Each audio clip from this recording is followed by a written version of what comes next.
competition among Jews. So if you had a community, a yishuv, you had a settlement, right? And they had a shoemaker, and his living was entirely dependent on being able to control his shoes. So that's going to be later. But the Herma Yishuv was a social control on who was allowed to live in any given place. It was extremely important for economic reasons, where it controlled competition among Jews. So if you had a community, a yishuv, you had a settlement, right? And they had a shoemaker, and his living was entirely dependent on being able to make shoes for people in the region. And then some guy shows up from another, shtetl, and he wants to set up a huge shoemaker's store. The Herem HaYishuv, if it was imposed in a particular town, meant that the Kehillah had the right to regulate who could move into the Kehillah, who could set up a business, and who could compete with existing communities. It was extremely important because it meant that it was engaged in a level of protectionism that might seem foreign to a kind of American mindset, but basically this is a way to ensure that people could still have a livelihood. This was also often negotiated with the secular authorities, where the secular authorities would agree to uphold the Herem HaYishuv of a Jewish community, where they could say, yes, you have the right to secure all the silversmiths. They're, regulated by your community, and the Jews could then say, all right, we have the Bronze family is in charge of silversmithing here. No other people are allowed to come into this town and set up shop as silversmiths.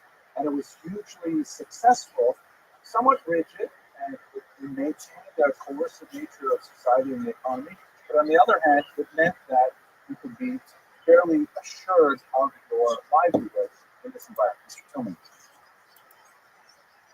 Yeah, absolutely. It goes back to Mars and Baba Basra of how close may competing businesses be set up with each other. If you have a Chinese restaurant on this street and another Chinese restaurant opens up 3 doors down, sorry, I got to sell it. 3 doors down, another kosher Chinese restaurant opens up. People like have it tied up and say, what's going on? This guy's going to take away our business. Let it move to another neighborhood. Let it move to a different street. It's like 3 doors down from it. Well, it depends on where you live and what if it's a kosher restaurant and they report to the Rabbi, then yeah, theoretically the Rabbi could say, hey, you really don't think it's appropriate for you to set up shop so close to each other. Again, living in the modern era after Napoleon, we lose so much of our policing authority. We use a coercive authority, so that means that it's kind of like anybody's game. Because what would happen is if the God says, no, we don't think you should set up your Chinese restaurant here, what's the guy going to do? He might go to get another $100. Say, what do I need this body for? I'm going to go to a different body. And that's how we have, our community kind of like loses its integrity as it figures out different multiple authorities. There's downside to it. On the upside, you have coercion. So on the upside, you have consistency and holds together, but on the downside, higher prices because you only have one shoemaker, one kosher Chinese restaurant to shop at. And this is basically the compromise they made that was really effective and kept the people going for 1,000 years. Only exception to that rule, it's also Gemara. When is there no Herem HaYishuv, no competition rules? Teaching Torah, that's right. If you have a day school set up right here, you set up another day school, another yeshiva right next to it. That's the Torah, it's open to everybody to teach Torah. Okay, let's see now. So we talked about water, right? So let's do the last part here of the impact. This is Chagall's wedding. That's not Chagall. Yeah, it's Chagall, right? So the ban is especially interesting to see over the next 20 years because the way he formulated the ban on polygamy was it was only be for 500 years, and then it was supposed to theoretically expire. So a lot of ideas. Why did we only make it 5 years when we didn't feel that he had the authority to extend the ban forever. Also, he specifically said for the lands of Ashkenaz. Like, there was not a pressing issue in Sephardic lands, especially in North African and Middle Eastern Sephardic regions, because they lived among Arabs who practiced polygamy. So it was not a crisis there. In fact, right up until the 20th century, they still had polygamy in Yemen and also among Yemenite Jews moving to Israel with multiple wives. The Rothschild in the 13th century recognized that ban, and he's the one who gives us the source of the expiry date, which is actually 1240.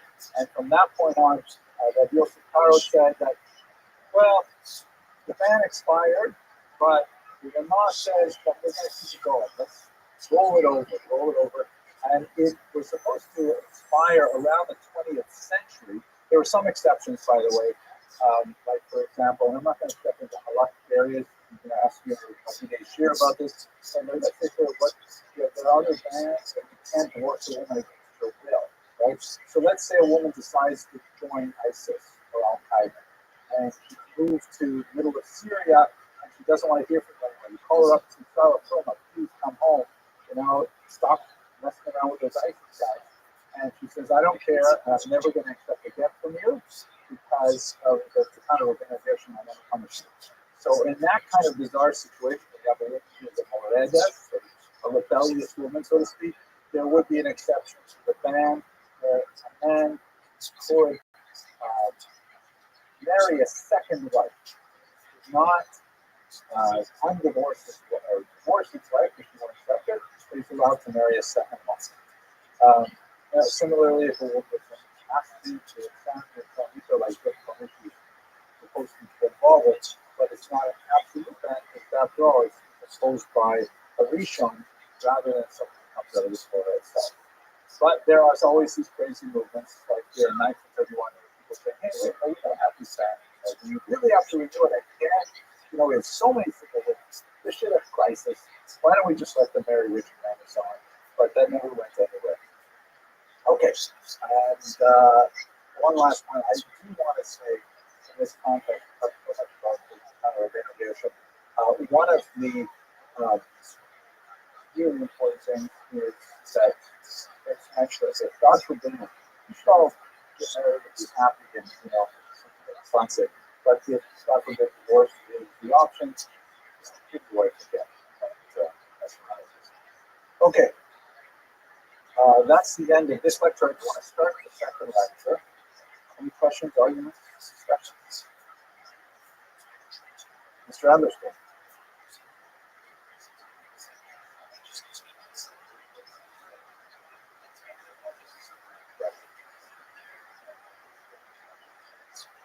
Yeah, absolutely. I just spoke at Shield recently, and I found in the Evo archives a mimeograph document that was he filled out in the displaced person camps where a husband would write, if the husband would write, I'm going to marry Leia.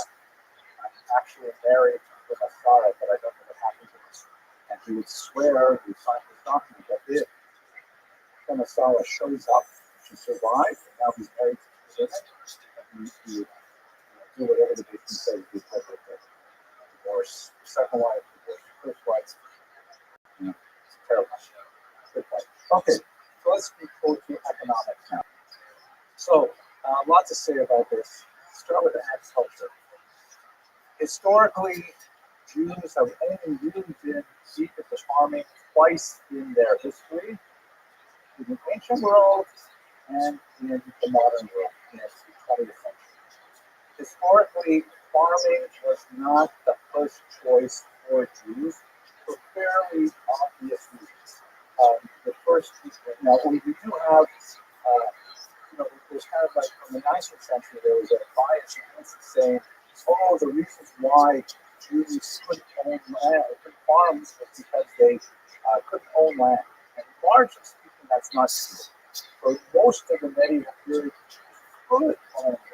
It was legal to own land.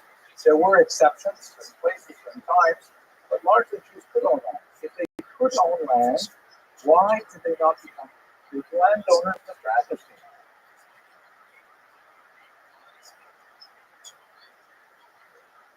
Excellent, good point. When you're living far away, you can't live within walking distance of shul, of a mikvah, of a Chinese restaurant. So definitely that's one distance. Mr. Blaschko? On gloves, tell me about that. Yes. So then what about the land? Okay, but how would that change? I think you're right, but I'm not sure you've explained the answer correctly. Why was land less desirable than, let's say, silver, gold, stuff like that? You can't say words here. Ruben, do you have the words here? No, what I like to do is very hard to run area of land, right? Because you're exactly right. If people are to attack this area or whatever, and you need to flee, and essentially abandon your land. You can't take it with you, right? There used to be a joke. It's no longer true that Jews cannot be good piano players. They used to play clarinet and banjo and things like that. Violin music is very hard to run carrying a piano. Now they're free. So real estate was not a safe investment decision, not only for Roms, but legislative expulsion. The local king and lord, no one took the Jews out of here. Jews were expelled 5 times from France in 1 century. Right? They kept on being expelled, invited back, invited back. But you can't keep your land if you're not expelled. Mr. Ruben, Mr. Tim, Mr. Clemente.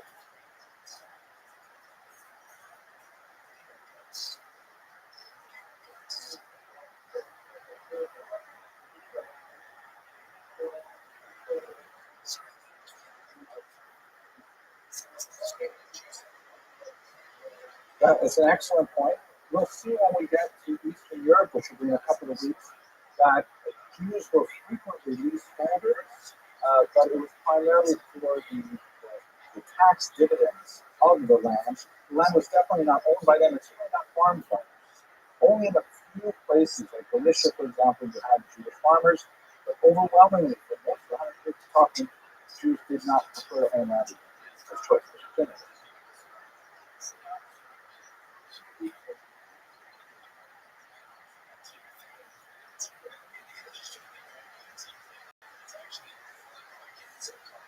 Okay, good point. Well, because you have to invest in real estate. It's poor, no anything attached to the balance. Yes. Well, we're going to discuss all the things. Definitely investment skills and investment skills that were liquid, like medicine. Right? If you're a doctor, you can just put up your shingle anywhere and start doctoring. If you are a goldsmith, silversmith, so you have to have a certain amount of gold and silver come to you to be able to work with it to become your skill. But if you take your money and you dump it into a piece of land, a building, anything like that, you're attached to that. You're stuck to it. Someone else confiscates it, it's gone. But if you are able to transform much of your skills into cash, like actual money, then you can not only carry it, put it in hiding places. Actually, I'll show you later some of the hoards that have been discovered of jewels and things like that are frequently of Jewish origin. Quite fascinating. So you bury it and you come back and pick up. Mr. Parenti, and then go on.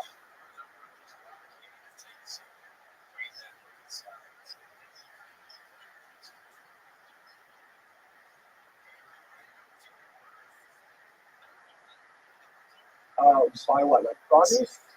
Yeah, it's not really a thing. Jews generally, when they were farmers, are more likely to dairymen and things like that. Their business sold just as well. It's really about price then. Perhaps the best example would be meat. Right? Jews need to be in the meat industry to have kosher meat, but Ashkenazim, as we discussed last week, right? The week before, Ashkenazim do not eat the deep hanasher, the sciatic nerve, and that means that they're basically the back half of the cow with the filet mignon and very choice parts of the cow. They just sell to non-Jews. And non-Jews historically have been very happy to buy much cheaper, meat that's cheaply priced because the Jews have to get rid of it. They can't consume it themselves. The church, by the way, was very upset with that because it looks bad if Jews won't eat this, but Christians will happily eat it. But it's the same rule as ever. If you go to grocery stores today, people will buy where it's sometimes most convenient. Okay, let's see. Risks and benefit of agriculture we talked about. Agriculture also plays a really important part in the corporate structure of medieval societies. We have not gotten into, but we will talk about in much greater detail in a moment. This is what Jews did as the backbone of their economy. It primarily involves finance. Again, I'm restricting myself now to the period of early Ashkenaz. We will have a much broader field of economic endeavor once the conditions permit it. And Jews were definitely historically involved in a whole range of activities, even in this period as well. But the backbone of the economy, the strongest element in a given kahila, was Jews involved in finance, specifically money lending. This is a bigger topic, but we've got 7 minutes, so I'm trying to give you a short version of it. It tends to have kind of like when I say finance, that sounds nice, right? When I say something like pawnbroking, that sounds kind of like seedy, sort of like on the outskirts of town, strip malls, things like that. But it's really both of those things. This was an excellent way for Jews to engage in commerce and to support themselves, specifically because, as we shall see, they enjoyed a monopoly on it for several hundred years. Let's just look at this interesting image. This is a 16th century image by Quentin Massey, the money changer and his mates. And you can see they're living in a nice urban environment. They've got fine clothes, dyed red, which is an expensive color, and so on. And he's counting out his coins here. The only problem is, for our purposes, it's not actually a Jewish picture. It's a Jewish couple that he's reading. Like clearly a Christian illuminated manuscript, very expensive, but it has like a Christ figure and Mary there, so definitely not a Jewish figure. By the way, he's not the artist here, he's portrayed a small conceit. He's put himself in the mirror at the bottom here, so you can see his actual face in it. It's not very good translation, but nevertheless. So it worked basically like this. When the king wanted to collect taxes, which is things that kings want to do, there's a few different ways they can do so. They can either collect taxes in kind, which means farmers who are growing wheat can give a portion of their wheat to the king, which is great, right? Wheat is really useful for making some bread and things like that. But it's difficult to transport. It has to be stored. It requires a tremendous amount of energy to transform that into other things the king might want, like, for example, fur coats or, Apple watches or whatever it is. So, taxes in kind are not the best thing for the king. Also, remember, the country is a very, very primitive economy. There's actually very little cash money in circulation. In Europe, they're way behind, which is emerging from the Dark Ages. They don't even have advanced minting available where people are making coins. Very common in the Roman era, but this is at the end of the Dark Ages. People are just beginning to come out of this. Most businesses conducted in barter. I will give you one red rabbit for those 15 tomatoes in your basket. Right? The basket is extra, things like that. The other way is corvée, which is forced labor. The king would say, look, I don't want your wheat. I have so many acres of farmland. I would rather you just come and work my fields, let's say 1 day a week. And you can force the peasants to take whatever, I've been rotating Mondays, all the people from this village have to come and work from more to the king's land that grows a wheat. And the rest of the week they can work on their own stuff. So it's taxes called corvée. Yes, this is the beautiful thing we're talking about. And the third kind of taxes, the best kind of taxes, is cash over. Money, real money, holding money, for this case, gold and silver. But the thing is, that's in short supply. People don't have precious metals to use for money. Most people are still dealing with clears or at this level in their country. So along comes the Jews. Jews are really good at this because they are literate. Right? They can records of who borrowed money, how much did they pay back, what rate of interest are they paying. They're also related to that, they're humorous.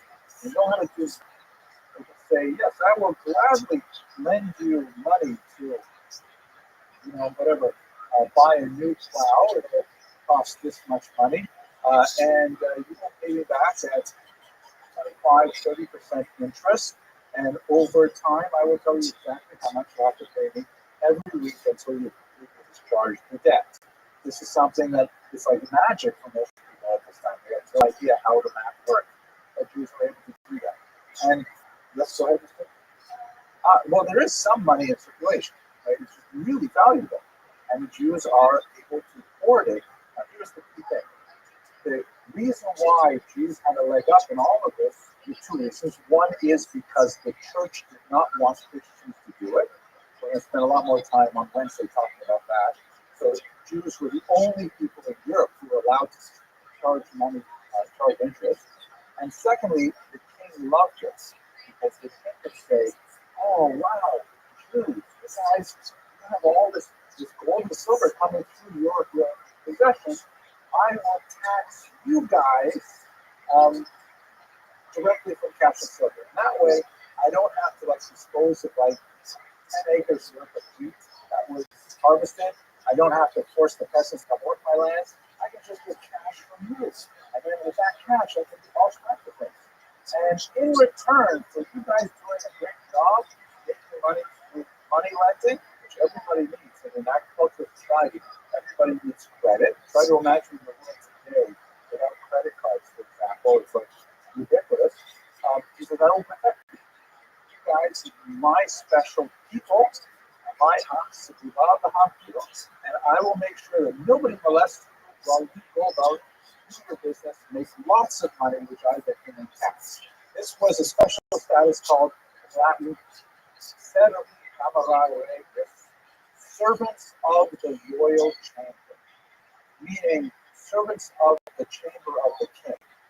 Jews in their little process specifically reported directly to the king, and he did not want to mess with them because the king wanted them to do a great job raising cash that they could then tax. Another way to a metaphor used for this is kind of like a sponge that the king could take and dip into the peasantry and soak as much as he could out of that, and then he could bring it dry for his own benefit. So it was a mutually symbiotic kind of relationship. These used to be the king and the Jews that actually protected them and encouraged them to do this line of work. It's also hugely important, again, we'll talk about this on Wednesday, because nobody else is allowed to do it. Christians who didn't lend money on interest, and so that meant that if you want to borrow money for any reason, the only person to go to is either a friend or give you for no interest, or more likely go to the tutor. Okay, with that, gentlemen, I'm going to close for now. We will meet again on Wednesday. Have a look on Canvas if you have a new artificial intelligence challenge that will be closing on Wednesday as well. So make sure you take some time. I hope you find it interesting. Thank you for learning. Hello, fellow students of Jewish history. I hope you enjoyed that lecture. I guess you probably did if you're still watching at this point, or maybe you just left your phone on and forgot about it and fell asleep, something like that. But I'm glad to be able to show this to you because this is just a sense of what we do here at Lander College and Turner University. But you're missing the best part. The best part is not on the camera. It's what I get to see, having these bright young men in front of me, very inquisitive, very intelligent, very eager to learn everything there is to know about Jewish history, as well as the many other topics that they study here for their baccalaureate degree. We are extremely proud of our very vibrant basement course. Our students begin their day at 7:45 in the morning, and after breakfast they spend hours delving into the intricacies of Talmud under the direction of our esteemed Rosh Yeshiva, Rabbi Yonasan Sachs, and the leadership of our Menahel, Rabbi Yosef Steinstein. And then after studying Talmud for several hours, they have lunch and they have a few other activities. Secular studies begin at 3 p.m. with a rigorous curriculum of the sciences, political science, English composition, history, of course, and a whole wide variety of majors like business, computer science, you name it. And then after dinner, they come back for a couple more hours of dedicated Torah study. These are really phenomenal young men.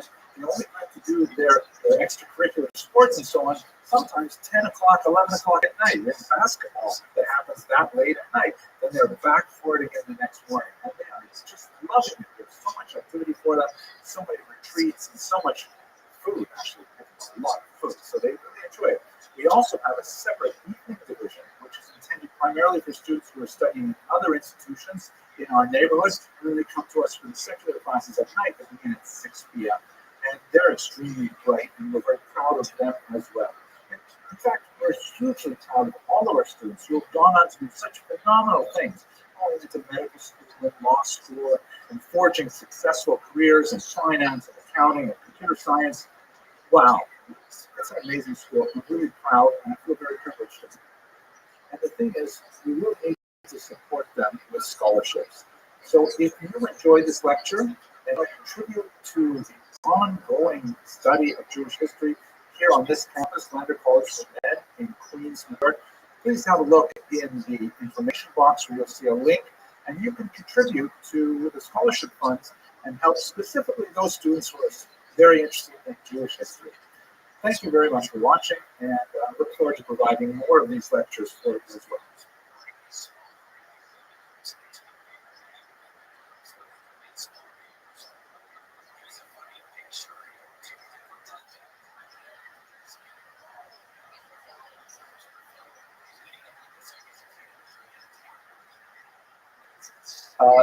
Let us just recap one really important point that we kind of rushed through at the end of last week, but is so crucial. Why are we talking about Khazaria when we are talking about the origins of Ashkenazi Jewry? Why is Khazaria even relevant? Mr. Rothschild.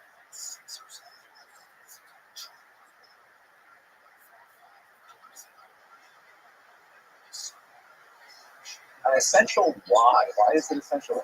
Khazaria is like way out in Central Asia, and we're talking about the Rhineland. What's going on, Mr. Anderson?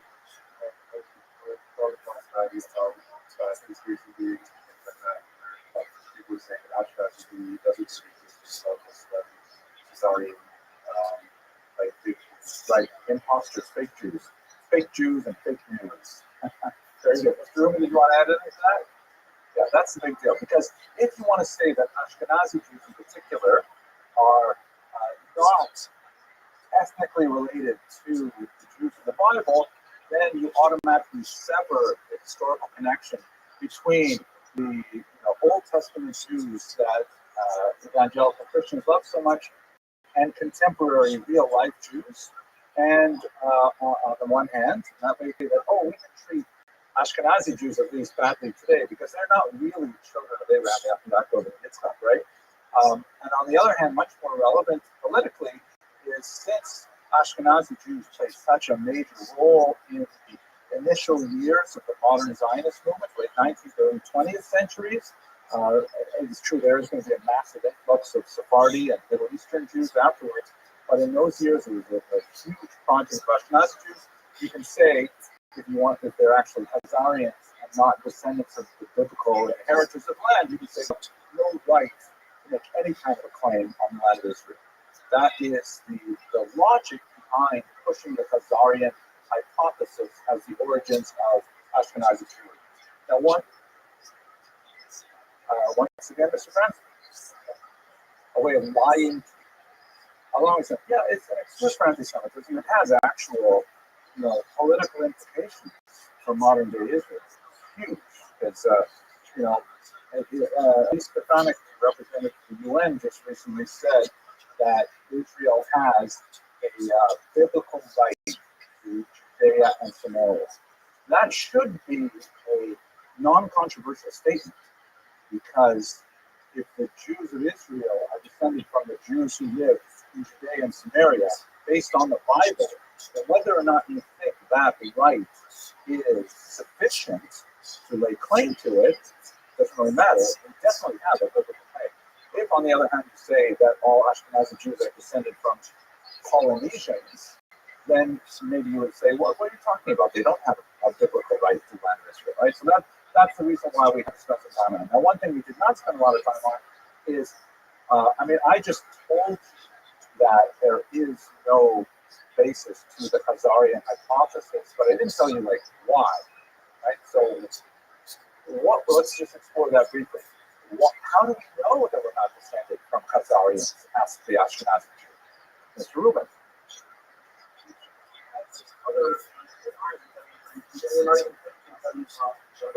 Correct.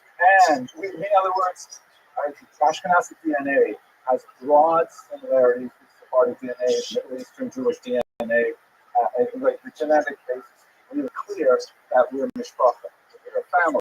We're not family in any significant way with central. How much is there any Khazarian DNA in Jews?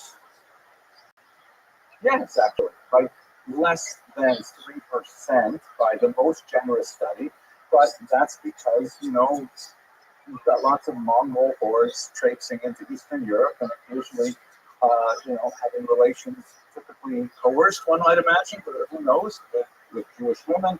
And so it's not unreasonable to imagine there's a certain amount of Central Asian DNA that makes its way into the Ashkenazi framework. But it's such a small number that it really is an exception that proves the rule if you want. Mr. Truman. Well, there's not much basis for it at all. I mean, it's an assumption that really was pioneered by things. Arthur Kessler is perhaps the most important thinker who came up with this. He wrote a book called The 13th Tribe, in which he wanted to say that Ashkenazi Jews are actually coming from the Khazarians. But it has no scientific basis. I mean, it's been thoroughly debunked in every way. Even scholars who really tried hard to find it have been hard pressed.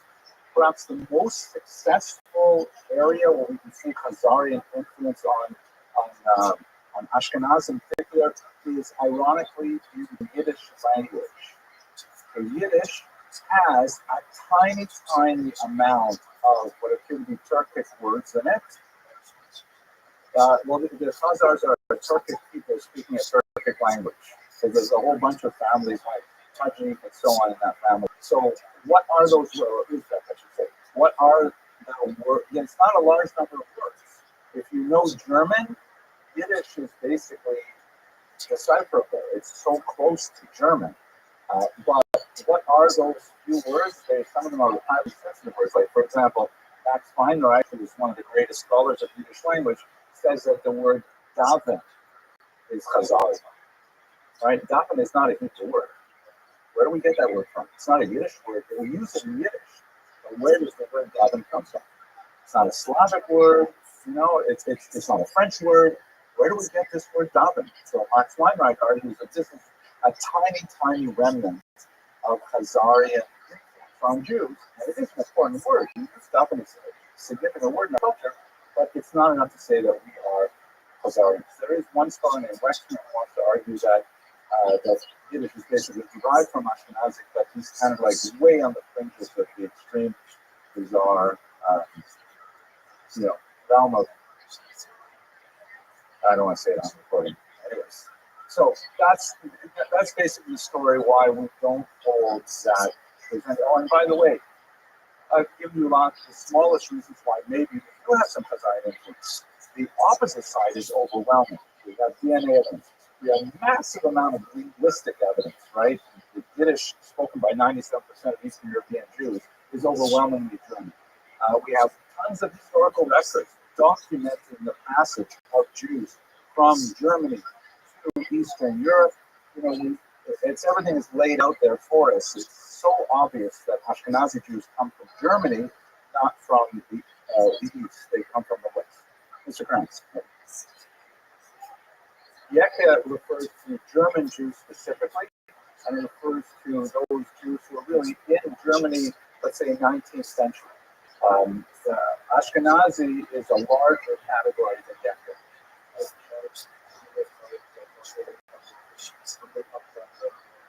They come from Germany. They probably have the same origin. They got to Germany because they did not leave with the masses of Jews who kept going east. We'll talk about this later in this class. We're going to have a huge surge literature of Jewish migration from the Rhineland to Poland and Lithuania, 13th, 14th, 15th centuries, that establishes a great center there. In various regions, the population explodes in Eastern Europe, but there are plenty of Jews stay behind in German provinces, and they become racist. Okay, let's go Halabai Weiter now. And let's see, we're going to leave Khazari behind, okay? Okay, so let's look at a big question, something called historiography. Anyone want to try to define this term, historiography? Mr. Blushton. Not bad, not bad. Let's break it down. History. What is graphing? Like photography? Graph? Writing. Thank you so much. The writing of history. History is kind of a weird thing. It has elements of science, like something happened, like one of the great German philosophers of history, Rothschild. He said that history is defined as process Agentes gewesen war. And what actually happened? Just tell me what happened. That's the history, right? But it's not quite so simple, because the way the history is told, the narrative that is to describe those points in time and events, definitely, promotes a particular understanding of the past. And this should be incredibly obvious to your generation. You suffer from it more than most generations because of the influence of a movement called postmodernism that essentially says things like, well, this is my truth, what is your truth? And we can both be hit by the same car, but I have my experience and you have your experience. My lived experience, your lived experience is totally different, right? That's like kind of like a 21st century way of thinking about these things. Historiography is like that too. How do we construct a story out of the events that we determine from the documents we work with primarily for history? So I'm just going to introduce you to two major historians of Eastern European Ashkenazic history. They're hugely important for us. The figure on the left is Heinrich Kretz, who was a major 19th, early 20th, actually 19th century, 18th, 17th, 19th, 1891, major German Jewish historian. He was actually, as a young man, a student of Rabbi Samson Raphael Hirsch. He studied literally in his home next to Rav Hirsch. And he came up with, he was the first great encyclopedic historian. Meaning he wrote all of Jewish history. And I think it was 12 volumes in the original German. And it was like a blockbuster. It was huge. People were so excited to see this massive history of the Jews within the modern. By the way, he's like a role model for me in many ways. I myself am now writing a small encyclopedic history. It's only 3 volumes. We might expand it a little bit, but I nevertheless think a lot about the challenges of these books. And one of the arguments about Kretz's approach to Judaism, which you may find very appealing, it's kind of like the same approach taken by, for example, Rabbi Beryl Wein, who's written in the modern era, also, and that's, I think, it's multiple volumes of history. It's a heroic, muscular history of the Jews that emphasizes what has been criticized as being Leidensgeschichte, meaning sad story. It's how the Jews were always persecuted, but they're so good, and we're like, never to blame for any bad things, and we make all these beautiful contributions to society, and people don't understand this, they persecute us, and so on. And it has kind of like a feel to it that you just read it, and you walk away saying, nice, what do they say? Очень счастливый, я потому что я еврей, that song? Mr. Vasilevsky? I am so delighted that I am a Jew. It's a Breslov song in Russian. Очень счастливый, я потому что я еврей. I am so happy to be a Jew. And you read these books and say, my gosh, everybody should be Jewish. Look at these people. They're amazing. They're so good. They're so blameless. They do amazing things, and people hates them and despises them and stuff like that. And that's kind of like the tone that he created in his books. It's a little bit of an exaggeration, but that's nevertheless why he was so popular with Jews and so hated by Germans. Because the Germans, especially the great historian Heinrich Rothschild, put his name down here, great senior historian of the era, he said, what is this threat? I can't believe you're actually telling me this. didn't you study the history documents? I did too. And I'm saying that we have Jews who are involved in speculation, we have Jews who are involved in crime, and not every time the Jews moved into a country where they treated badly and so on. And it points out lots of historical flaws in Gretz's very heroic work. And he says that it's not, you're not being fair to the German people, and you're like pumping up your own story, and it's not accurate, and not even not accurate, it is misleading. And so he came up with really the father of anti-Semitic slogans of the time. If you've ever seen like the big Nuremberg rallies that they used to run, they would have this slogan like pasted in like 3-foot high letters: "Die Juden sind unser Unglück." The Jews are our misfortune. Meaning these Jews, they don't take any self-criticism. They are hopelessly self-absorbed, narcissistic, and they present their history as if there are no dark spots in it whatsoever. You follow the debate between these two historians? Well, he was a raging anti-Semite, but he was also a brilliant historian. You know, it's not like he was faking it.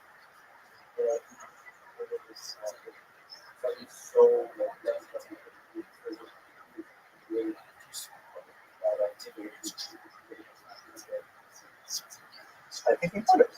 I think that Gretz viewed his writing of a history book not as a purely academic affair, but as a culture building exercise.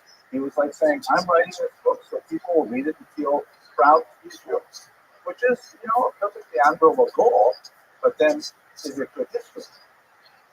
A lot of people, I actually think a lot of it is excellent history. He was really strong in certain areas and so on.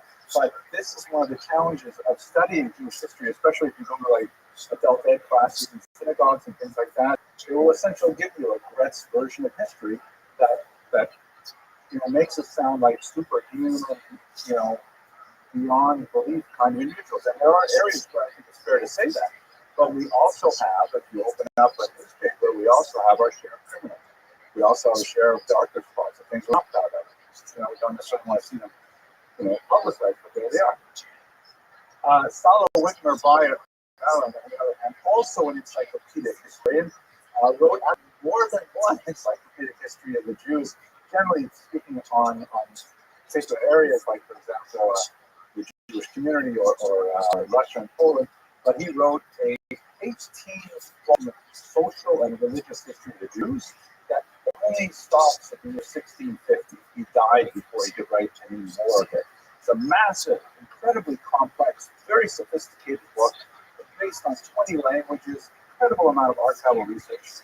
And he said that essentially, when you look at Gretz's model of the history, it is, he also used the German term, Leidens- und Gelehrtengeschichte, which means sadness and learning history.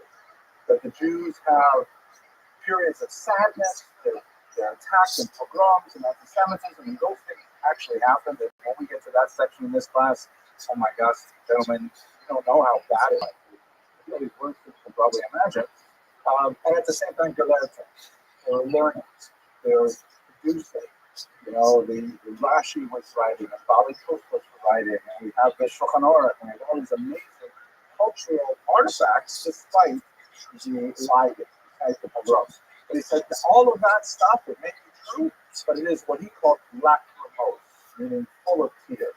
That's how he categorized Gretz's research, saying that, you know, it's more of a cultural activity than an academic one. And so his book is 18 volumes, which is in my office. If you want to see it, it's massive, almost unreadable. I don't actually know anyone in my 30 years of teaching history at the College of Law. I have never met anyone who has actually read all of Barron's 18 volumes because they're really thick and dense and difficult.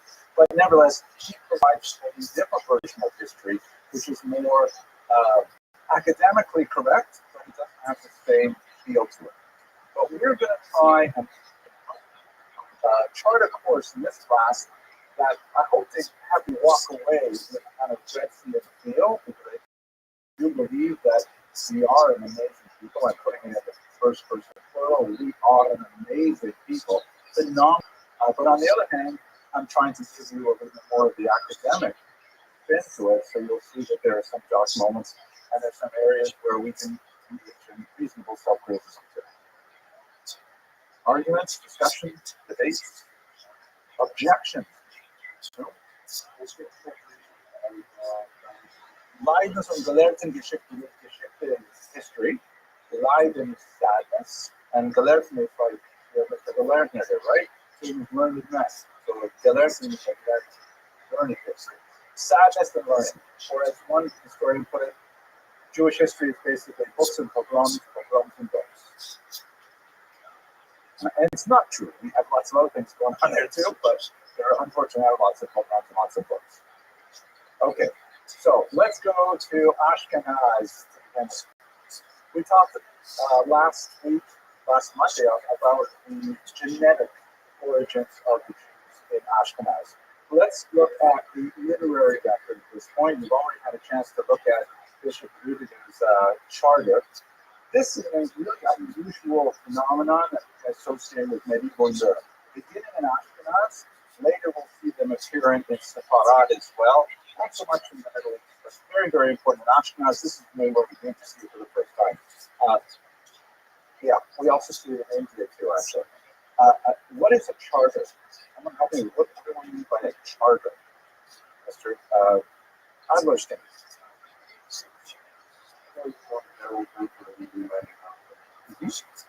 Legally binding document. Excellent. Between whom? Who are the parties? In our context? Excellent. Exactly, that's right. Government at this point is a fairly mushy term. We're talking about, again, major cities in the year 900 might have 10,000 people in them. These are not really complex organizations, but the local lord, potentate, the prince, maybe the king, will be involved in creating an agreement with this significant Jewish minority. And this agreement was typically put down in words, which you should recall had this kind of magical calming effect on anybody who saw them. Because very, very few people were literate. The Jews are highly unusual in that throughout our history we have been incredibly more literate than our surrounding societies, with some exceptions. It's definitely true in Ashkenaz. Remember, Ashkenaz, they're barely even out of the pagan period. They're barely even at that area by the time you get to the year 900, where they have a literate class, a small class of people in the church, and many of whom themselves are illiterate. The nobility is almost always illiterate. Charlemagne himself very likely could not read, although his son and grandson might have had some ability there. I'll show you some examples of something in that in a moment. But if you could produce a charter in writing, even if people couldn't read it for themselves, it was kind of like a magical talisman, an amulet that you could say, hey, we're allowed to be here, we're allowed to do these things, we're allowed to have monopolies, because this is a charter that was written a long time ago that promised us these things. It was law, but law was something like overwhelming to peasants and even petty nobility at the time. People did, describe these documents and see them very hard. There's also a significant number of forged charters that were probably concocted by Jewish communities in order to retroactively defend their positions or their rights and privileges in particular places. So they don't necessarily have to be 100% historically accurate to work. It's not like you have ways of verifying these documents, but just pulling these documents up simply make a difference. This, by the way, is an interesting English charter. You can see it's written here in Latin, and it has a little Hebrew codicil at the bottom. So that has some notes for Hebrew readers as to what the content is. Yes, Mr. Tuna.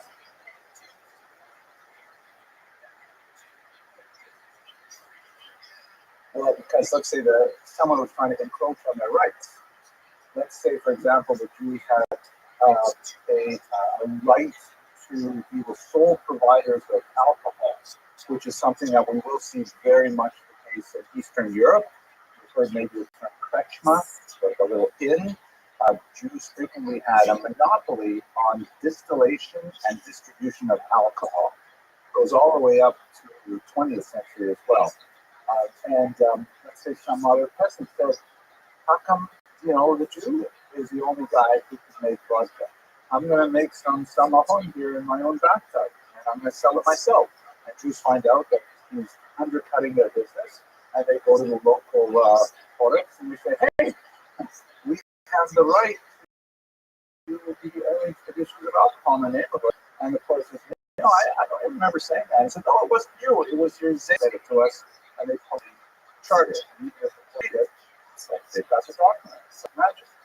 And that can be a temptation for forging these documents. So, yes, Mr. Anderson.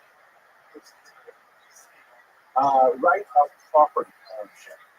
This was a huge thing. So we didn't actually look at this charter, but it's one of the earliest. Louis the Pious is the grandson of Charlemagne. Remember, no, the son. Charlemagne was a hugely important European king. Louis the Pious is his son. He, in 1839, explicitly writes a charter saying that Jews are allowed to own property. What kind of property? Land. Exactly. Have you ever heard this idea that Jews are not allowed to own land, and that's why they went to finance? Yeah. Okay. So it's a widespread myth. Jews were allowed to own land for most of our history in Europe. It's just not necessarily such a good investment for Jews to be in real estate. Why might real estate not be a good investment for Jews in middle period? Mr. Grant? No, people always like land. Mr. Remind me your name? Mr. Shortman. You might get kicked off your land. Right. One of the most important rights that Jews sought was the right of residency. Can I live here? It is exactly that reason that I'm going for my immigration interview on Wednesday. Because I don't want ever for the government to say, I'm sorry, you can't live in this country. And that's why I don't go to pro-Hamas protests or anything like that either. No, there are other reasons for that. But yes, the right of residency is something that the Jews desperately needed, and the fact that it was denied to them for much of medieval history is a large part of the story in itself. Okay. Mr. Leuthen. Literacy, well, it depends on when and where. We often don't have a good way of actually measuring it, but if, for example, you look at 1897, the Russian Empire did a major census, and that's quite late. That's already in the modern era. Jews had roughly 60% literacy that was reported. It's probably an undercount because it probably didn't consider, oh, well, of course I got Yiddish. I thought you only meant Russian, for example. But 60%, and peasants had more like 15%. So there's a big gap. Mr. Kranz, I like your appointment, but you got to raise your hand so you can take order. Go ahead, Mr. Kranz.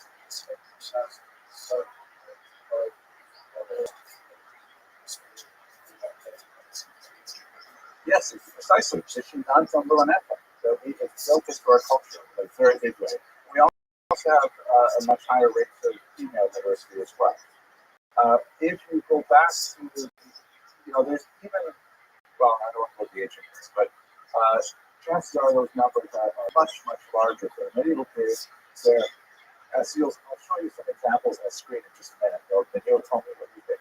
Okay, Louis Sabine's right of ownership. That's a charter that was issued.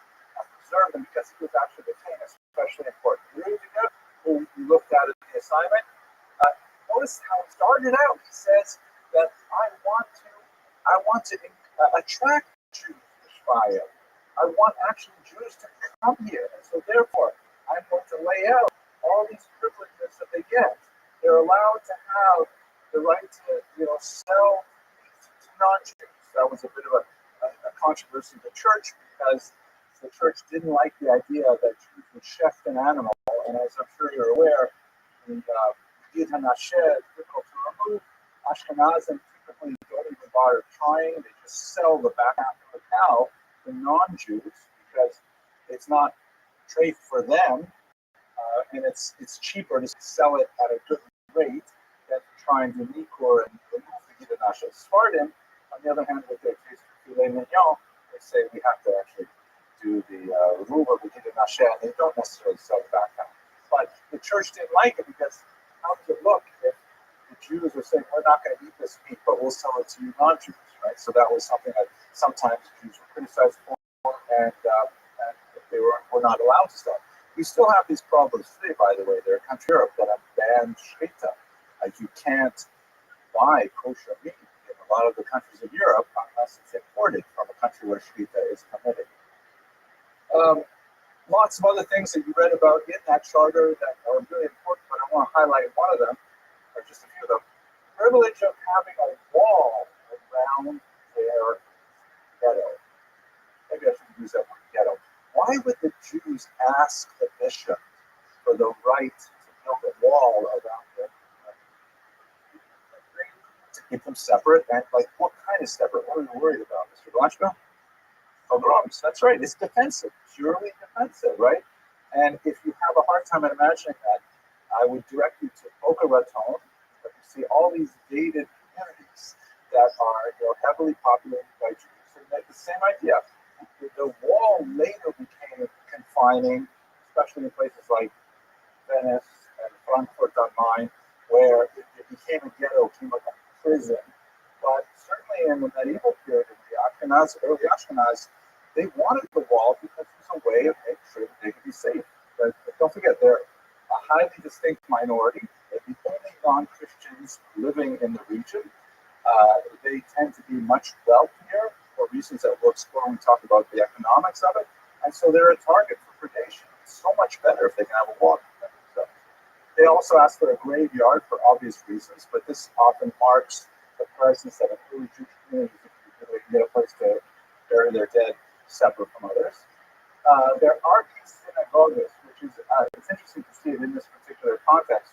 That's an ancient Greek term that we actually have on very, very old church documents and even the Jewish documents that refers to the head of the synagogue, president of the synagogue. Arkos means leader, and that synagogue is to serve as a judge.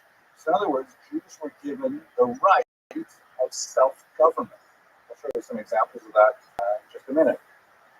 Hiring Christian employees. Why would that be a problem? Hiring Christian employees. Mr. Tumek. It's beneath the Christian employees, very good, especially owning slaves.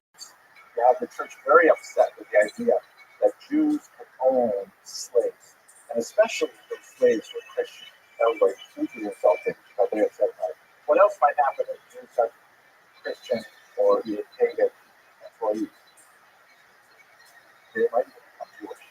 Judaism was a highly competitive ideology at the turn of the millennium, and Christians are frequently, especially churchmen, are frequently, unhappy with the contact that Jews had with uneducated peasants.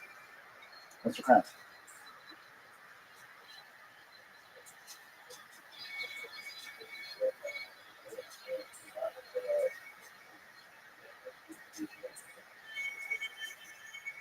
I'm not saying you're wrong, but I am saying you sound like kind of threats, right? Because, well, I think just imagine yourself in those days, right? Jews today, first of all, we want like Maslow's hierarchy of needs, where the things you want. First, we want safety and security. Then we want like community. Then we want, like financial success. We want all these things, and so you will have a whole range of Jews who will be behaving at various points along Maslow's hierarchy. So there are definitely lots of Jews who want. First of all, we want not to be attacked, but there are lots of Jews who want to get rich too. And it's not bad. There's a lot of Christians want to get rich stuff.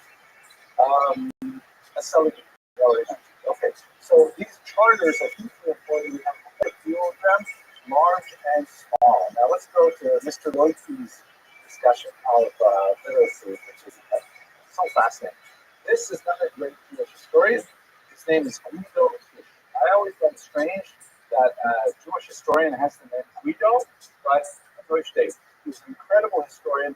He was a brilliant lawyer, spent a lot of his time studying law and the truth. And although he made his name originally as a historian of medieval German law, he also applied a lot of what he had studied and learned in studying Jewish history. There's an interesting kind of larger personal story about him in that he compiled this massive 4 volume, big medieval volumes of German law, and the Nazis confiscated all of it. And he would eventually survive. He moved to Chicago, where he was a professor. But the building that the Nazis took all of his records to was bombed by the Allies, and all the records were lost. And Kish actually reconstructed it basically from memory. He was able to, like, with tremendous, prodigious intellectual skill, to essentially go back and rewrite this huge 4 volume work on medieval German law. Now, in particular, why this is relevant, she studied a document called the Sachsenspiegel, which is really fun to pronounce. Sachsenspiegel. That makes me happy. Sachsenspiegel. Sachsen is a place in Germany. It's a province. And Spiegel is mirror. And it is a 12th century book of the law. It's as they called it, like the Queen's Mirror. Why would you call a book of law the Queen's Mirror?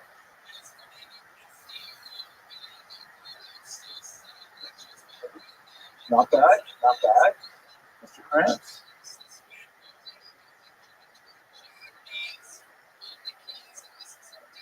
Excellent, Mr. Krantz. Mr. Fletcher, you want to answer that?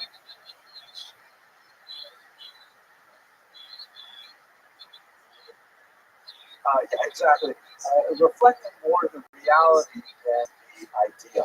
So the notion of this is that, again, remember, we have a very different idea of law, primarily because we compare it to a real tradition, right? Our understanding of law, we use the word halakha, is Moshe Rabbeinu goes up to Har Sinai, and Kadosh Baruch Hu gives him a set of instructions that becomes the Torah. And of course, we have an interpretive tradition, the rabbis who make into it the Shulchan Aruch, Mishnah Berurah, and so on. But it's got a source with a capital S. But in medieval Ashkenaz, they're not working with a source. Religion, generally, especially Christianity, does not have the same amount of like invasion into daily life. It's so much more based on creed, on what one thinks, what one believes, and does not seem to be really particularly concerned with, the order in which you tie your shoes, or what happens if you put a milk spoon in a meat pot. That's just not Christianity. Islam is much more like that, and is not. So how do you deal with when someone's ox gores somebody else's cow, and you find the carcass, dead on the road? You need to still deal with that. So without the huge tradition that the Jews have for these decisions, they essentially said, well, look, right? Go out and see what the people do. And that's the sense of the word Spiegel, mirror, is that this is essentially a recording of what has evolved as common law. What is the procedure when these kind of crimes happen?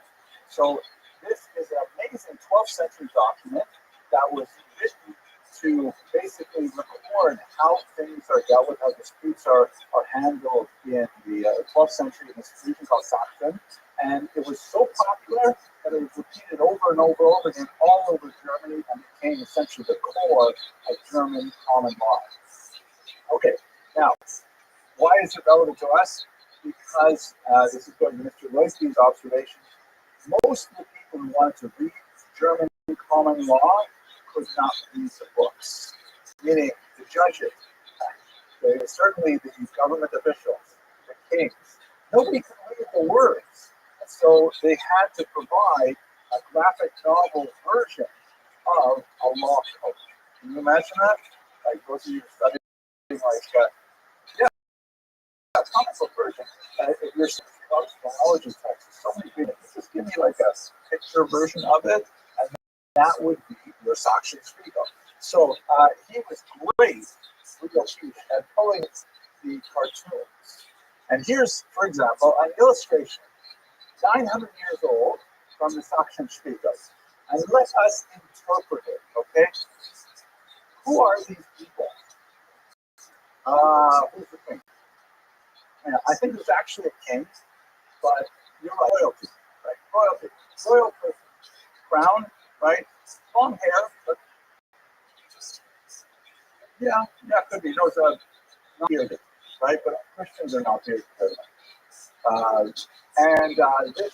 These gestures are important. What does this gesture mean? That would be you. Yeah, I'm teaching you what you need to know. The first thing you got to do is this, right? Instruction. You often find in debates, you see them depicted with their fingers like this. Who are these people here? Yeah, look, first of all, they're happy, right? It's kind of nice. They're smiling. Let's bring it down. Who's this guy here? What's he wearing? Jester. Nice call, but no. Not a bishop either. Bishops have mitres.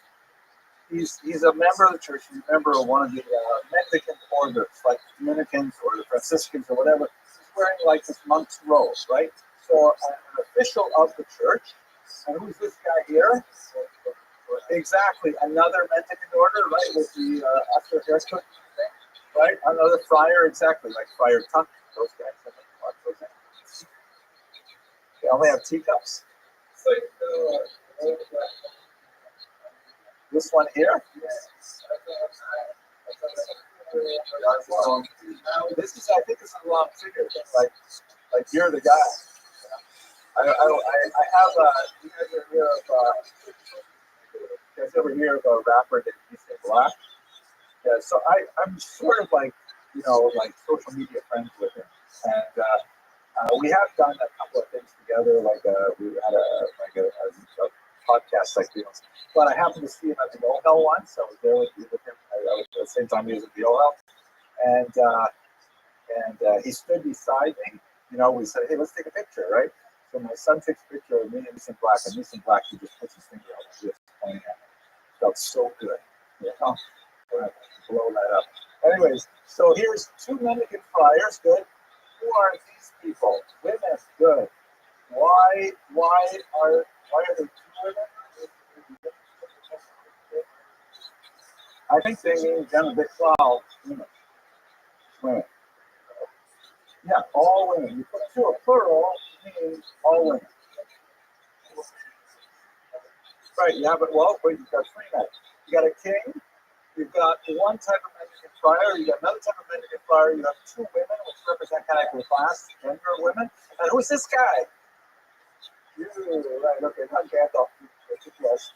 Okay. Boy. Yeah. So, how do you know he's Jew? Beard is a good guess, but you can have other people's Jews too. The hat, right? This is a special hat called the Judenhut, or Jew hat, which was, according to the Fourth Lateran Council, a church council that convened in 1215, all Jews were required to wear a distinctive article of clothing. This document actually predates the Fourth Lateran Council, but it is from there that we get the institution of the Jewish badge. So sometimes it would be a round circle representing a coin, or it would be this kind of funny hat, but not a star. That comes later. But it's meant to label, for our purposes, this is a Jew. We'll see it over and over again in the images we look at. There is some debate as to whether or not, I see your hands up, there is some debate as to whether or not Jews actually complied, or it may be a convention of the art world at the time that when you wanted to depict the Jew, you always put something like that on him. But for our purposes, it's a law document, right? It's a legal document. It's trying to teach us something about society, and a Jew is clearly a character here. Okay, please, Mr. Kurtz and Mr. Kranz. Mr. Kurtz, Mr. Kranz, and Mr. Vasilevsky.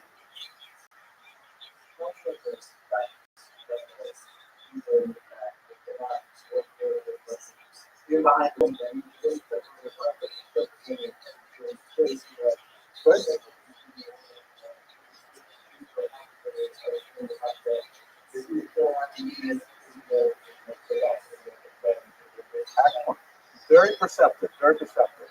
This document is essentially saying that the king is responsible for protecting mendicant friars and women and Jews. In that order, right? But the king is like, these guys are like supposed to be devoted to religion, right? They're not like knights or something like that, or fighting. They're like members of society, but they're like charitable, sort of. So these are all people that the king protects. His face is not especially happy, he's a little more stern. Fingers is maybe that's why he's so stern. He's saying my finger is like I put it in a vice. But everybody else is happy here to be under his protection. And as Mr. Birch points out, there's clearly a hierarchy. The Jew is even a little bit smaller than the women too, which I think is interesting. But this is a document that essentially is explaining. Next to it in the original, there'd be like a long text in German in Gothic letters. But for those Germans who could not read their language, a handy photograph, a handy illustration of what you got to know. And if you ever forget, you can just flip ahead. Oh, yeah, that's right. I'm supposed to be responsible for this. Mr. Krantz.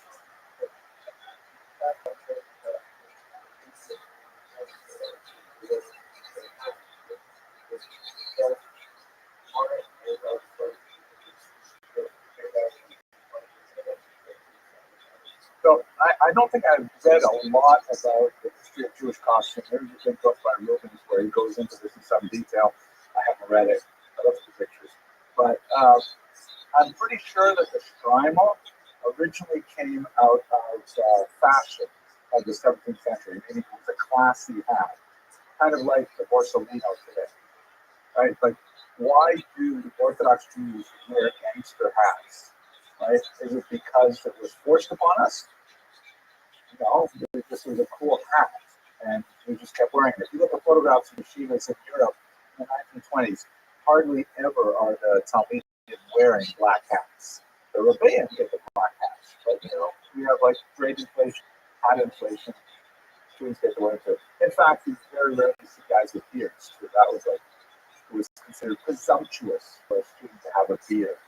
So Rabbi would have a beard. Mr. Eggleston.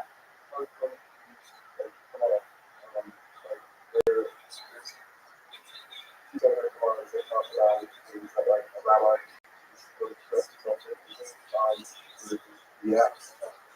With a beard?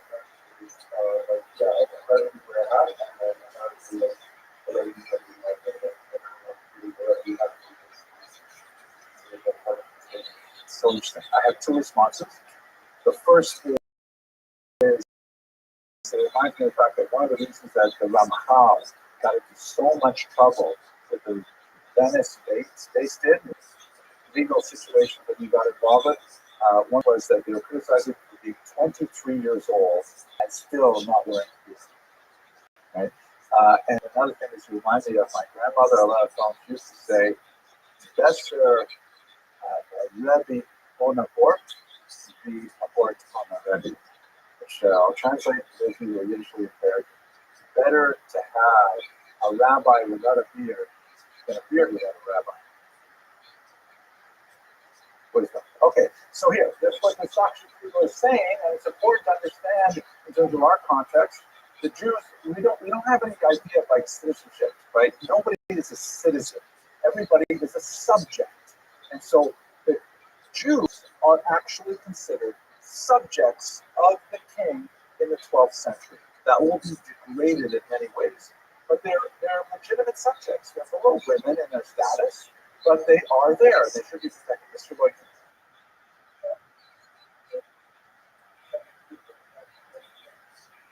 Yeah, well, in this particular picture, if a judge is saying, okay, the king in this case, the king says, okay, so I really have to like help these Jews out. I mean, they're enemies of Christ and everything. Why do I have to do? Well, look at the Sakshan Spiegel. It says the king is responsible for Mendicant friars and women and Jews too, and you have to protect them.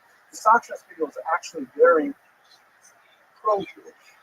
This is a slice in time where you will see that Jews have a significant amount of rights and privileges, and that will be really. I'm sorry, Mr. Vasilevsky, you had your hand up earlier. What do you think? Yeah, I think so. I think so. It's derogatory. We'll see even worse things. Actually, you saw it in the beginning here. This is an English tax roll. This image here. So the English tax roll, and both the same period. Okay. This guy you sort of recognize, right? This is the devil, right? Here's another Jew wearing the uniform, right? What do you know is This is, I think, a Jewish woman. This is supposed to be Aaron of Lincoln. What do you notice about these Jews? Big pointy noses, right? I mean, why do they have to point them that way? You know, because they want to make them look like demons and stuff. And demons blowing shofar, stuff like that. Nasty pictures of Jews are almost as old as pictures of Jews. You know, Mr. Everson?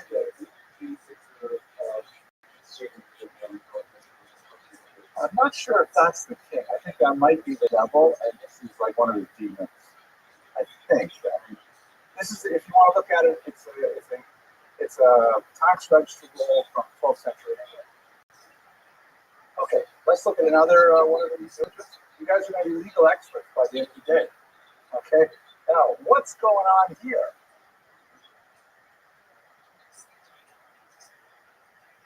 Mr. Bitts.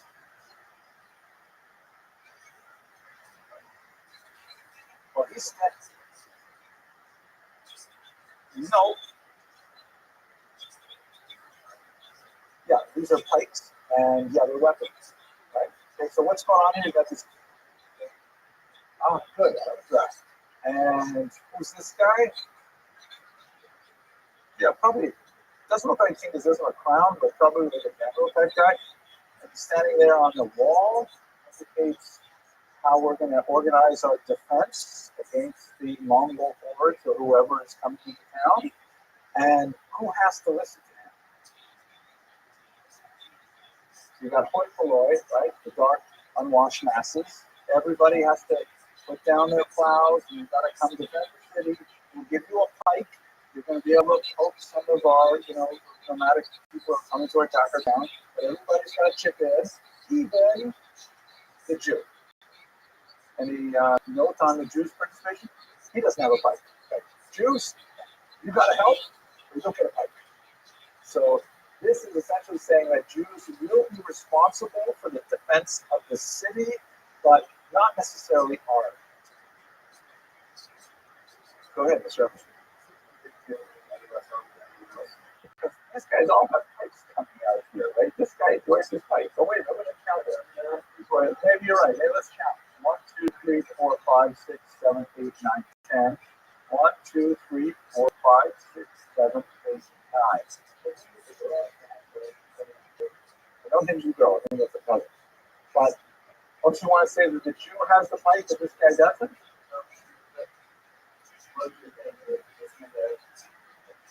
Everyone's hands are empty. It looks like the pipes go in the back or something.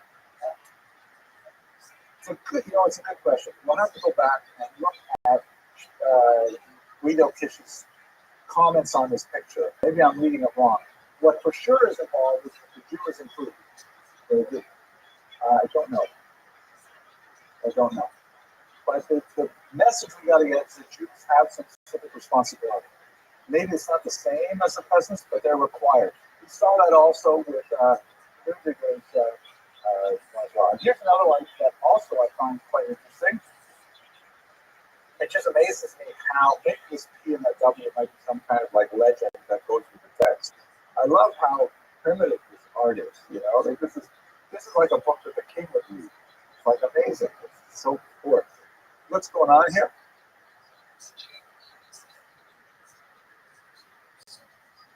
Okay, who's he? Mr. Blatchmount? Right, very good. Honestly, full haircut, right? And riding on a horse. And there's a Jew behind him here wearing the Yodi hoods. What is this picture even telling us? Maybe. Yeah, it could be. We have to see what the context is in the other pictures. It's been a while since I looked at this.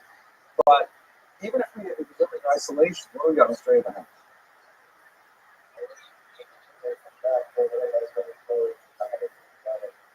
That was interesting. Yeah, possible. This looks like he's inviting people to come along. I'm not sure what to make of this gesture here. But what about? But how often do you see a Jew riding a horse? Not wrong.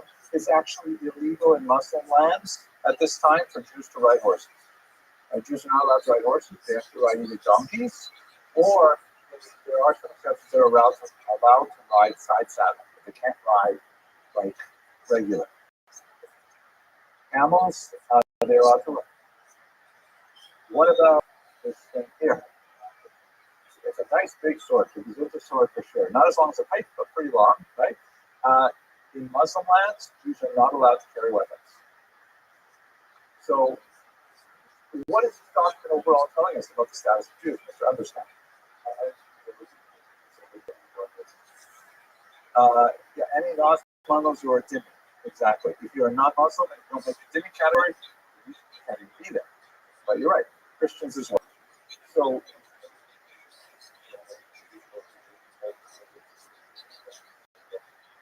that's for sure. That's for sure. And even if you're not aware of what's going on in Muslim countries, it's showing that Jews at least have the same rights as Christian mendicants when it comes to status things like riding a horse, really expensive thing, and bearing arms.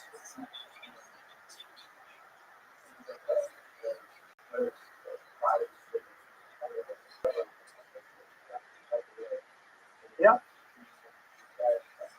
Again, given the skill of the artist, I don't know how much sense they're making that, but I do think that this is saying to the king, hey, it's okay if Jews are armed. Hey, it's okay if Jews are, on horseback. Mr. Rubin. No, it is. This is a law textbook. This is when the king needs to decide something about how to run his society, and says, please bring me out this auction spiegel so I can see what we do with this auction. And they'll take it out and they'll flip through it. They'll say, is there anything about Jews in here? And they'll see this picture of Jews. Oh, I was wondering if they can carry a sword. So here, obviously, they can carry swords because that's what it says right here, black and white. Mr. Wait, is it Mr. Yampo? Yampo? One. Yeah, with your hand up. What's your name? Schwartz, Mr. Schwartzman. Yeah, it's a good question. We really got to go back and figure out that type picture. We're not sure if that white picture says there's not allowed to carry pikes. The picture is meant to say Jews have to participate in civic defense. Whether or not the pikes aren't so much. You guys ruined my lecture. Let's ruin it.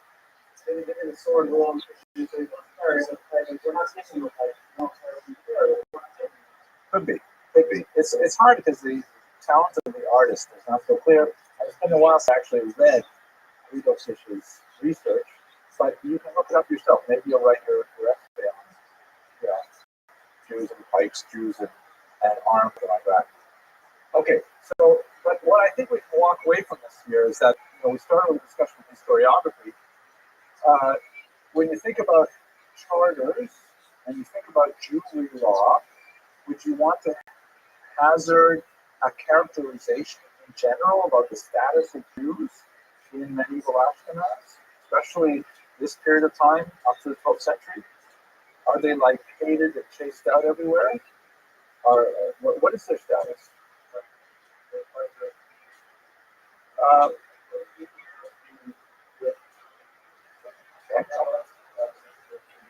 Right?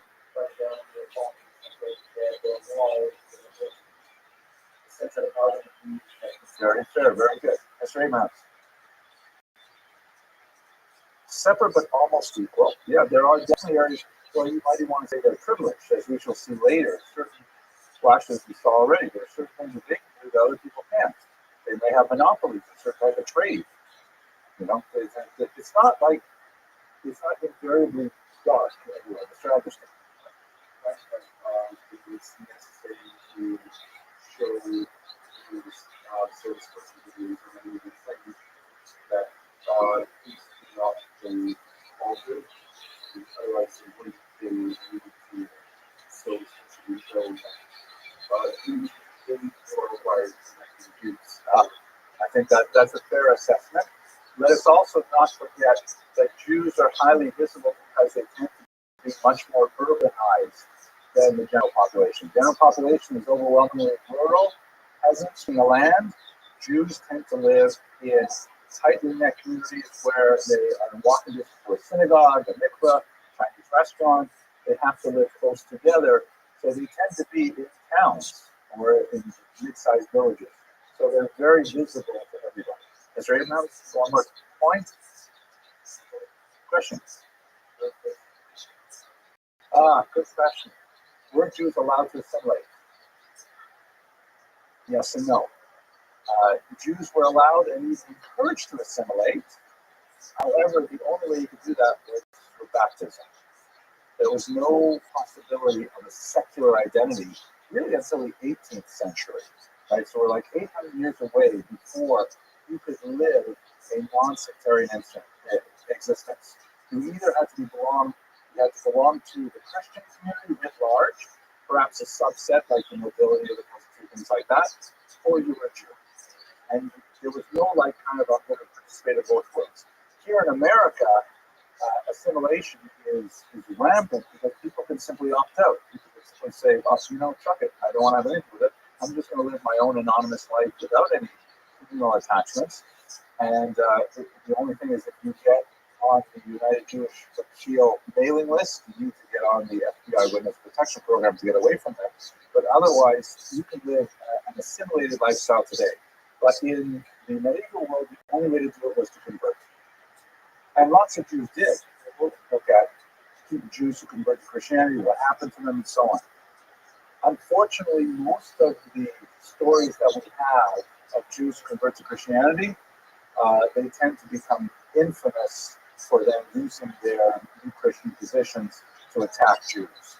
I'm sure there are way more Jews who simply married, let's say, non-Jews and then just disappear from Jewish history, but the ones that make history tend to be rather negative. Okay. In fact, it's good that you asked that, Mr. Davis, because where I'm going right now is in that context. I want to take you ahead to that moment when Jews suddenly had the opportunity to assimilate. So let's just break our mindset for a minute from 9th, 10th century Ashkenaz, and let's go all the way up to 18th century France, which of course is part of Ashkenaz. When I say Ashkenaz, and I often use the term Germany, it includes really much of northern France as well. And you have this guy here, Emperor Napoleon the great Napoleon. We're going to come back to him later on in this course. But basically, in 1789, there's a massive break in the way Europe deals with its citizens. The French Ancien Regime, the old kingdom, falls, and you have the beginnings of a democratic country right in the center of Europe. It takes a long time for them to work out exactly how they're going to be a democracy. They go back to have, an emperor for a while, things like that. But one of the things that happens is shortly after that revolution of 1789, first Sephardic Jews and then Ashkenazic Jews are made equal to French Christians. It was a massive watershed moment in Jewish history where there were no longer the residency restrictions placed on Jews, the occupational restrictions, all kinds of anti-Semitic laws which simply disappeared overnight. And what ended up happening was Jews had kind of like all this built up, spring-loaded energy that allowed them to surge ahead in all kinds of areas of endeavor, especially in business, because, among other things, they had been literate and numerate, right? They could do math. In the decade or two after 1789, Jews all of a sudden became incredibly wealthy, incredibly powerful, and a lot of non-Jews in France were saying, "This is ridiculous. This is our country. It's true the Jews lived here for so long, but nevertheless, we can't let them get ahead of us." And they complained to Napoleon. So Napoleon said, "Well, I hear what you're saying, especially in the area of money lending, right? Because Jews were allowed to charge interest on lending money." We'll get back to that, God willing, a little bit more when we go back to Jews and the economy. They go to Napoleon, they complain. Napoleon says, "Well, let's find out once and for all, are Jews positively disposed to building our country with the rest of France, or are they our internal enemies? Do we have to do something about the Jews, or can we let them be equal citizens?" And he says to his advisors, "So what's who runs things for the Jews? Who's the final word on what Jews do?" And they say, "Well, there used to be this organization called the Sanhedrin. Maybe Napoleon, you heard of it from Dachshund. They didn't say that. I made that part up. And they said, but it hasn't, the Sanhedrin, this great court of 71 judges, it hasn't sat for 2,000 years, And he says, that's great. Let's call a Sanhedrin. And he convenes, amazingly, in 1806. I think 1806. I think so. He convenes a Sanhedrin. He pulls Jews from all over Napoleonic Europe, Italy, France, Germany, everywhere where he's conquered, and he sits them down and he asks them 12 basic questions to try and figure out, what do you Jews want? Do you consider yourself separate from Frenchmen or the same as Frenchmen? Do you guys have a separate police force? How do you govern yourselves? Should we continue to allow you to be separate and equal citizens, or do we have to treat you as enemies? You'll join the Germans if you get a chance to do so. So of course the Sanhedrin, they knew what Napoleon wanted to hear. They gave him 12 very good answers, and he said, "Okay, so that's it. It's settled. Jews, you get to be regular citizens like everybody else."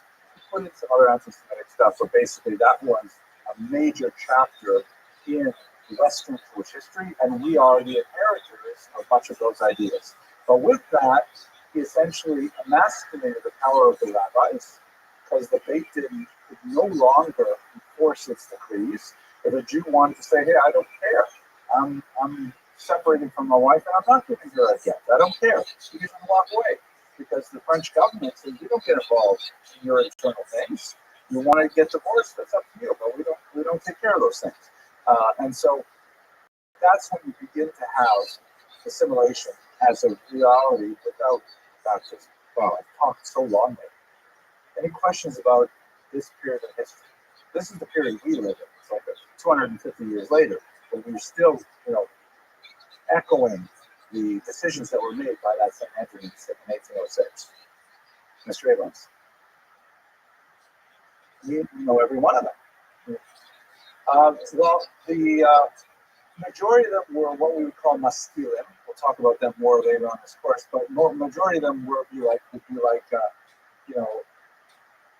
not traditionalists. They would want to change halacha. It was very early yes. They were very inclined towards, well, we're prepared to do away with some of our Jewish customs in order to achieve, equal citizenship. And we'll spend more time talking about this later on. But they did have a very important rabbi, Rabbi David Sinsheim, and was the head of the Sanhedrin, very respected Jewish on the Mishnah called Yad David, still studied today. It's like 20 volumes. So they had some from his on too. And he very carefully threaded the needle between what Napoleon wanted to hear and what Jews was prepared to offer.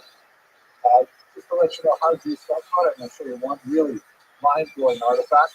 The Jews were so grateful that Napoleon confirmed their citizenship that they minted a commemorative medallion to show how much they love Napoleon. Just look at this. It's like hard to believe they actually did this.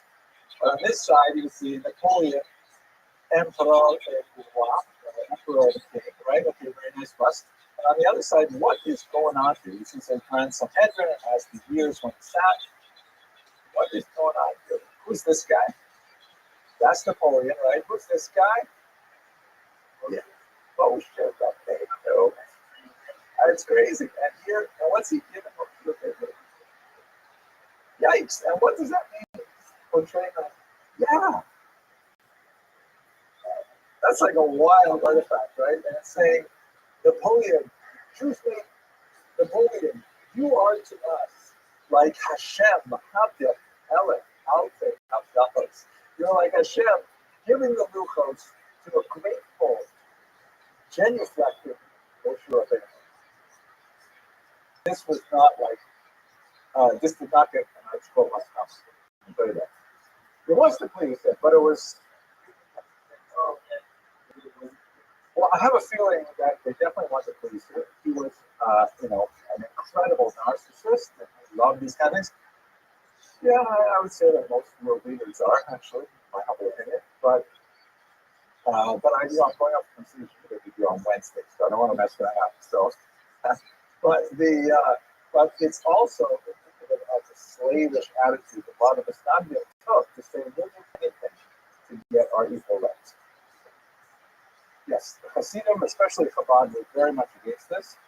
They called, Napoleon means Bonaparte means Chelek Tov, and there were Jews who were saying he's the Chelek Tov, he's like Mashiach, he's the good fortune. And Chabad was saying, are you crazy? He's like the opposite of that.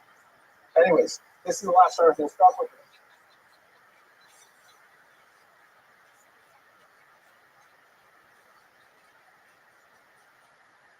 Okay, so let's first of all ask the question, where is Ashkenaz? Ashkenaz, I'm sure you're aware, we call the Jews Ashkenazi. The yud at the end means of Ashkenaz, right? Jews who are from Ashkenaz. Where exactly is it? The first, hang on, not too fast, Mr. Kurtz. The first example we have of Ashkenaz, the word is over here in Bereshis, Perikut, where we have this description of the grandchildren of Gomer, right? Or no, sons of Gomer, who are the grandchildren of Noah. Let's go through this again. I forgot my little clicker, so I'm going to stand over here for a second. You have Noah has a son Japheth, Japheth has a son Gomer, and Gomer has a son Ashkenaz. So here we have the first reference to this thing called Ashkenaz is in the Bible, and it is a person, not a place. It is associated with the people who descend from Ashkenaz, and then during the medieval period, Jews applied that moniker to a particular piece of geography, and more specifically, it ends up referring to the Jews who come from that place, which is associated with a biblical ancestor, not necessarily, as in this case, Jewish. That's where we first get from Ashkenaz. Mr. Kurtz. Sorry, thank you. You are anticipating my next slide. So, wait, how many people are we talking about? In the period that we're looking at today, about the 9th century, maybe 5 to 10,000 people, fairly small population. But by the time you get to 1939, on the eve of the Holocaust, that's about 80% of all Jews in the world were Ashkenazis.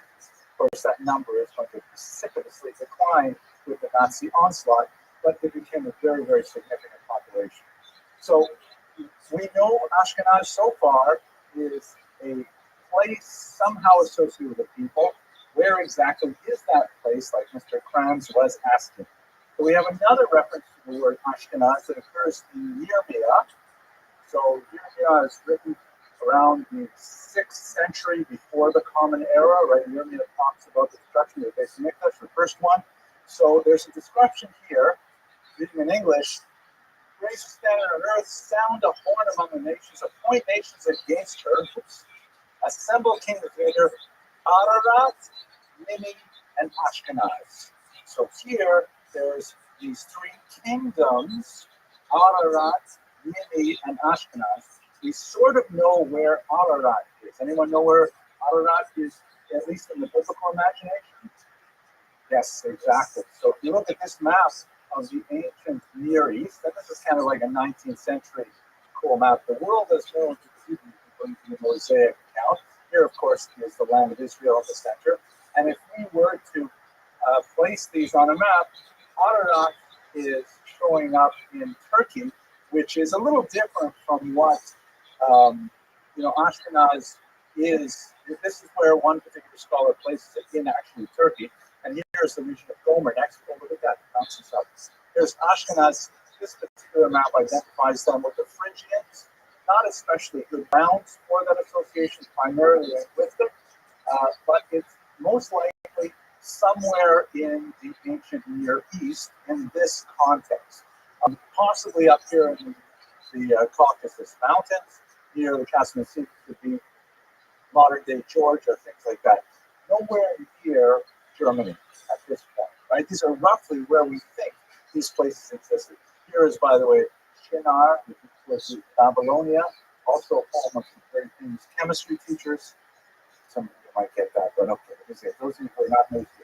Anyways, how do we get to Germany? So if you look over here at the Chuvos Gaonim, which is written by Rabbi Gaon around the year 1000, right? So we're jumping from the biblical account in the Chumash, that just gives us the place.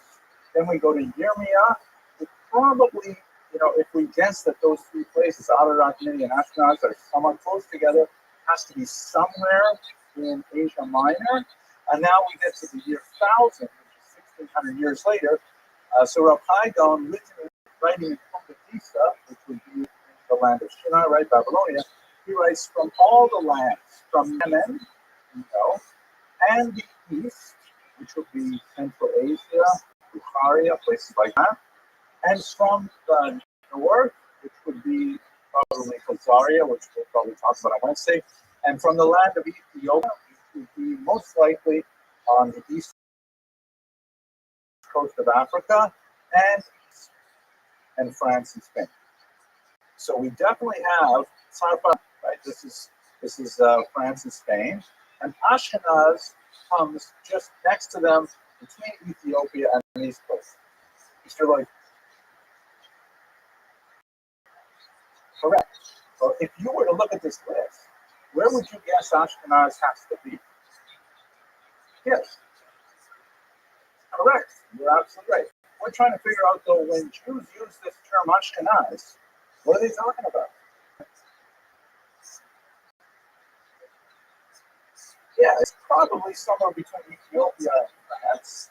And likely, you could imagine Italy is between Ethiopia and France, also Egypt, but we're getting closer to Europe, right?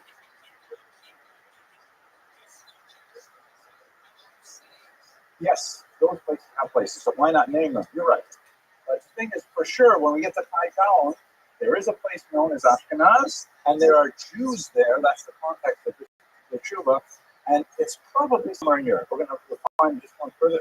Is Vasilevsky?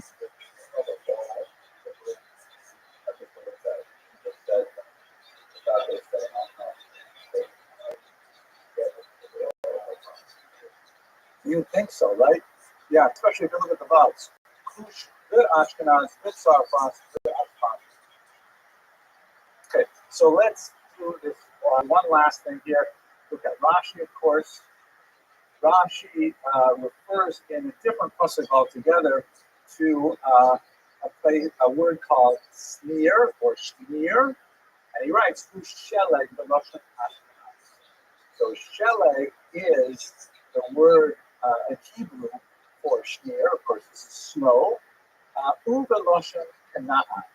So let's translate it. This signifies snow in the German language, Schnee. Okay? In fact, the German word for snow is Schnee. And in the Canaanite or Slavic language, sleet. It's also the Russian word for snow. So we have a concept of the Lashon Ashkenaz, which corresponds to what we know about German from Rashi. Rashi quotes a German word saying that's what the Ashkenaz. Yes. Correct. Correct.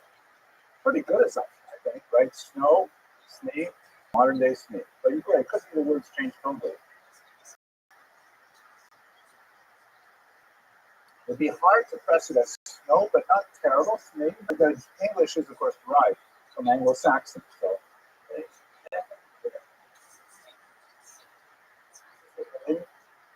yes, correct. It narrows it down to Anglo-Saxon regions, at least, or at least Saxon language. So we're getting closer at it. But by the way, guys, the number of the word Ashkenaz shows up before Rashi is like infinitesimally small. A dozen maximum, right? It's like they may throw out the word Ashkenaz with no context whatsoever. But when you drill down, it seems we're getting to Germany. And I'm going to show you a map that hopefully will settle this linguistic discussion. This is for sure, by the time you get into the Valley Postos, this is Jewish geography. We've got a region here which is kind of cut off Sfarad, which is identified with Spain. That goes to a pasuk of Habakkuk, which was identified with Spain, possibly incorrectly, but nevertheless it was well accepted. Provincia, which is a region of southern France that is really very different culturally than Sarfat, France proper. And then you have Ashkenaz, which is associated with the Rhineland in particular, northern Germany in particular, places like Köln, there's an early settlement, Frankfurt, you can't see it here, but Speyer, Worms, and Mainz are smaller towns where Jews live. And then it's an unusual place over here in Eastern Europe, Canaan. They called it Canaan because this was one of the major slave markets of the world at the time. And Canaan were associated with slaves. It may be related to the word for Slav in English, although most Slavs don't like that. They say, no, the word Slav is related to the word Slava, which means glory, not like Slava Ukraine, and glory to Ukraine, not Ukrainians are slaves. But it does translate basically the same way. So that's our Jewish geography. This is what we're talking about here. The Jews who lived in this part of the world. Later, they are going to migrate to Eastern Europe, and later they're going to migrate all the way to North America.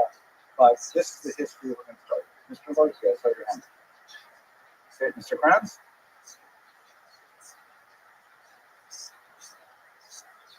Yeah, Schnee. Yes. And Yiddish is basically German with flat. That was a joke, guys. Flat with that. Thank you. Okay, so let's go to a deeper question now, which is, how did the Jews get to Ashkenaz? At this point, we're going to be in this topic for the rest of the hour, but it's pretty fascinating stuff, I think. We have two sources of information on how the Jews got to Ashkenaz. We have our internal literary tradition. Yes. Yeah. Yeah.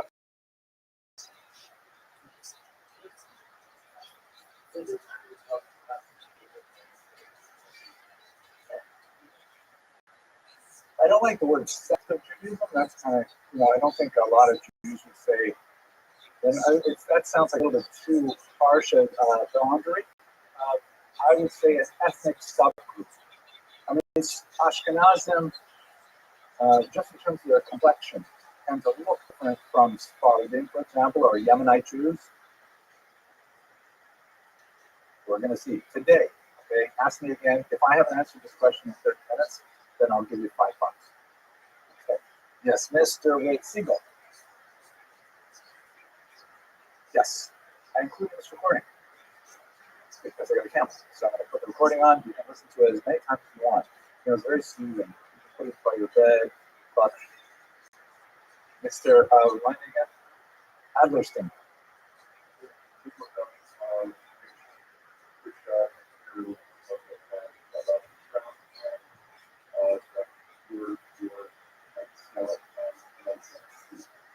Neat, perfect. Thank you so much. Vielen Dank. Okay, which is the kind of German they would speak today. So we have two traditions of Jewish settlement of Ashkenaz. We have our internal literary tradition, meaning like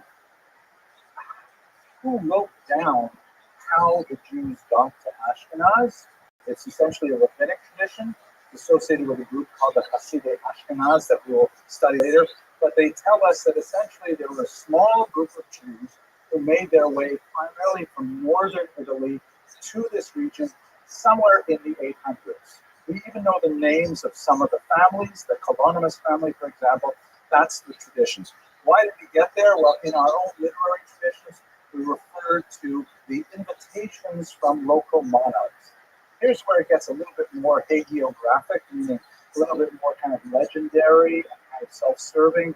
Like, for example, Charlemagne was a very, very Frankish king from the period. He lived 747 to 814. He probably did not invite the Jews himself. This is interestingly a gold bust of him from his capital city of Aachen. And I read on one site, this is said to contain his actual skull cap. I don't think that means he's Jewish. I think it means that actually the bone of his head is on the inside of that, which I think is somehow grotesque, but fascinating. So he probably did not. We have no other records indicating that Charlemagne actually invited Jews, but we definitely have his son shown here. It was the Pius who was actually much more involved in inviting the Jews. So this is already still 8th century, where we know there are kings interacting with Jews. We have like non-Jewish sources that corroborate the idea of small Jewish communities in Ashkenaz at this point. And in particular, his grandson, Charles the Bald, who does not actually look very bald. His courtier down here, this is a little bit unhappy, he looks much more bald than he does. But Charles the Bald in particular is very involved with the Jewish communities, particularly creating these things called charters that we're going to say. So to summarize our first body of information, which we hope to delve into a little bit more in coming classes, is a literary tradition, right? Books that talk about how Jews got there, and portrays this image of Jews coming in the 9th century, settling in small numbers, making relationships with local royalty, and establishing themselves. Mr. Krenz. Yes.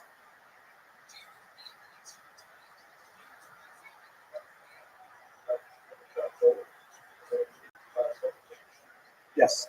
There's this interesting story of the 3 boats that were released by Vespasian in, well, there's 2 actually those boat stories. One of them goes all the way back to Vespasian. The other one is a boat that was captured by pirates, and then Jews were sent to abroad. Let's go to the first one. Vespasian, rudderless boatswain, says that Vespasian, in his cruelty, he put a whole bunch of Jews on boats. In the first century, this is after the destruction of the Beis Hamikdash, he gave them no skippers and no rudders and pushed them off into the Mediterranean, and they went and they landed at 3 distinct ports. At Lyon, in France, at Arles, also in France, and strangely enough, in Bordeaux, although to get to Bordeaux, there's no access from the Mediterranean. They would have had to go out to the Atlantic and come all the way around. And those were the establishing of the first 3 Jewish communities in France. It's most likely an apocryphal story, kind of made up, but not this story. This story has some actually good scientific data behind it, as we shall see. What's going on with this period of these 3 kings in particular? So we have them giving out these things called charters as incentives for Jewish settlement, meaning the kings want Jews there.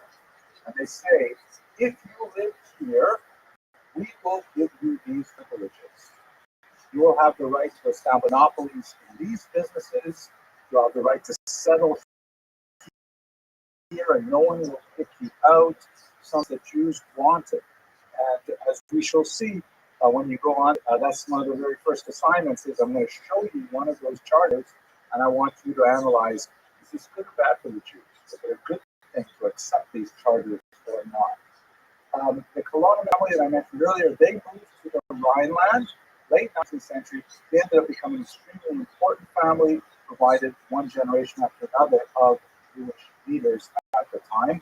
This is all part of the literary tradition. What about the genetic record? What can we say about Jews genetically? Here we're getting to me saving $5, because I'm going to tell you the story of how they're somewhat different. I want to explain to you something called the founder event and the bottleneck that created Ashkenazi as a distinct ethnic subunit within the Jewish people. I want to take you to a place called Erfurt, which is right here in central Germany, where in the 14th century, a small Jewish community had a cemetery, and the municipality in the 21st century, our century, asked for permission to dig up the cemetery because they were doing some renovations to the city center. Jews typically live in city centers, and go to any great city in Europe. The Jewish quarter is almost always right there downtown, usually right next to the river. The Jews were early settlers and very much involved in trade. Here is, of course, the cemetery laid out. And here is actually some of the bones which were exhumed at the time. Now, they asked for permission from the virtually non-existent Jewish community, who also relayed the question to Israeli authorities as to the appropriateness of this. In the end, they received a psak that it could be done, and a whole bunch of Jewish geneticists said, we're not going to get too many opportunities like this. We want permission to analyze the bones of these 14th century Jews, right, the 1300s, including among the many experts they asked for the great Rabbi Dr. Steinberg, who wrote the massive 3-volume encyclopedia of Jewish medical ethics, and he ruled that under these circumstances where the bones were to be interred in another Jewish cemetery. Um, they couldn't do anything to the bones themselves, but they could study the teeth that had been dislodged from the jawbones. So in other words, they made a massive deep dive genetic study into the teeth. Just out of curiosity, why would you think the teeth are okay when the bones are not? Yeah, but finger bones can also be dislocated and so on. I'm sorry? Yeah, they're not so permanent. We don't like, if you use the tooth, you don't bury it, right? On the other hand, if a limb is amputated, we do tend to save it and bury it. It's kind of weird use of your teeth, but, you know. So yeah, the teeth are distinct. They're not part of the body. People don't have the same fasciitis with their teeth. They discovered some amazing things about their diet, and they also, of course, did the genetic analysis. And what did that genetic analysis say? It said something which we already knew from another bizarre genetic experiment that was conducted in the early 21st century in England. This is the Castle Point Shopping Centre in the English city of Norwich, which was the site of a terrible pogrom in the 12th century associated with the Crusades.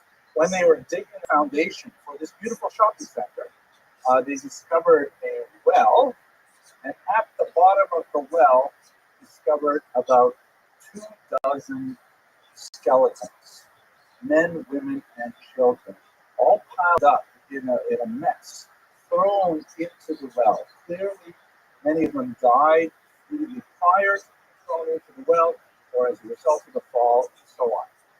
In fact, some of those bones, which was taken back for scientific analysis, they could actually calculate from the DNA what they must have looked like. There are two reconstructions of an adult and a child at the bottom of the Norwich well.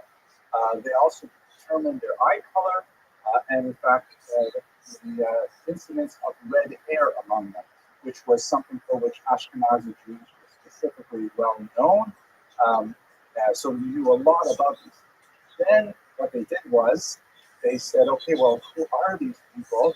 They looked at like 23andMe type data, and they found that, oh my gosh, they're overwhelmingly Ashkenazi Jews who were thrown into this well in the context of a pogrom, and they immediately handed the bones over to the Jewish community who reburied them in the Jewish community. But we see that there were Jews living in Norwich, Ashkenazi Jews living in Norwich in the 12th century. Mr. Sullivan, Adlerstein.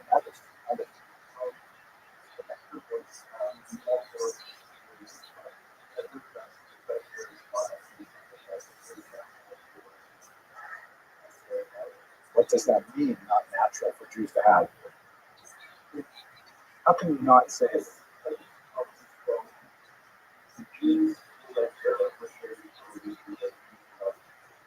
Okay, but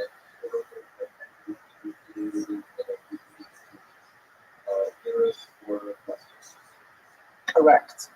But so you're saying two different things. The second thing is essentially true, that there are lots of Jews that have genetic characteristics which are not commensurate with Near Eastern origins. Right? If it was Aim Achar Aim, Av Achar Av for generations, we probably would not look like they look in this room here. But we're not defined as Jews by our genetics. There are sort of like convergences for their bodies. No. So that's precisely. It says, look over your right shoulder. You may actually see it. You were right there. So that's the point. That what gets us? This really speaks to the question. Is it true? One thing we can say for sure: a Jewish not a genetic concept. We have a wide variety of genetic complexions. Yes, Mr. Siegel.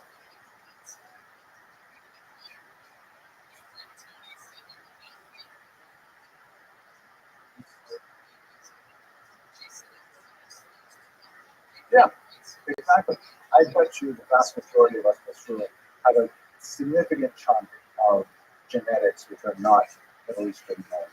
And there are tons of people with Middle Eastern genetics who are not Jewish at all, too. In other words, they're not necessarily, you can't define Judaism by genetics.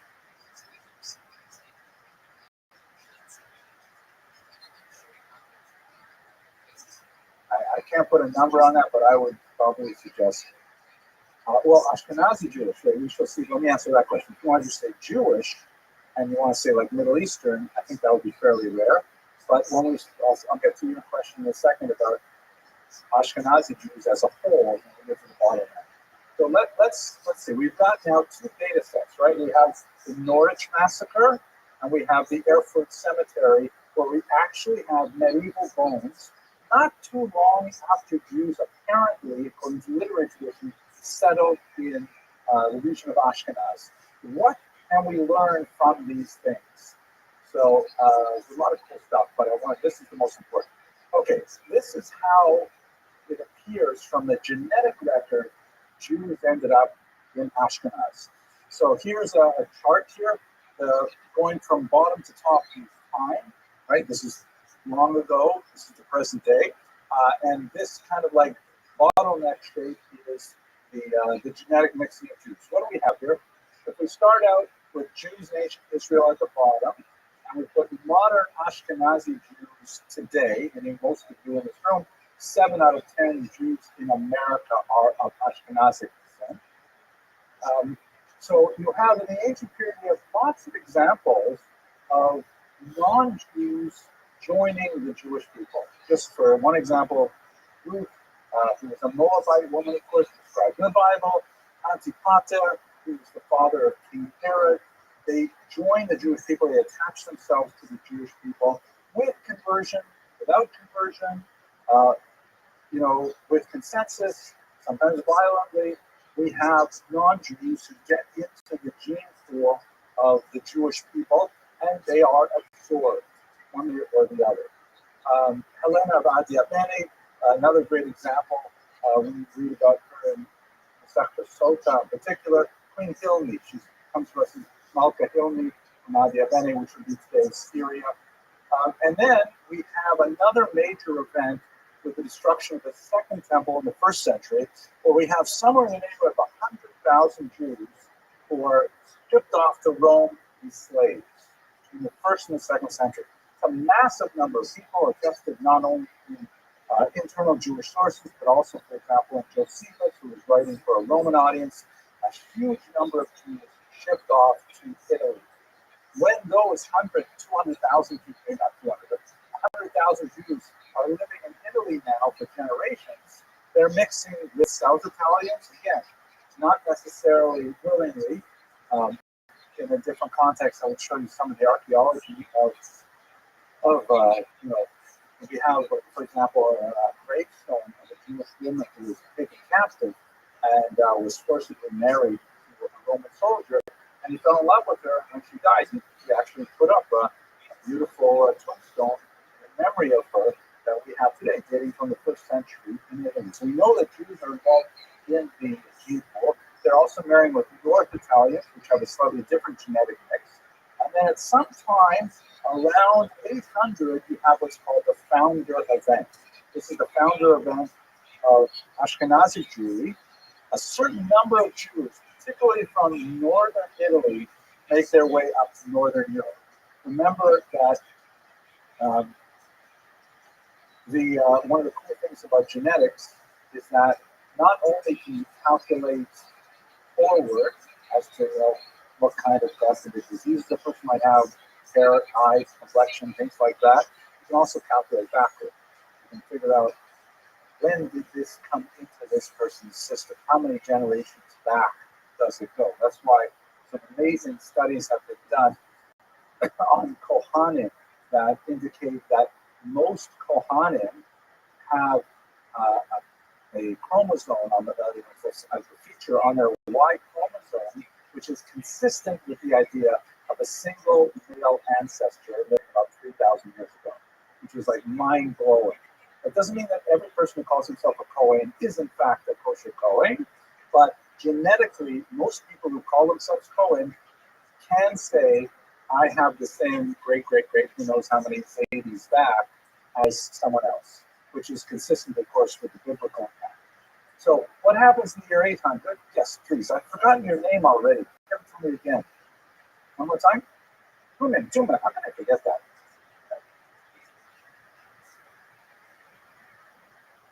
Uh, Genetics just doesn't go back that far to find an Eve. We do find, however, with the Ashkenazim, that obviously it's very difficult to do a proper data set. But when you study Ashkenazim, there is among Levites in particular, Rabbi, that 46% of people who are Ashkenazi and Levium come from 4 women. I think they're called Sarah, Rebecca, Rachel, and Leah. But no, 4 women who lived around the year 800 in northern Italy. Non-Jewish women, right?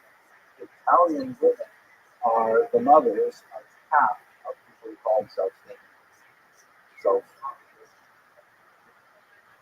well, it's through the father, right? A lady can marry a Eurist, right? So if a woman converts, then she becomes Jewish.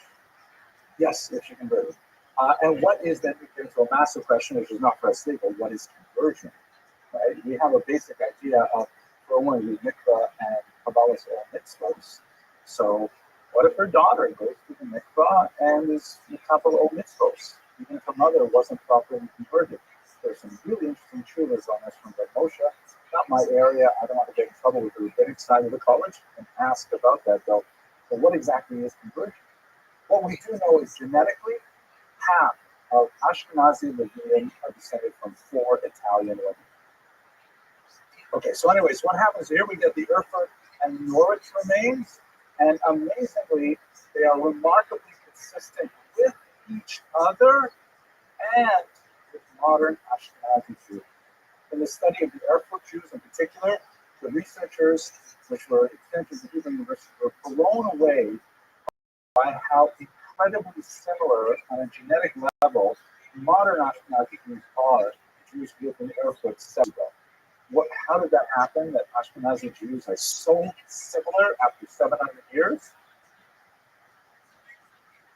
Constant endogamy, constant intermarriage, over and over again. This tiny thing, that's the bottleneck, right? The founder event is when you have a tiny group of Jews who move here, maybe 200 people, very small amount, and they're always cousins marrying cousins over and over again. That's why we have a lot of inherited diseases. Lactose intolerance is associated with Ashkenazi Jews. Tay-Sachs is a great example. My own parents are actually, I think, third cousins with each other, and they were married in the 20th century. It's just that's how Ashkenazi Jews essentially came to be formed based on the genetic record. Okay. That's the bottleneck. Which is a good reason for marrying an Ethiopian Jew or a Yemenite Jew or something like that. But any arguments, questions, discussions about this?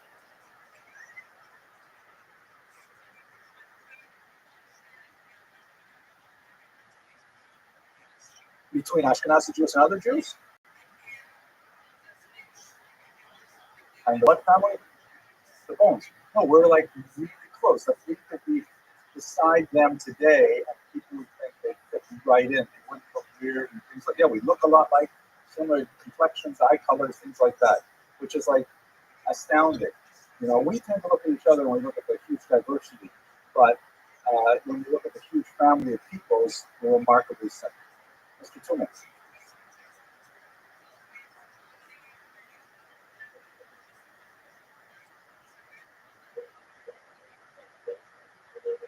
Right, we had a bottleneck based on a very small origin founder event, and then constant endogamy over the last 700 years. I needed a citation for the study as opposed to great detail. Mr. Adlerstein. Yeah, I think that Ashkenazi are sort of it's the Ashkenazi I consider as It sounds not unreasonable. I don't know the science well enough to affirm or deny, but it's consistent with what I've read too. Mr. Vasilevsky.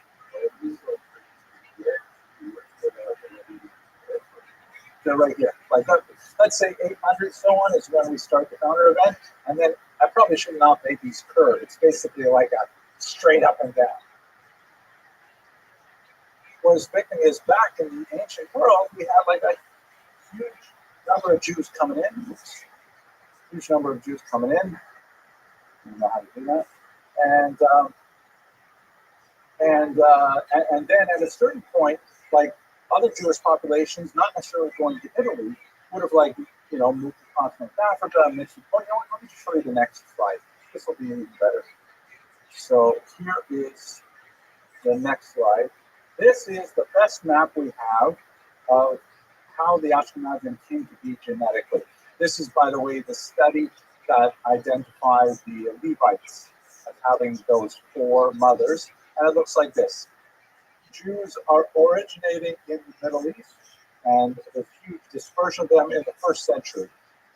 A certain number of them will make their way across the coast of North Africa, and eventually you'll have a major civilization developing in Spain, somewhat earlier, by the way, than the Rhineland. You begin to see archaeological evidence from Jews in Spain in the 1st century, and we have good external records of them in the 6th century, and by the time you get to the 8th century, you know a lot more about Jews living here. So they predated Ashkenazi Jews by 200 years. Big civilization happened here. Much smaller civilization emerging out of the Jewish migrants who were taken off to Rome and then eventually migrated up to the Rhineland here in Germany. And then later in the 17th century, which we'll cover in a few weeks, they began to push east towards Poland, Lithuania, Russia, and so on. But the word Ashkenaz does not mean Poland, Russia, Ukraine. It's for people who trace their origins back to the Rhineland in particular. And then, of course, you have the mixing of Ashkenaz and Sephardim after, especially 1492, the expulsion of the Jews from Spain. That's basically the genetic. Now, here's a question which you might be wondering about. The DNA of those Erfurt Jews show that 15 to 45% of their DNA is consistent with Middle Eastern DNA, but 45 to 70% is Italian. Yeah, intermarriage, conversion, rape, all kinds of things, but this means that Ashkenazi Jews are more or less half Italian. We have a huge infusion of Italian DNA in our complexion. And, if you look at Italians, we sort of look like Italians too, right? Some of us are a little darker, some of us are a little lighter, but we look more like Italians than we do like, let's say, Palestinians or Syrians or Iraqis. Right? So that's the Ashkenazi genetic story. Now, what is also important to note about all of this is that the literary record that we described at the beginning, the idea that, what we have from the Apollonis family and so on, moving there and establishing relationships with kings, things like that, is broadly comparable to what we have from the genetic record. They confirm each other, and seem to be a pretty reasonable story of how the Jews got there and also roughly when they got there as well. Okay. Questions, arguments? Yes, Mr. Leakey.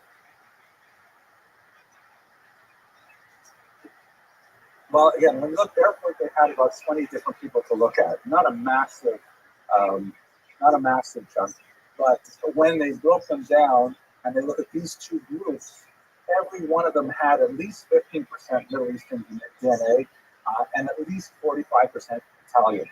And then the rest could be, German, French, or whatever we would associate with European at that time. Mr. Siegel. Well, I don't think I said it quite like that. We definitely have, well, what is a Jew? Right? What is a Jew? If you want to say a Jew is a product of a Jewish mother, you go back very far, yes, all Jews, at least before, let's say, Yitzchak Avinu. Before Yitzchak Avinu, all Jews are either, no, I can't even say that. Jews are either a product of a Jewish mother or converts to Judaism. And that's always been that way.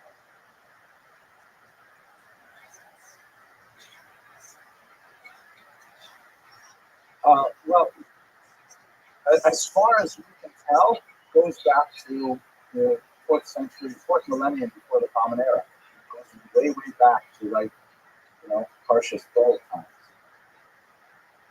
but it gets very hazy there because we don't even know what to do. We don't have like big samples of other people. Also, this huge amount of people moving around in different parts of the world. So it's not an easy history to write based on genetics. Here we have a couple of sample sizes, a couple of samples which are especially useful because yes, they're buried in a Jewish cemetery. That's really indicative that they were the Jews. They're thrown into the bottom of a well. It's a good chance they were Jews. I can't say that. That's terrible. Take another recording. But it does make sense. We know there was a pogrom there at that time, so it's entirely consistent. We have a literary record. But, okay, I want to take you to another totally bizarre piece of history, which I'd rather not discuss. But I think if we don't discuss it, I don't want you to be hit over the head by a Russian bot there, who says, no, Jews are actually Khazarians. So what do you know about Khazaria? Mr. Murphy. There's a book, yes, a Kuzari. I'll see that in a second. What is the Kuzari all about?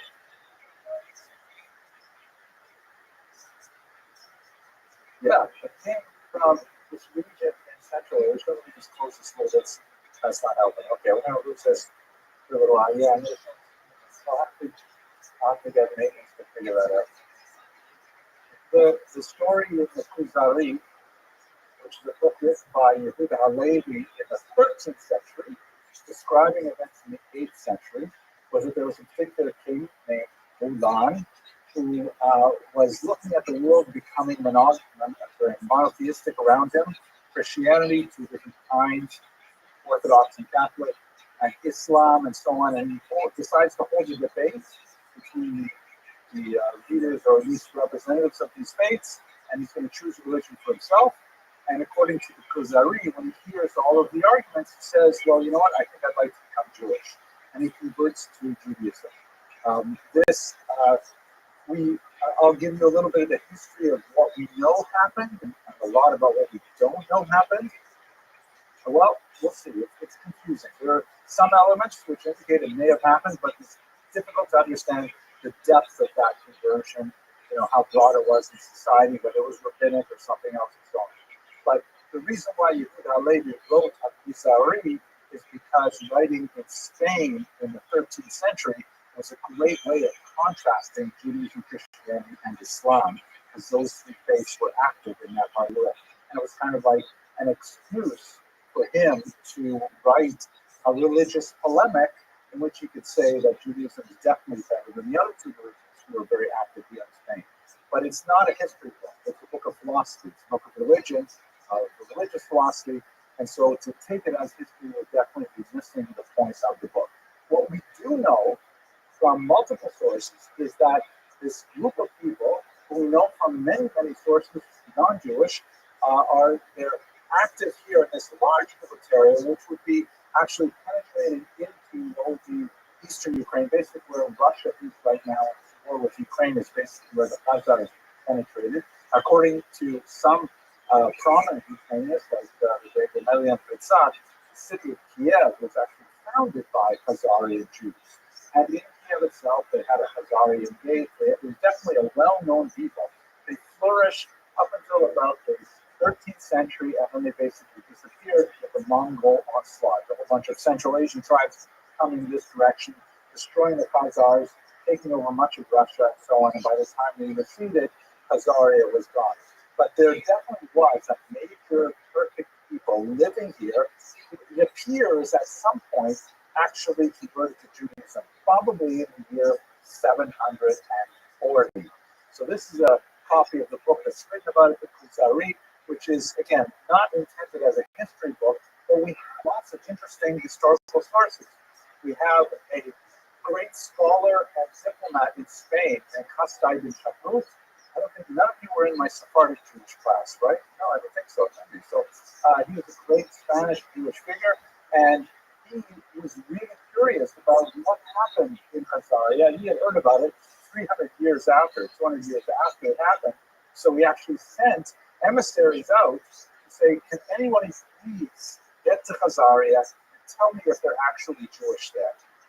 His emissaries did not reach Khazaria, but when they got to Constantinople, they met some travelers who said, "Oh yeah, we've been there, and we'll get you some letters." And they went and they brought back letters from the king Joseph, who told them the whole history of Khazaria, which he then later said, "Wow, this is mind blowing," and we still have those letters today. The problem is you don't really know if those letters were real or if they were faked by the messengers. Meaning, here's a rich emissary, a Spanish diplomat, for 500 dinars, I'll give you whatever letter you want and tell you whatever kind of story you want. So we don't know if it's actually true, but nevertheless, they do paint this fascinating picture, which was the basis of the Khuzari. We also have medieval travelers who made their way there and report on the people of Khazaria, usually in a negative way, indicating that these guys are supposed to be Jewish. Are you serious? They don't even do this. They don't even do that. So the level to which they were adherents of Judaism is not entirely clear. However, you stand over here, so I'll block it a little bit. This is a fascinating document. It is discovered in the Cairo Geniza. The Cairo Geniza is a massive treasure trove of documents that were discovered in a synagogue just outside Cairo that has tremendous amount of data about Jews living in the medieval period. And this is a document which sometimes is called a petak. Have you heard the term petak? You may have heard it like as a ticket, right? Well, that would be petak, but petak with a kuf. And it's like someone knocks on your door. Nowadays they laminate it. Someone knocks on your door, asks for tzedakah, and they pull out a laminated document saying this guy represents a real tzedakah, and he has good videos, and usually a story of how he fell at hard times, things like this. So this is a document from a Jew collecting tzedakah in Cairo, and he claims to be from Kiev, a Khazarian Jew. And there's the signal. Actually, I don't know if you guys answer the door or if the parent answers the door, but typically, what do you look for at the bottom of a project? What do you think to a poem? Right, saying that this is for real, it's not. And they have this weird signature here, which is written in Turkic runes.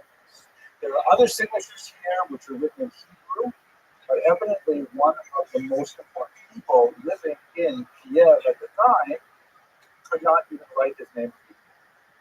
It's as if, you got a petek from, I don't know, Kansas, and the chief rabbi could not sign his name in Hebrew and wrote his name is, I don't know, Christopher Robbins or something like that.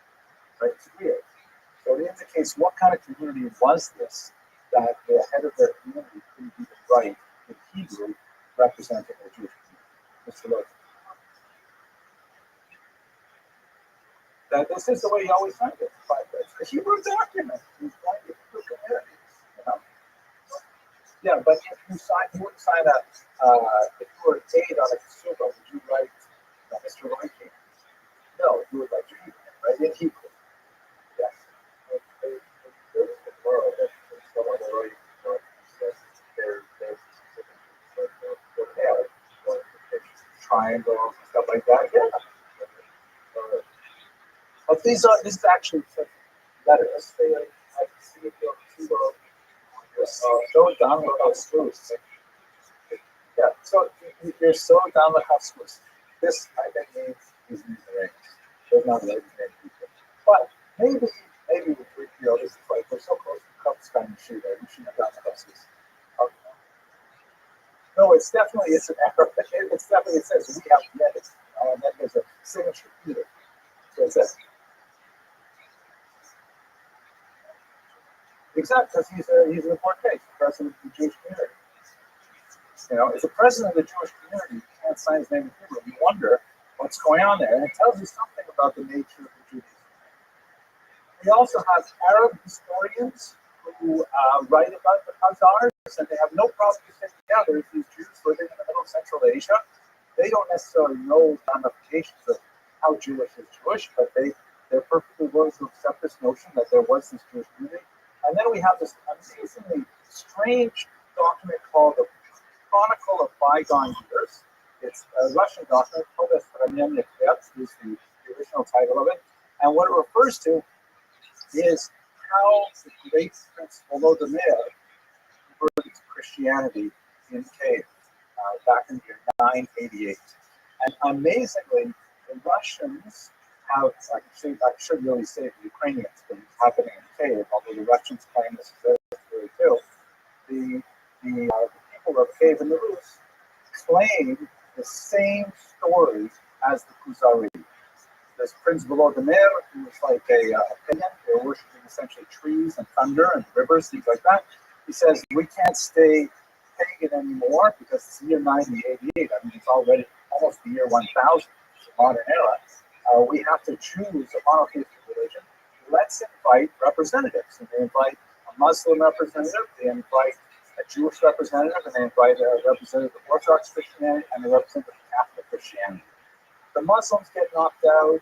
He says, we're not going to become Muslim anymore. Guess why? Nope. He was probably illiterate, but that's not why. What do Muslims not do that Ukrainians and Russians definitely like to do? Drink alcohol, right? Muslims don't drink alcohol. It's forbidden. It's what do they call it? Haram. So he says, no way. He says, literally, we will not give up our cups. So, and then there's a little comment which is probably added by a Christian monk afterwards saying, and also to steer their views to the textbook, which is hard to believe. I think the monk just added that for extra flavor.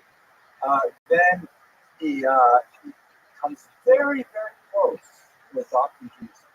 He really likes the arguments of the Jewish representative, who is, by the way, a Khazarian Jew, explicitly a Khazarian Jew. And he says, wow, Judaism sounds so great. I like everything about it.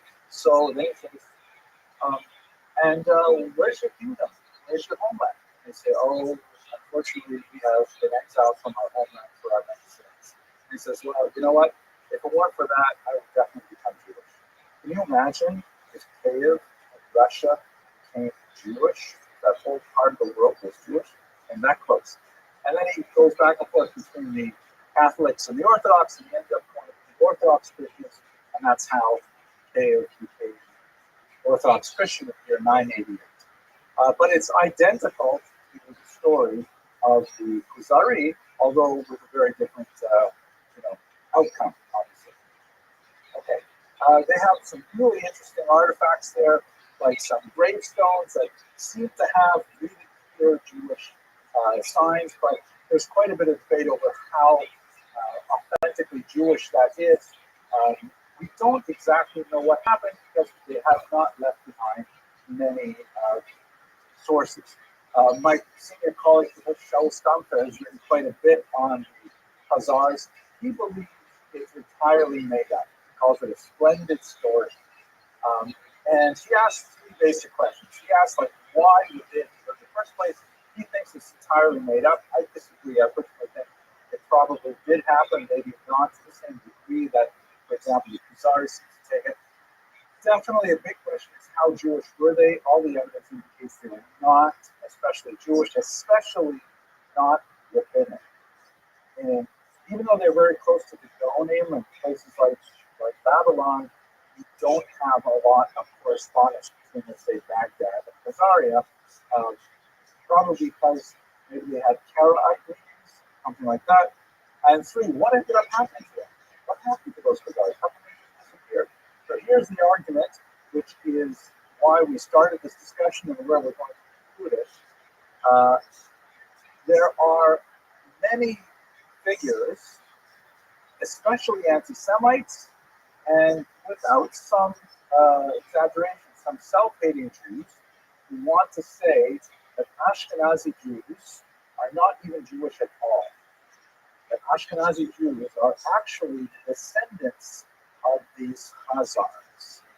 That these Khazars sort of jumped in and adopted the Jewish identity. If you remember the map, it's true that Ashkenazi Jews definitely go back to Germany, but the great bulk of where Ashkenazi Jews lived by the time you get to the 20th century is in Eastern Europe. Some scholars pseudo-scholars, a lot of pseudo-scholars will say Ashkenazi Jews are simply an invented people. Like, Shlomo Sand was one of the darling historians of the anti-Semitic world, writes this book, The Invention of the Jewish People, indicating that Ashkenazi Jews have no connection to the biblical past. Without setting any offense.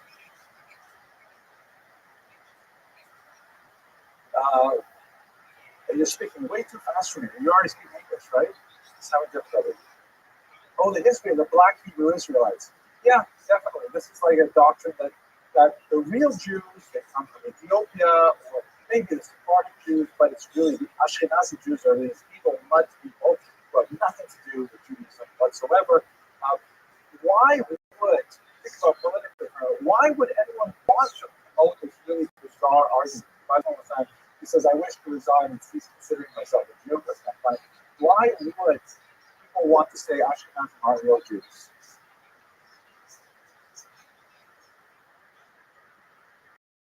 Which land? Israel. Good. What do you think by that, Mr. Grant? Exactly. Go back to Poland, where you belong to Khazars. If you look carefully at the nastiness and comments, you'll frequently see that pro-Palestinian sources will accuse the Jews of being illegitimate colonists of a land that is not theirs, saying they're all descended from Khazars. They have nothing to do with ancient Israel, right? Jews will say, hey, what are you talking about? We've got this biblical precedent. Everybody's been reading the Bible for over 2,000 years. It says clearly Jews, Israel, it's the same thing. And they'll say, oh, that may be true for the true Jews. Are they? Probably the Palestinians. And those fake Jews, especially the Ashkenazim, they also conveniently admit the fact that more than 50% of Israel's population is actually Sephardic and Middle Eastern in origin, not Ashkenazic in origin. But they'll say that there's a separation between the land of Israel and the Ashkenazi people. One more political context. What else would it mean if you want to say that Ashkenazim are not the descendants of Abraham, Yitzhak, and Yaakov? What else do we not have claim to? Torah, Mr. Kranz, brilliant. What do you mean by that? Right. We're not the chosen people, is what the argument is. Oh, those Ashkenazims, they're not the Jews of the Bible. The Jews of the Bible, we love them. We're so nice to them. David, Saul, Solomon, they're great. But Shlomo and Davido, definitely not Jewish. They're Khazars, not Jews at all. So this is like the argument that's used against Jews, both in terms of a political position for Israel and also in terms of their connection to the biblical world. Now, I made this particular lecture many years ago, and I just have a couple of examples. This happened to come out this is great. There's a book on Amazon you can buy right now. I don't have a copy myself. Rulers of the earth are Satanist gangsters, Khazari and scams, right? They have all these these Khazari guys wearing Khazarian black hats. You know, there's the star of Khazari with the number 666 in it, thing like that, right? Masters of lies, deception, illusions, and mind control. This shocking book is not available anywhere else. We're not saying we're not anti-Semites, we're anti-Khazarians, right? Okay, I am actually at the end of today's lecture. Do you have any last questions or arguments? Mr. Tumek. Right. They're not racially Jewish. It has to be, the only way this argument makes sense is if you adopt a racial definition of Judaism, which we never have. Thank you very much, gentlemen. See you on Wednesday.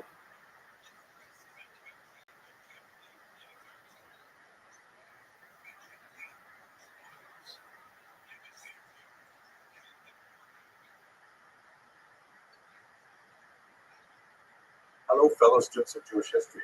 I just wanted to give you a brief update on my experiences in my most recent trip to Israel. I just got back yesterday, and tell you a little bit about what's happening on the channel, and answer one question in particular, and then a call to action. So I just got back yesterday, as I mentioned, and it's always such a phenomenal experience to go to my Israel. I was there in my capacity as the Dean of Rabbi College for Men, meeting with new and prospective students who will be coming to us, God willing, in the fall. These are primarily students from America and Canada.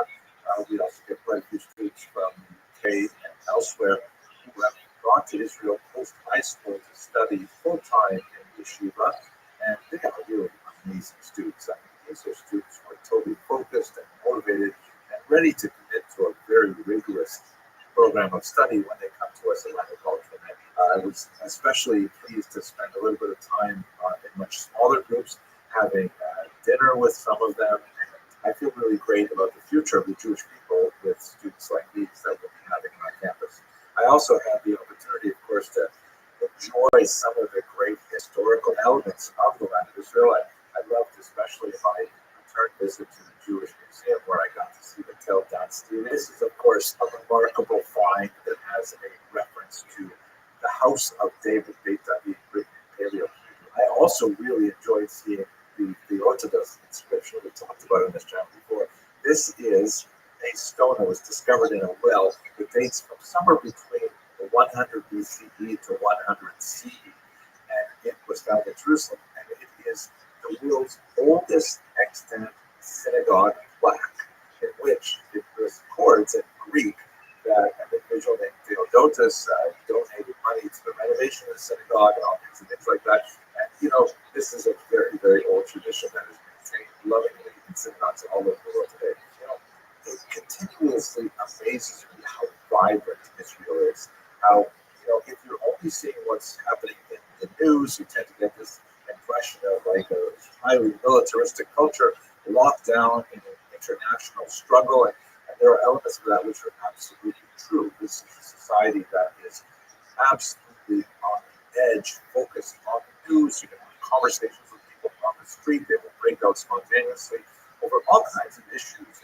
There are protests against the government, protests for the government. There are all kinds of things that are happening, but everyone is united around the central idea of bringing home the hostages. I brought home, for example, the Jerusalem Post that had the entire cover in orange like this on the day of the funeral of Shiri Bibas and her two sons, who were sadly murdered in captivity by the Hamas captors. An absolutely horrific event that galvanized the entire nation, with tens of thousands of people lining the streets to watch the funeral cortege go by.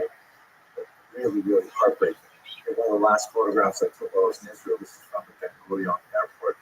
All over Israel, there are these kind of impromptu signs and memorials and messages reminding everybody how long the hostages have been in captivity, and photographs of the hostages talking about their individual lives and so on, and prayers for their return.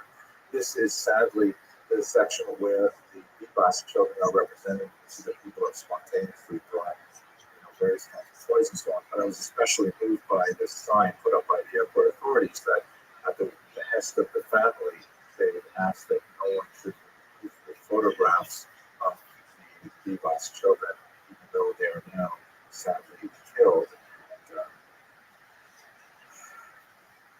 And it's an absolutely terrible time. But Israel remains an incredibly vibrant, alive society. I flew on El Al. It's incredibly loud flying on El Al because everyone on the plane feels connected to each other, and conversations spark, spontaneously and so on. Here's an amazing thing of flying out of Newark. A couple of people on the flight have a guitar and a saxophone, and they got up. They just started playing spontaneously. Four people were leaving for Israel.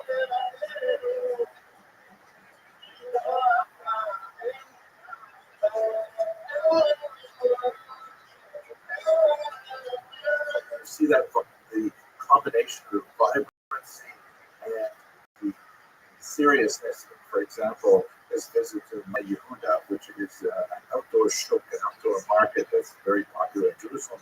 Incredible displays of spices, breads, and we bought for our grandchildren a whole pile of candies. But even in the candy store, that even in the midst of all of this vibrancy and this vivacity and all of this joie de vivre, this simchas hatayim, this joy in life, you also see reminders of how fragile it all is. This is a plaque that's posted up some of these candies. I'll translate it for you. It says, for eternal memory, on this place was killed our dear son, Shimon Chaim ben Chazali, son of Chazali, who was the father of a 3-month-old child, and he was killed here by a bomb left by cruel and heartless terrorists on this date, the Chafdal Sivan of Tafshin, from I believe that was 1968. May God avenge his blood. Terrifying kind of reminders of how Israel lives in a state of vigilance for terrorist acts. Nevertheless, Am Israel Chayil, Jewish people live, Jewish people deserve. Just had to share that with you. Now, in terms of public information, I want to let you know that I am giving some public lectures this coming Monday and the following Monday. These are going to be on my campus in Queens. RSVP is required, and you'll have to bring ID to be allowed in, but it is open to the public, no charge, and I hope that you will be able to attend. The first lecture is going to be on the Jews of Bukhara in the Sephardic world, and the second lecture is going to be on the Jews of Russia in the Ashkenazic world. Both of these populations are known to exist in the immediate neighborhood, so I'm hoping we'll have a popular turnout. Since a lot of you are not able to get to Queens for these lectures, if you are a channel member, please check your community tab and you'll be able to get the link for the live cast. I want to address one quick question that came out of most recent videos that I posted. I had a lot of response to the brief discussion of your African Jews from the Caribbean. This seemed to get a lot of reaction from many viewers, and quite a few viewers were very upset with this idea, perhaps paradoxically, that Jews could be white people too. And I know it comes from a certain segment of my viewership.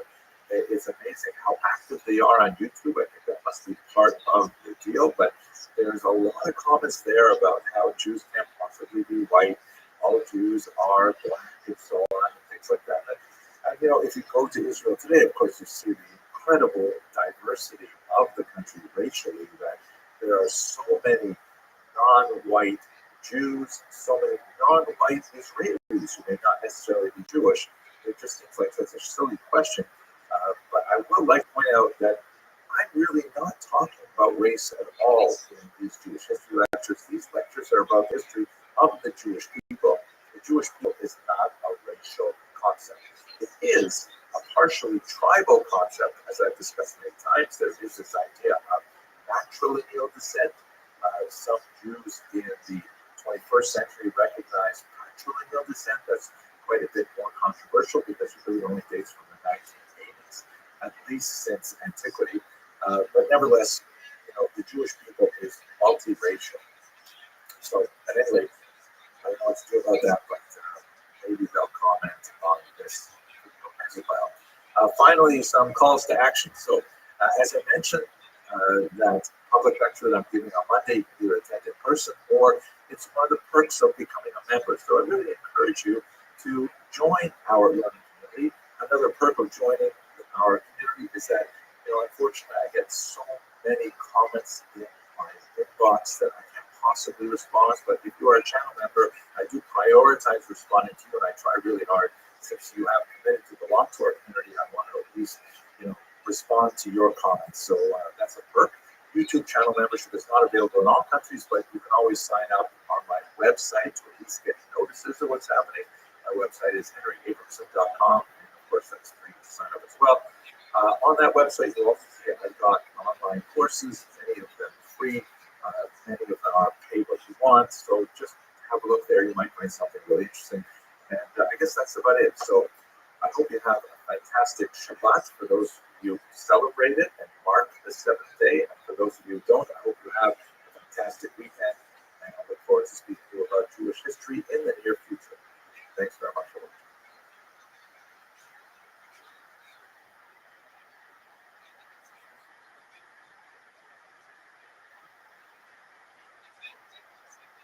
Hello, fellow students of Jewish history. I hope you are all doing well.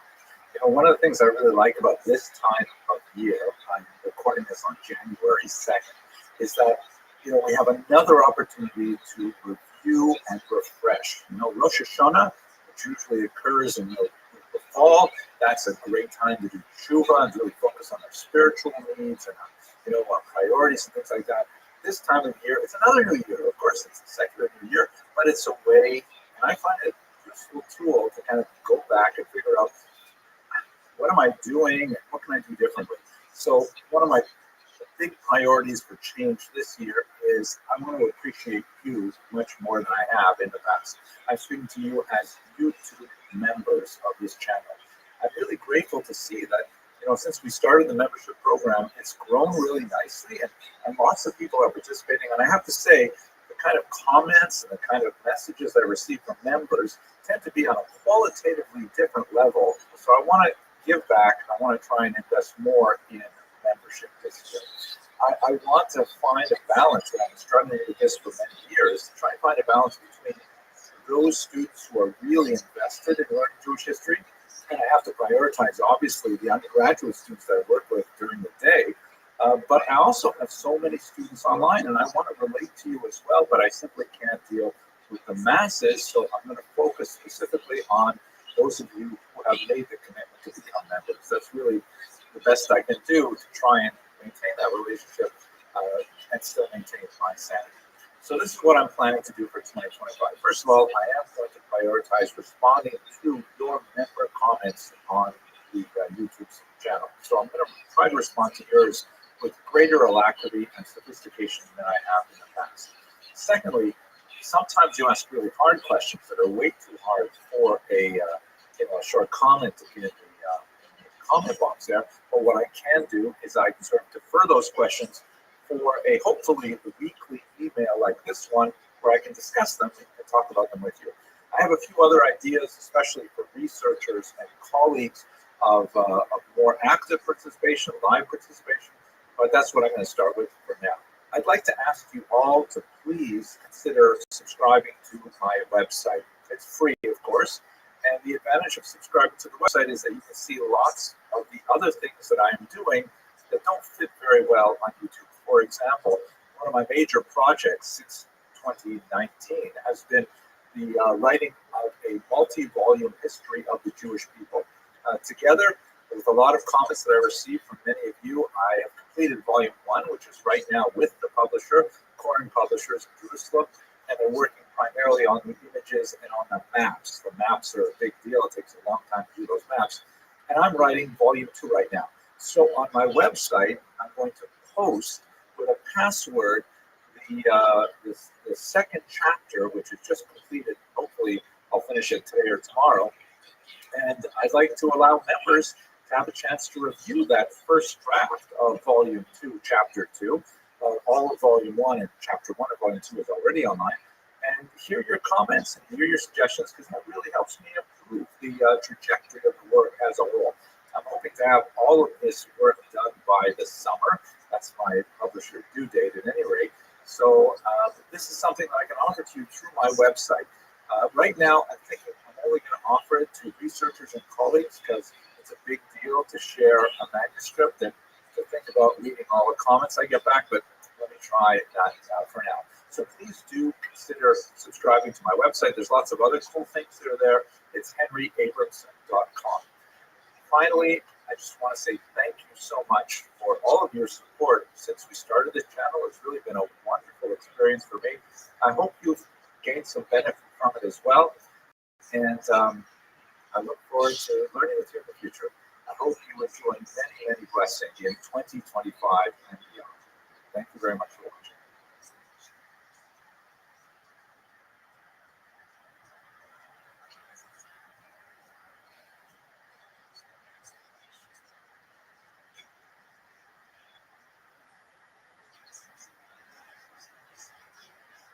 Hello, fellow explorers in Jewish history. I'm really enjoying the research I'm undertaking to promote the Kosher River cruise exploration of Antarctica in 2026. I was really amazed that we had such a phenomenal response, but it's important for us to note that besides the hundreds, maybe thousands of Jewish explorers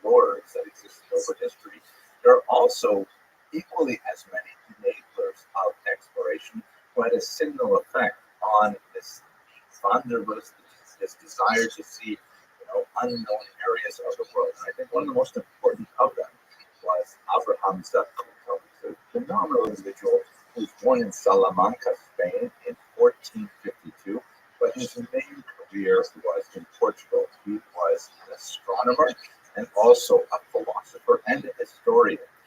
Let's focus, however, on his work in supporting exploration. One of the most important things that he did was he wrote a book called Hachibur Hagadol, which is essentially a kind of Chibur means literally a collection or a book, a great book. And he completed it in 1478. And basically, it's 65 detailed astronomical tables that tells you exactly where the various planets are going to be at various times, various dates, and things like that. This proved to be extremely important for navigation at the time. And then he actually followed that up with something called the Biur Luchot, which is like the explanation of the tablets, I guess explanation of the tables. Maybe that's actually in reference to the Alphons on the tables that were written sometime earlier that he developed further. The Latin translation of the Almanac Perpetua, which is like the perpetual almanac, the perpetual sort of like calendar of all of these celestial bodies, and together with the new metal astrolabes, which is a really important device. Many of the astrolabes that come from this period actually have lettering in Hebrew because so many Jews were, working in navigation at the time. This allowed ships to have a much more accurate sense of their position wherever they were sailing. This is especially important when they're sailing around the equator, and they can't rely on the North Star as it goes below the horizon. So this was an incredible leap forward, so much so that in 1497, Vasco da Gama, who was, of course, one of the greatest Portuguese explorers, he already used Zacuto's work on his way to India, and became very important after. It's also a fascinating story that, based on these tables, Christopher Columbus was able to actually predict a solar eclipse, and in a conflict with the indigenous peoples that he encountered on his way, this actually saved his life at one point. So who knows, another Jewish individual to claim for Western civilization, right? He also did many other things in his life. He unfortunately, despite the fact that he was the astronomer to the royal house, he was nevertheless expelled from Portugal in 1497 because he refused to convert to Christianity. This was a terrible story at the time. He ended up, spending his life in the Eastern Mediterranean. And while he was in his exile, he also wrote a very important book called Sefer Yucatan, which is essentially his historical account of the world. And it's a really important work, and it talks a lot about not only his personal story, but of course the story of humanity. Okay, if you are interested in getting one of the few rooms that we have left on this amazing expedition ship, please visit the website below. Otherwise, I look forward to sharing my research with you and hopefully some videos of penguins and other things that you see there. Thank you very much for watching.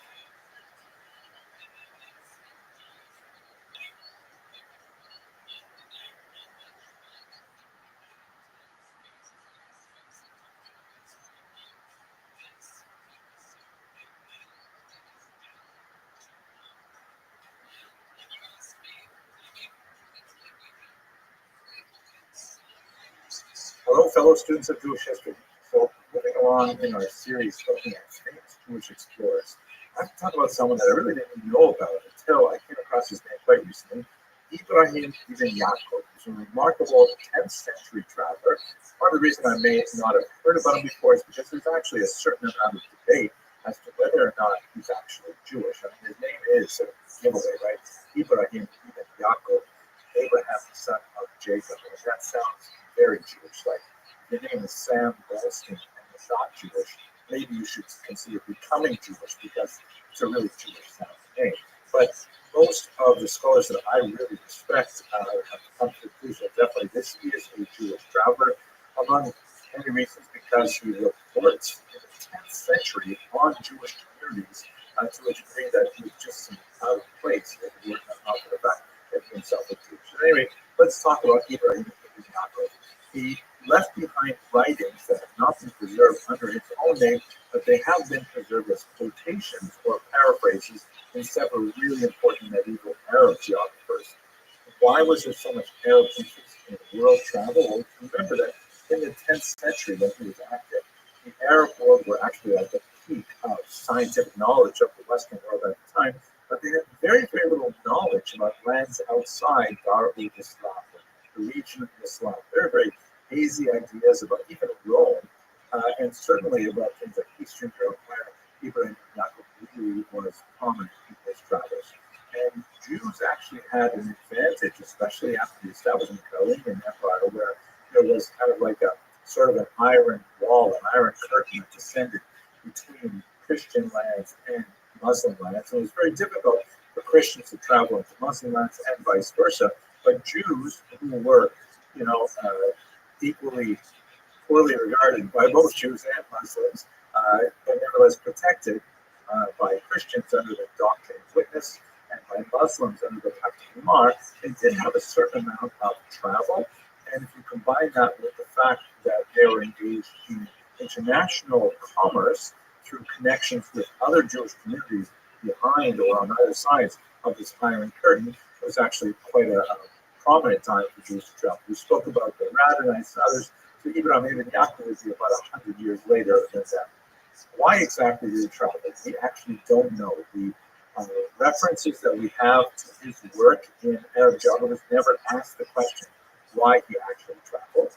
Some historians have assumed that he did so for some kind of trade, perhaps slave trade, but there's no evidence to suggest that. Salah Baron, the genius of 20th century scholars, supposed that perhaps he was the envoy of Hasdai bin Shakrut, a very important Jewish figure in 10th century Spain, but it doesn't fit with the dates because the earliest possible date is 966 for Ibrahim ibn Yaakov's travels, and that would be too late for Hasdai bin Shakrut's major diplomatic efforts.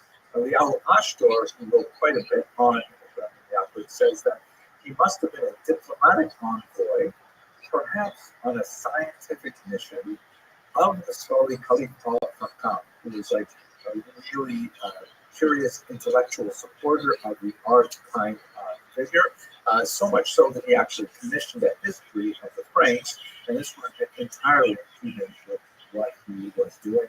That makes the most sense, I think.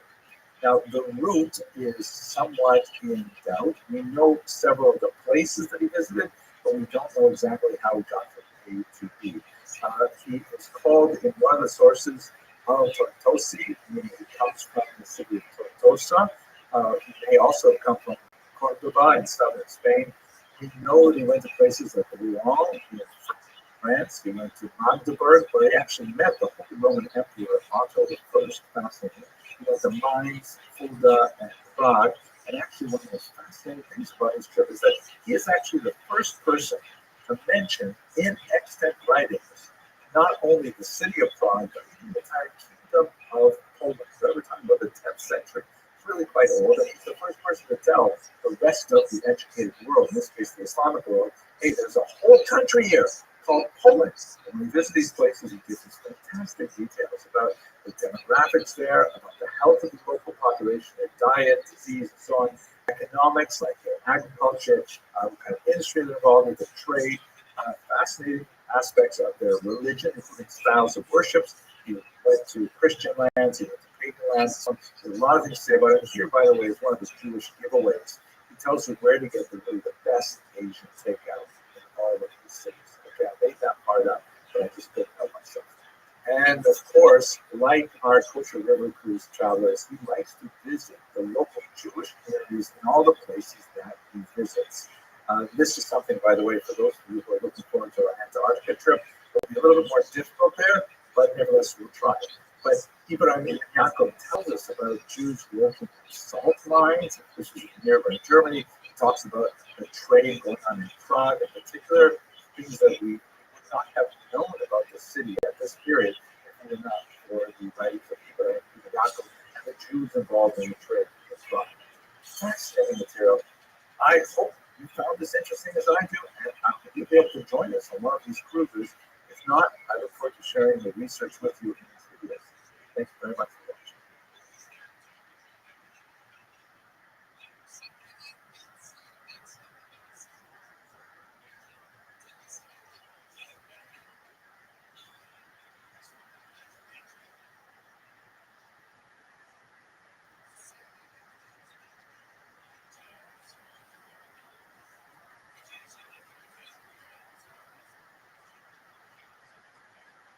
Hello, fellow students of Jewish history.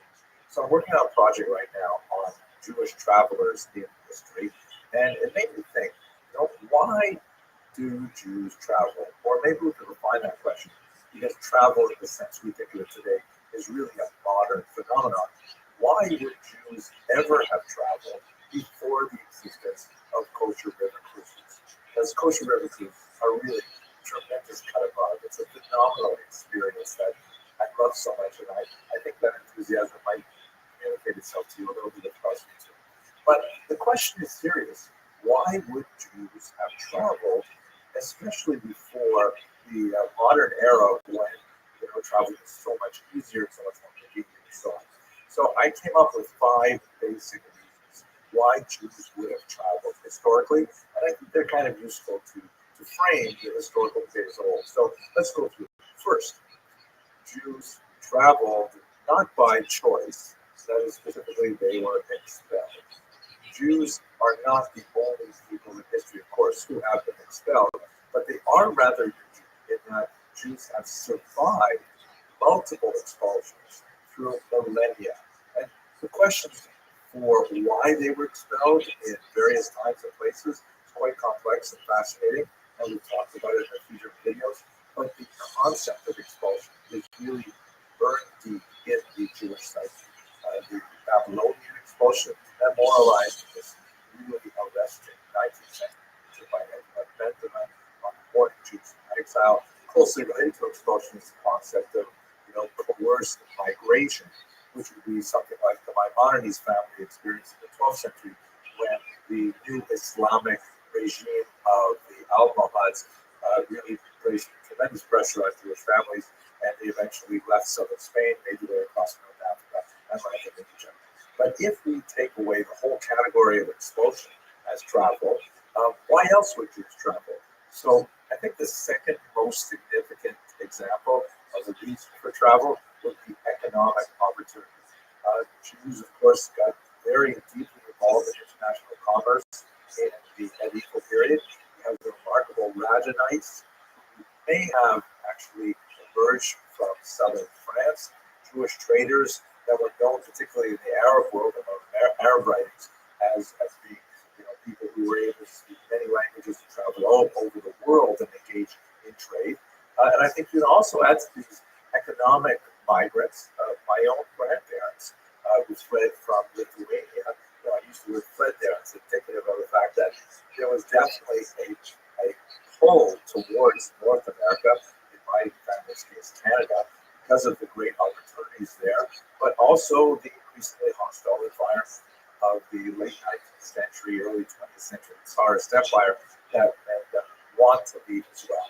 So expulsion is one category, economic opportunity migration another category. Now we get to things which are perhaps more quintessentially Jewish than the first two categories, because the first two categories, of course, apply to virtually every people we know. Pilgrimage. I think we could probably say that Jews invented the very idea of pilgrimage. If you look at the Bible, you have the Shalosh Regalim, the 3 pilgrimage holidays, Passover, Shavuot, and Sukkot, which require Jews to travel centrally into Jerusalem from ancient times. But even once the Jews were sent out to the widespread diaspora, especially after the Roman diaspora, the very first example of pilgrim literature that we have is from the so-called Bordeaux pilgrim. It was written about the year 333, which for a long time people assumed refers to a Christian pilgrim, because there are some references to Christianity in it, but there's some interesting theories that suggest, that Bordeaux pilgrim may actually have been Jewish. We talked about that in another video, so let's skip that. But we have so many examples of Jews kind of like reacting to the centripetal force of being attracted into Jerusalem. Ravaggio Bartanura, and so many others descriptions of their travels. Fourthly, a little bit related to pilgrimage, you have what I would like to call religious missions. And these are not Jews traveling specifically to Israel, like would be more like pilgrimage, like I like Israel mission. I'm thinking about Jews who specifically travel either from Israel around the diaspora for a religious purpose, such as, for example, the great Rabbi Yosef David Azubai, the Chudah, who left behind a remarkable travelogue of his experiences collecting money for charitable causes in Israel in the 18th century. But you also have some religious missions, which are somewhat kind of like sketchy, like David Rabbi, with his Messianic mission. So many other examples of that. Of like Jews traveling to other Jewish communities to try and raise up Jewish support for X, Y, or Z cause. And now we get finally to the fifth cause, which I think is the most modern, although it has very, very old roots. I'm speaking about the motive of this beautiful German word, Wanderlust. Wanderlust basically means the urge to wander, the urge to travel, the urge to experience new things simply for the sake of experiencing new things. Now, again, the cost of travel has dropped precipitously in the last couple of centuries, and the possibility of Jews organizing for kosher travel is something that's only happened really in the 20th century, really the second half of the 20th century. Now we're beginning to see the incredible potential for this Wanderlust in organizations like Kosher River Cruises. I mean, we're going to Antarctica, right? Like, what's Jewish in Antarctica? It's true that it's closer to traditional Asian food, but seriously, examples of Wanderlust would have to include people like Benjamin Tudela, the great 12th century explorer who wandered around the Jewish world and collected lots of information on Jewish communities all over the world. And even people of the 21st century with scientists like the great astronaut Ilan Ramon, who unfortunately was killed in the Columbia disaster of 2003. But nevertheless, is just indicative of this wanderlust, this desire to see the world just for the sake of seeing what there is and appreciating the tremendous variety of the wonderful universe that we live in. I don't know if that's quintessentially Jewish, but I do think it really resonates with so many things in my personal Jewish identity, and maybe in yours too. Okay, I hope you enjoyed thinking about these 5 reasons for Jewish travel, and I hope you have a good day.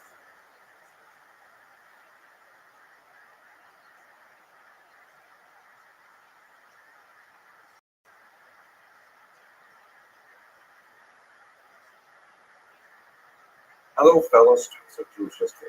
We're going to continue our series looking at Jewish explorers in connection with my research for the lectures that I hope to be giving on the Kosher River Cruise expedition to Antarctica. It sounds so amazing for me to say it, but today I'd like to talk about Yehuda ben Shlomo al-Kharazi, fascinating individual who was primarily known as a poet and a translator. He lived between the years 1165 and 1225, but he was also a remarkable traveler.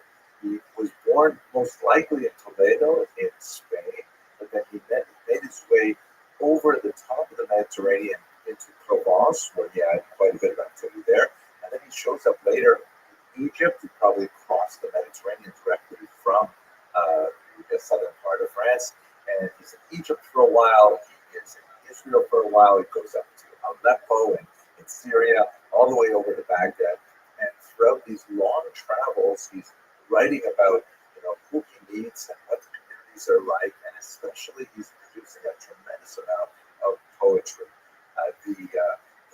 His work has phenomenal lyric value, phenomenal literary value, and incredible historical value as well. I want to focus in on a couple of things. First of all, I should mention we don't know exactly why he was traveling, like what motivated him to do this. Maybe he had just a wanderlust. He just wanted to see exciting places, which is, I think, something we can all identify with. But he also may have been doing this for economic reasons, because this is an era where you had a certain number of Jewish poets for hire, where they would wander around and for a whole series of possible occasions, like weddings, funerals, all kinds of things, they would create poetry for hire. Some of the most famous poets in Jewish history from this era, Yehuda Halevi, for example, were poets for hire who made quite a bit of their income through, creating these kind of spontaneous, sometimes poetic presentations. But anyway, focusing on Al-Kharizi, I want to specifically look at one particular aspect of his work, and that is his role as a translator of Maimonides, because he produced what is most likely the most influential translation of the great Moran Nevuchim, the Dalal al-Fahiri, the Guide for the Perplexed that Maimonides wrote originally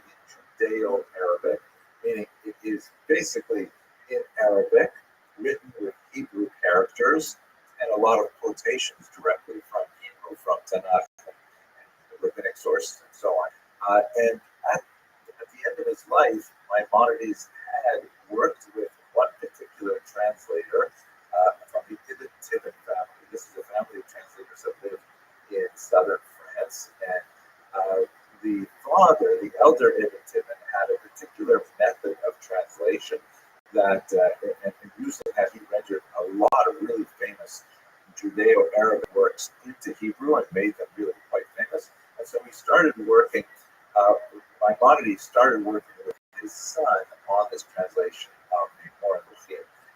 However, when the son came back with some of the early versions, Maimonides was displeased. He said, wait a second, no, this is not the way you should translate my book. Specifically, the younger Ibn Tibbon was following his father's method of translating as accurately as possible, including, whenever possible, preserving the precise word order from Arabic into Hebrew. And this particular translation is renowned for its precision, and it has become sort of like the overwhelming standard. However, Maimonides himself disapproved and go back to him saying, no, not like this. You're losing all of the feel of my text. What I need you to do is to read the understand it fully, and then express it properly in Hebrew. You don't have to be rigid and stick to the word order and the specific vocabulary and so on. And then Maimonides died. And what happened was Ibn Tibbon went ahead and just continued with his original approach, even despite Maimonides' explicit disapproval, and he produced the translation that we have today. Now, our protagonist, Yehuda ben Shlomo al-Kharizi, said, "Wow, no, this is so awful. Using all of the time and taste of Guide to the Perplexed, which has some pretty pungent places in it." And so he says, "I'm going to do it the way Maimonides said." And he wrote another competing translation, which was written with the skill of a poet and is far more readable, far more accessible, and so on, although it was naturally criticized for being less accurate.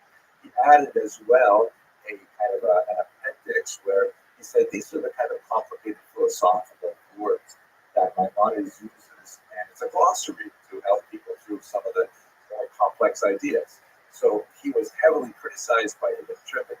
They had like kind of a literary war for a while, but Ibn Tibbon did pick up his idea of adding a glossary to the idea. Let's add that too. And ultimately what happened is Al-Kharizi's translation sort of lost a lot of popularity in the Jewish world. It's very hard to find an edition of it today. I happen to have an edition that my great uncle left to me, but it had huge impact in the Christian world because it was Al-Kharizi's version that was later translated into Latin and then became incredibly popular among Christian readers. And that's where we got the brilliant title in English, A Guide to the Perplexed. It's rendered in Latin as Doctor Perplexorum, the doctor, the teacher of the perplexed.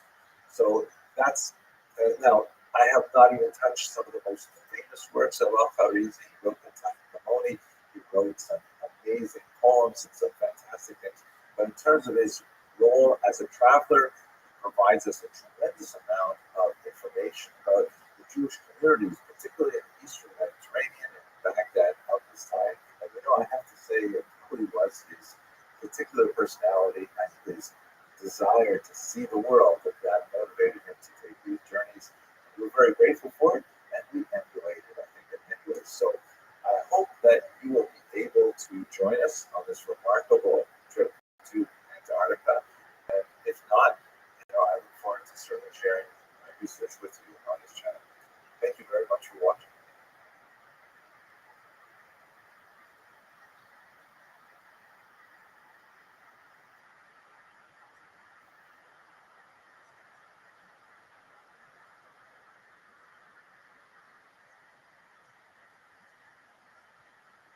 Hello, fellow students of Jewish history. In connection with the upcoming Kosher River cruise to the Antarctic, which is not going to be a river cruise, but will be kosher, I'm continuing this series of discussion of Jewish explorers and history. And I'd like to speak with you now about one fascinating figure named Hadani, also known as Eldad Hadanite, because he claimed to have come from the tribe of Dan. So here's the story. It's really bizarre. This individual shows up in Kairouan, see where that is in modern-day Tunisia, in the late 9th century, the year 883. And he has an amazing claim. He tells the people living there that he actually comes from the biblical kingdom of Havilah, which is mentioned 5 times in Tanakh, and it's associated especially with precious metals like gold and things like that. Now, the actual location of Havilah has never been definitively determined, but the way that Eldad describes it, it probably is somewhere on one of the banks of the Red Sea, either in contemporary Yemen or maybe in contemporary Ethiopia, Somalia, something like that. But at any rate, what he has to say about this place is absolutely phenomenal. He says, and by the way, perfect Hebrew, which is apparently the only language he knows, that he is actually a member of the otherwise lost tribe of Dan. This is one of the 10 tribes that inhabited the northern part of Israel, and they were essentially lost to history after the invasion of the Assyrians in the 8th century before the Common Era. Dan, he says, fled early or migrated early to avoid the onslaught of the Assyrians, and also with some other interesting motivations. And they made their way down to Havilah, where they settled. And later, after the Assyrian invasion of Israel, several other tribes, specifically Gad, Asher, and Naphtali, made their way to Havilah as well, and he lives beside them. It's an amazing story, and basically, the people of Kairouan listen to this, and they're boggled with the possibility there's actually a Jewish kingdom living in this region, not so far away from them. Is it possible? Furthermore, what Eldad tells them is that they've been there, for 1,600 years, and the Judaism they practice is somewhat different from the Jews of Kairouan. Specifically, they lack certain historical holidays that began after the Assyrian invasion, like the holiday of Purim, which takes place in the period of the Babylonian exile, which is 100 odd years later. And also that everything they do is in Hebrew, including their Talmud. And the Talmud that we have today, the standard tradition, is written in Aramaic, both in Jerusalem, or really in the land of Israel, we call it the Jerusalem Talmud, though it's really written a little further to the north, or the Babylonian Talmud, written in Aramaic. His Talmud, moreover, not only is in Hebrew, not in Aramaic, it also lacks a whole bunch of the names of rabbis who are quoted in our Talmud because they lived many hundreds of years later after the dispersal of the 10 tribes. Like Rabbi Akiva, Rabbi Meir, and so on. These great rabbis are not mentioned in their Talmud, although their Talmud, he says, comes to the same conclusions. But there are some details that are different. For example, the way that they slaughter animals to make them kosher is not exactly the same as the rabbinic tradition. So that prompts the people of Kairouan, the elders, to send a letter all the way out to Baghdad, where you have the Gaonim. This is the great Talmudic center of the 9th century. And they say to them, hey, this guy showed up here. He told us this amazing story. He speaks a beautiful Hebrew. And he says these things about we're not doing shkita, we're not slaughtering animals for kosher consumption the way they do. And so they asked Rabbi Tzemach Gaon, one of the great leaders of the academy at the time, is this guy for real? Is this story true? And if his story is true, then what about the way he practices Judaism? Are we doing the wrong thing maybe? So fascinatingly, Rabbi Tzemach Gaon writes back, he's the real deal. Yes. And you know how we know? Because he was here before he came to you. And he quotes how several elders actually interviewed him in Baghdad as well. So this is someone who claims to come from the southern Arabian Peninsula, maybe Eastern Africa, makes his way up to Babylonia, to where the Baghdad Galilee is actually. And then from there, he makes his way all the way over to Chiron.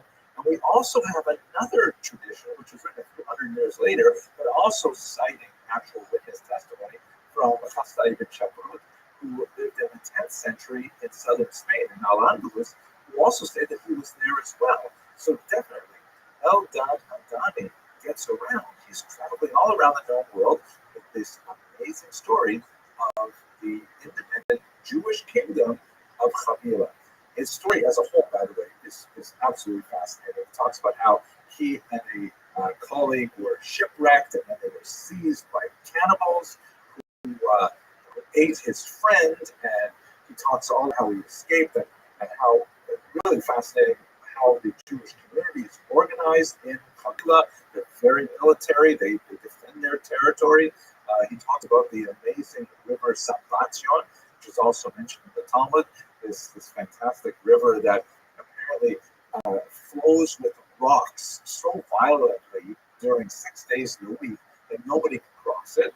But on the Sabbath, it amazingly rests. And theoretically, it could be crossed at that point, but the people who live beyond the river Sabbatyon are very religious Levites, and they do not want to cross and violate the Sabbath, so they stay in their area, trapped as it were by this remarkable river. So, wow, what an incredible story. Now, we have all kinds of difficulties trying to parse this story.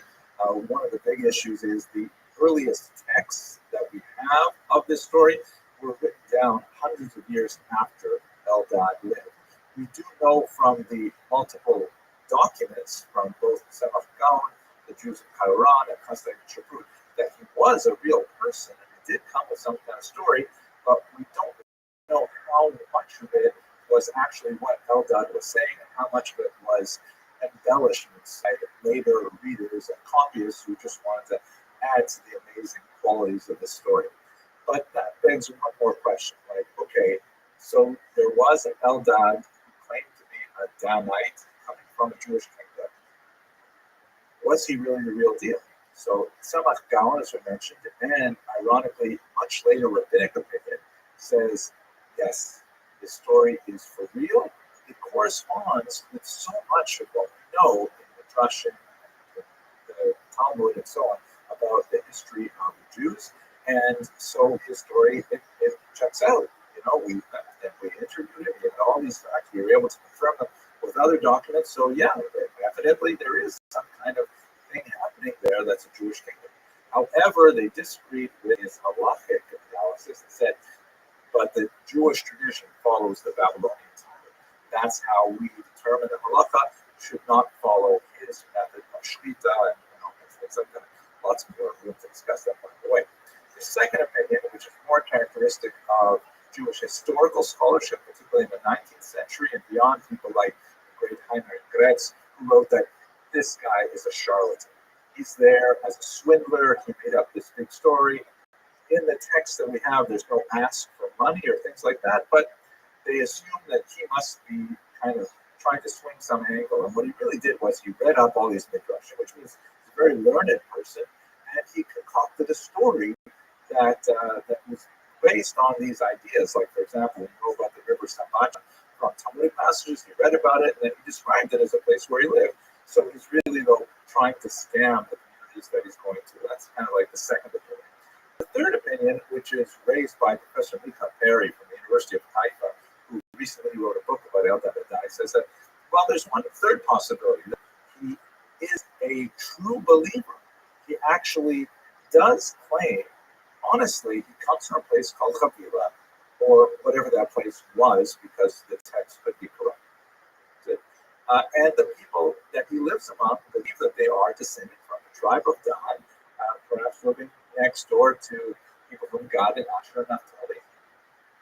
But this we do find in Jewish history as well, that there are sometimes spontaneous communities who associate themselves with the much older Jewish traditions of those mysterious lost tribes.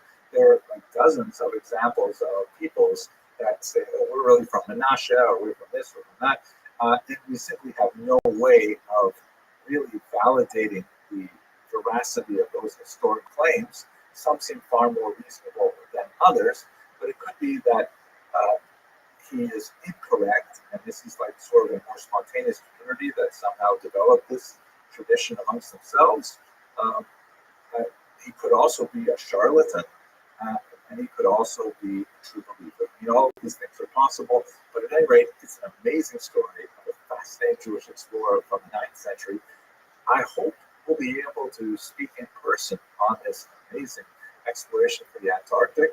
I know it's not going to be for everybody. It's a pretty daunting enterprise, but I hope to share my research with you as I'm preparing the lectures for that.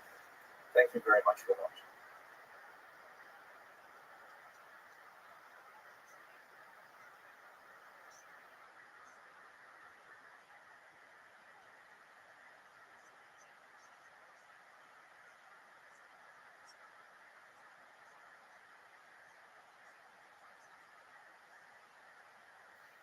Hello, fellow students of Jewish history.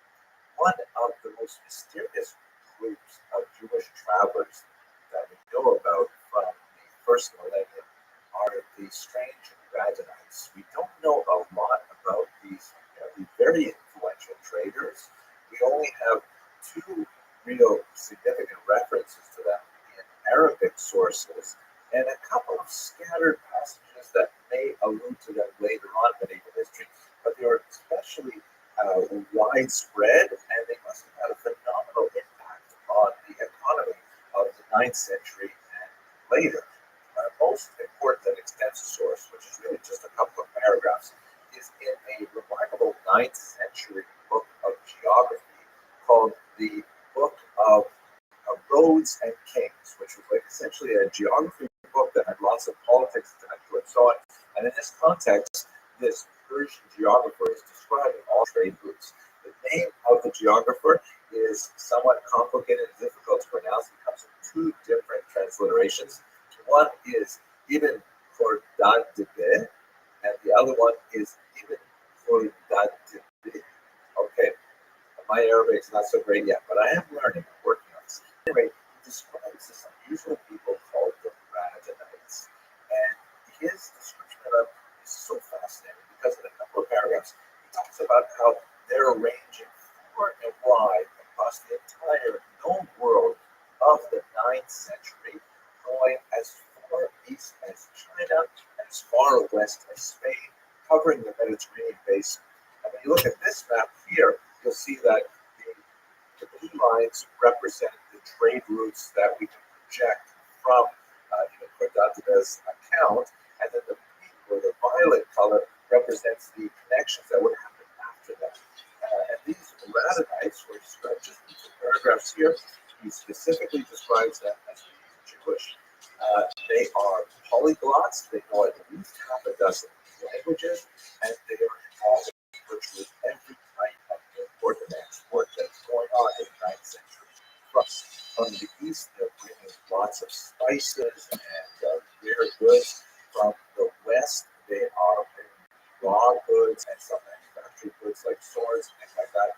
They are also involved in the infamous slave trade, which was pretty much par for the course for this period of time. And although modern sensibilities may recoil at that, we have to place that within historic context. And we should note that in the 9th century, the only people who really got upset about that were some of the churchmen, like Agobard of Lyon, for example, who was not so much upset with the institution of slavery, but upset with the idea that Jews might own potentially Christian or Christian slaves. That was something which upset very much. He wanted the Jews to be domestic slaves so that other Christians could purchase them, but he did not like the idea But that is just one part of the many different things that they traded from West and East. Now, there's a lot of questions about them because we don't have any Jewish sources that speak about them per se. There are some that may allude to them and some that might infer their presence, but we really don't know about them. We assume that the term Radhanite is the family name related to the place where they come from, and there are several major theories about that. One is that they come from the Radan region of southern Iraq. This would be the most theory. Another that is popularized by the great scholar Cecil Roth is that it actually comes from the word Rodolphus, which is the Latin name for the Rhone River, which is in the south of France, meaning they're based in around the city of Arles in the northern part of the Mediterranean. Both areas make sense. I tend to lean personally, not that I'm an expert, but I tend to lean towards the Rhone location because so much of the activity is really centered there, more even than you would have in southern Iraq, which is when you look at the entire mountain. At any rate, they're extremely influential for the trade of the period. There are some interesting discussions of the impact of their decline, which occurred a couple centuries later, on the entire consumption of spices, for example, in Europe.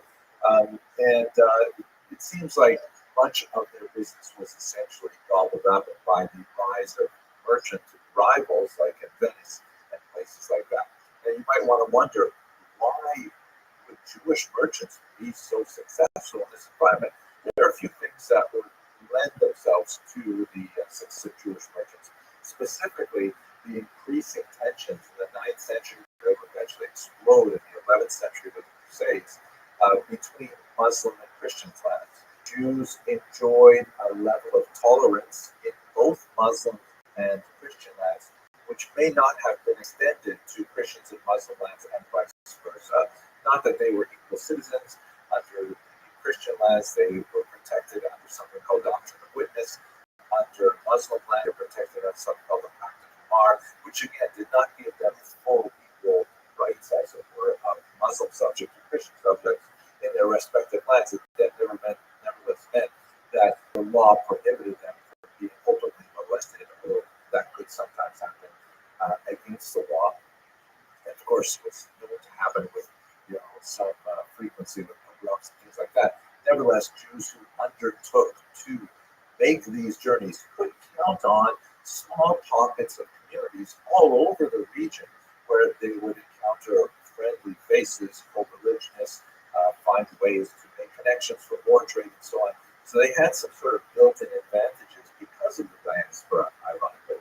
Also, let us not forget that Jews, although they traditionally are polyglots, able to converse in many different languages, they do share a common language of Hebrew. And so you can have Jews come from Christian lands entering into Muslim lands, and although the vernacular might be, let's say, Frankish or Arabic, they would still be able to converse in the common language of Hebrew. So there's some advantages that would have lent themselves to making the Radhanites successful.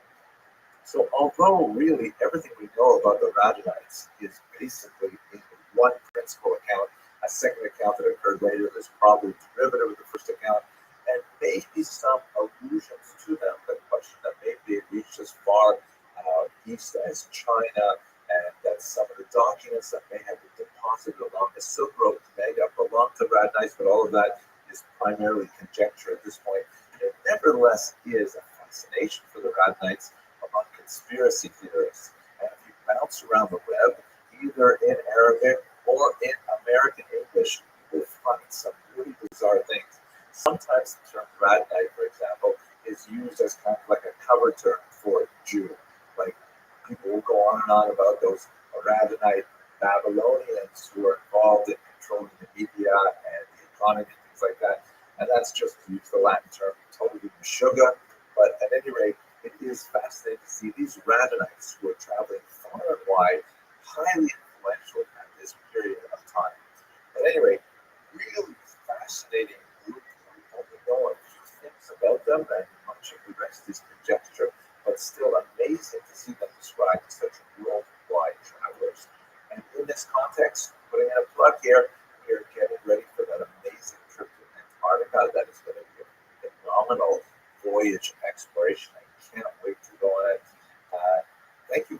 watching. I look forward to speaking again about more explorers in Jewish history.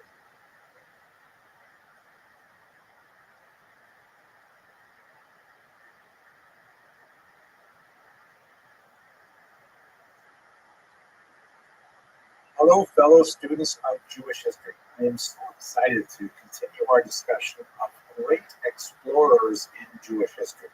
And someone I'd like to look at today is really more of a type than a specific individual. I'm thinking about Rabbi, who represents a group of explorers called the Nechute. This term Nechute is Aramaic. It is the translation of the Hebrew term Yordim, or those who go down. It's a little bit of a derogatory term in modern Hebrew, and it refers to people who leave the land of Israel. Metaphorically, we speak about immigration to Israel as aliyah, as going up. You ascend to Israel in Hebrew. Then those who leave are called yordim, those who go down. Of course, this is a very old phenomenon. Jews have been going to and from the land of Israel literally for millennia. But for our purposes, the nechute is not used in an explicitly derogatory sense at all. It's simply referring, as the term yordim does today for many Jews, simply leaving the land of Israel. So what this refers to is the traveling of rabbis from Israel in the 4th century in particular to the lands of Babylonia, and actually vice versa. Even though they go in the other direction, they're not called Nehute, they're called Olim, those who go up. What are we talking about here? So have a look at this map. I happen to like this map because it is a draft of one that's going to be appearing in my new book. Very excited, coming from Quorum Publishers. You'll see this is just a rough draft, and it's referring, of course, to the roundabout route that Abraham, the patriarch, used when he went all the way from the southern Euphrates River region, which would be in contemporary Iraq, not too far from Kuwait, all the way along the Euphrates River, northwesterly direction, and then eventually curving around and dropping down into the land of Israel. This is the great first exploration of the Jewish people based on the command from God in Genesis 12, go for yourself, from your birthplace, from your homeland, and so on. This doesn't include his sort of detour into Egypt, and it also is really significant because the map, notwithstanding the modern country names there, dates from about 1750 before the Common Era.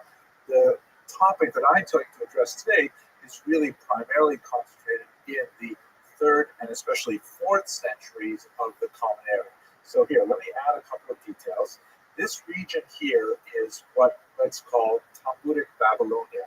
It is the region where Jews had been settled from the 6th century before the Common Era during the exile under the Neo-Babylonians, right, when Nebuchadnezzar destroyed the land of Israel and deported so many of the people, particularly from the region known as Judah, to the Babylonian region. This was like an ancient sort of thing that you had population transfers to try and control restive populations.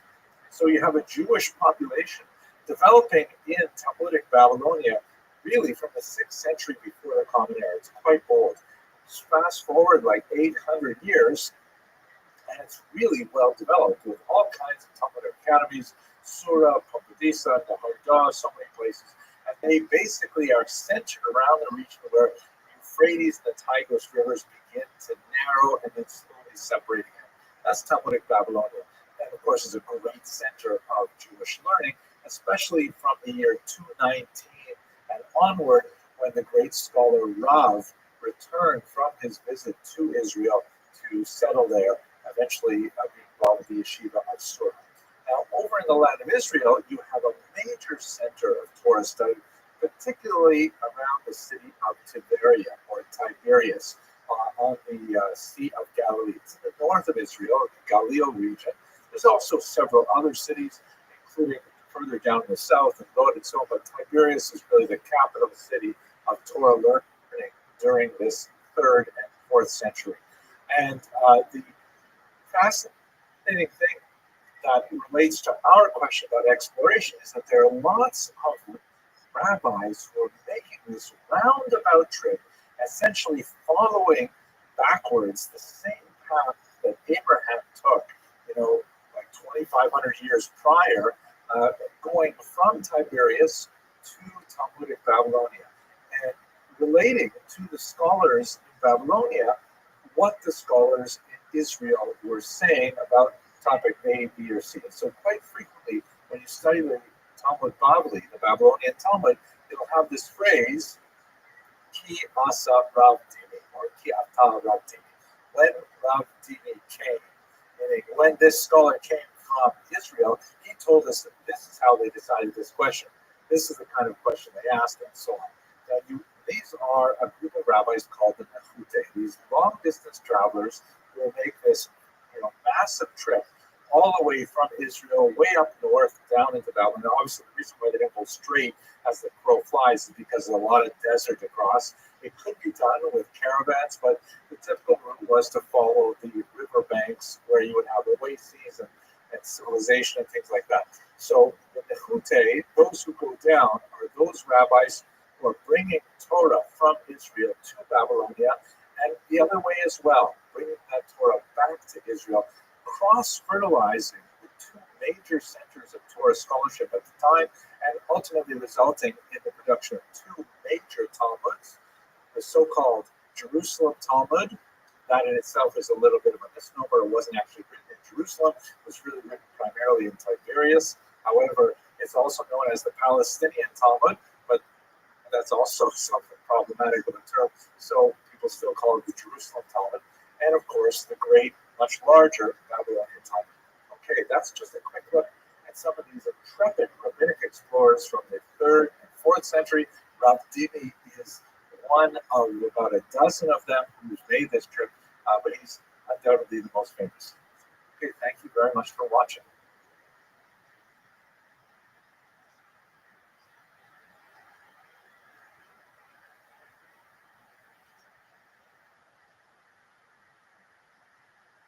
Hello, fellow students of Jewish history. I am so excited to begin this new series of Jewish explorers in history because, wow, we are doing some amazing things at Kosher River Cruises. I'm really excited to go to some of the destinations we have coming up. We have, of course, planned a lot of our European locations in the Caribbean and so on, but in the next couple of years, we're planning Japan, and get this, Antarctica. Wow, so now there are not that many Jews in Antarctica. There have been some. Some people would say that because there are a lot of penguins there, and in slightly derogatory Hebrew slang, penguin is another word for ultra-Orthodox Jews. But otherwise, it's a pretty remote location. And so what we're going to be doing for this series is looking at Jewish explorers through history, which is just amazing. So today I'd like to talk about Benjamin Tudela, but let's just begin with a little bit of background on the idea of Jewish exploration. One might say that exploration is right at the very heart of the Jewish experience. In fact, way back in the distant past, somewhere around 1750, before the Common Era, we have the first command of God to Abraham, the ancestor of the Jewish people, when he says to him, Lech lecha me'artzecha, leave your land, your birthplace, homeland, and go to the land where I will tell you. And if you can see from this map here, it's quite a trek, or as we would say in ancient Hebrew, a schlep. I'm just joking, that's not ancient Hebrew. But it's quite a trek. Have a look at this Google map. He went all the way from southern Iraq, presumably by camel caravan or walking, I'm sure, all the way up to what would be Syria, and then makes the curve around south into the land of Israel, as it will be known later in time. It was probably called Hammurabi. But not all of these commands to travel were so benign. We have, of course, throughout Jewish history, numerous expulsions, including the Great Expulsion from Spain in 1492. And also we have many voluntary migrations, such as those of my own grandparents who left Lithuania and traveled to Canada at the turn of the 20th century. So taken all together, when you combine the kind of adventurous explorations of individual Jewish explorers, when you look at the forced migrations of Jewish refugees, and when you look at the expulsions, of course, you see a tremendous amount of Jews traveling all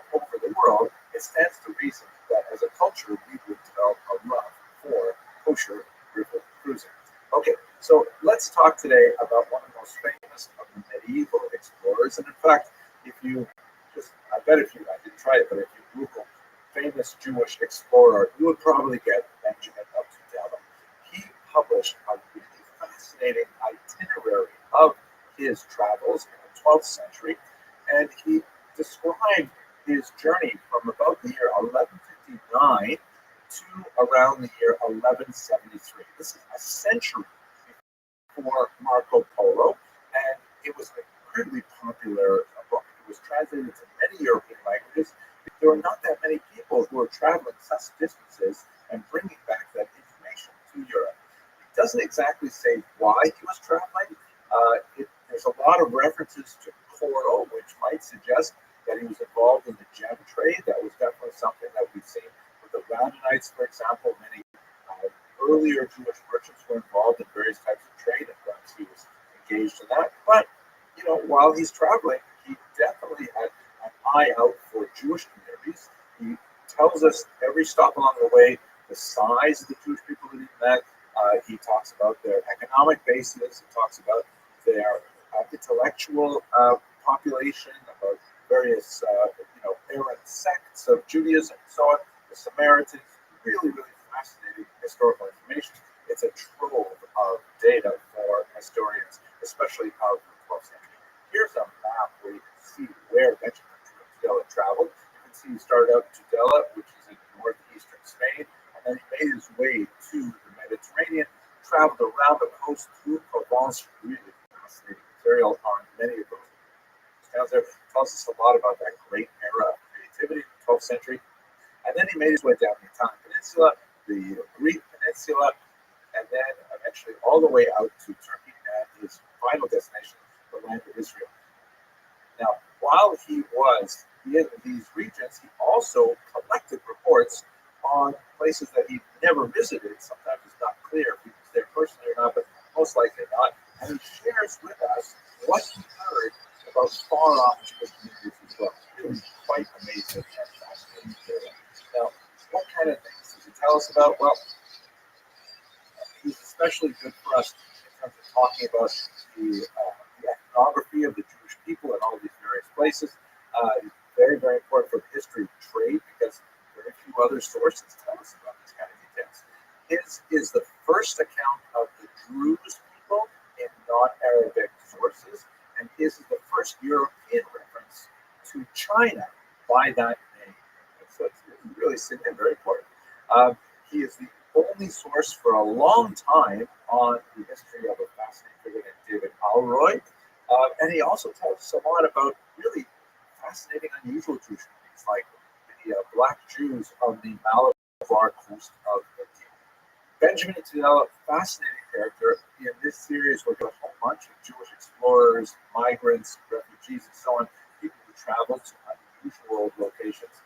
And I want to put in a plug for these really amazing trips that I'm looking forward to taking on Kosher River cruises, especially Antarctica. Here's a short video that gives you a sense of what it was like on the most recent trip to Bordeaux, with a few shots of penguins in it as well. Thank you very much for watching. Welcome to Kosher River Cruises and KRC Expeditions, the premier all-kosher, all-inclusive luxury Jewish cruise expeditions. Imagine luxury and expedition cruise ships, chartered exclusively for our guests, creating a close-knit community of like-minded travelers exploring together in elegance and comfort. More than just a cruise, it's a unique experience of connection. Kosher River Cruises and KRC Expeditions bring like-minded travelers together for worldwide exploring and celebration in a warm, inspiring, community-like atmosphere. It's a journey where friends, both old and new, come together to make memories that last a lifetime. Our 5-star ships and expedition vessels, combined with our signature all-inclusive luxury service, make every day on board a wonderful escape into pure exploration and relaxation. With renowned kosher cuisine, expertly crafted by Master Chef Malcolm Green, every meal is an unforgettable experience. Each day, a new destination awaits. Our specially curated shore excursions offer deep insights into both Jewish and local heritage, creating a perfect balance of adventure, exploration, and learning. Our dedicated off-road team is with you every step of the way, ensuring a seamless, luxurious journey from start to finish. Every detail is taken care of, from excursions to amenities, to dining, to entertainment.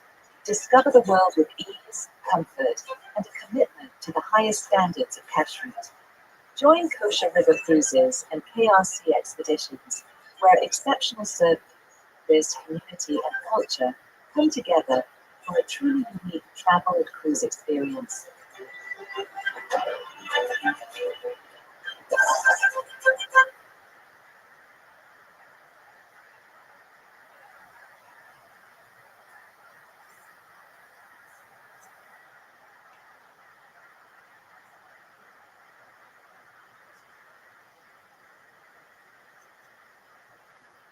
Now, if we step back a little bit to understand the economic background of this migration, besides the political and religious background that began with the beginning, position, and so on, searching for places where they could freely practice Judaism, first as crypto Jews, sometimes even in a Portuguese environment like Brazil, and then later openly as Jews. This was against the backdrop of a much larger economic phenomenon known as the triangular trade. Basically, the way it looked, and this is somewhat of an oversimplification, but nevertheless captures the larger picture. You have manufactured goods coming out of the great colonial empires of Europe, in particular Portugal, England, and Netherlands, and they're bringing their manufactured goods down to Africa. They are then trading them for slaves, and these enslaved peoples are then shipped across the Atlantic Ocean through the notorious and terrific Middle Passage, where they are then deposited in South America and the Caribbean and to a certain degree in the 13 colonies. I don't especially like this map because it tends to imply they're going straight to the 13 colonies, but in reality, many of them are being dropped off in places like Curacao and then being resold There she is. to the Americas. Hello. How are you? How are you? I'm well, thank you. How was your day?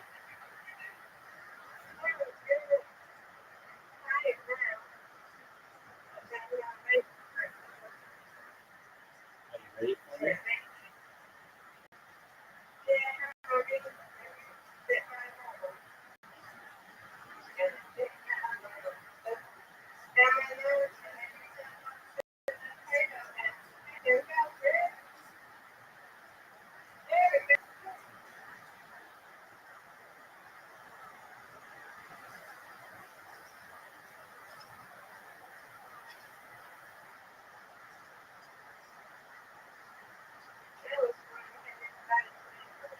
Yes, you are.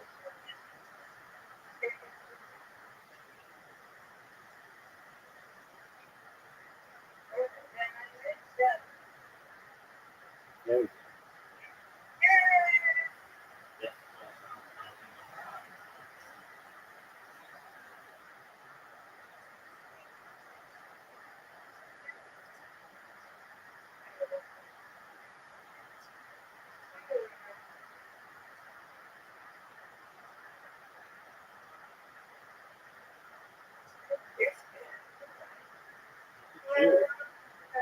Look at you.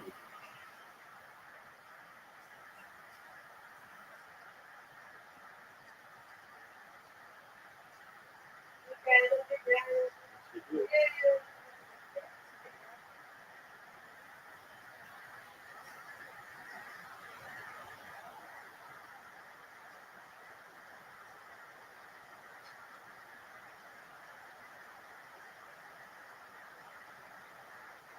Get it. Perfect.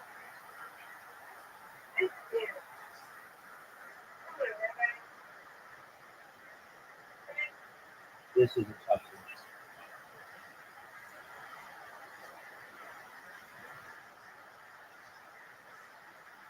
Oh, what a spare. What a spare.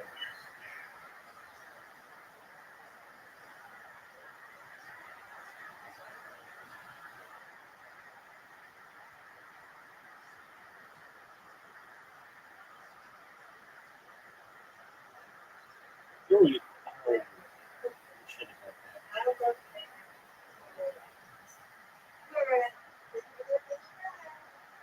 How many times is it going to go into the kitchen? Got it.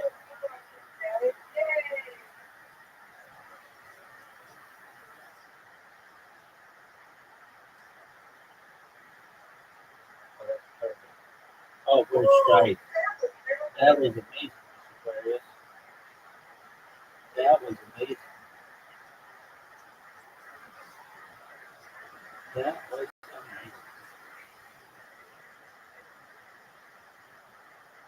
All right, get this work. All right,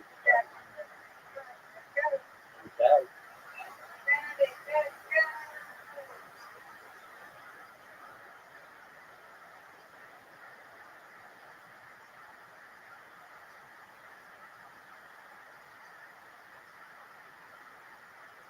Let's get 90. No. Oh, yeah. Number 2. All right. How many you know?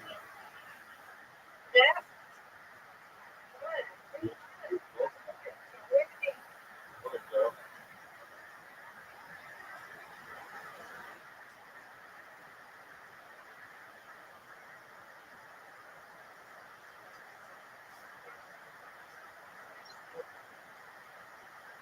Good things too.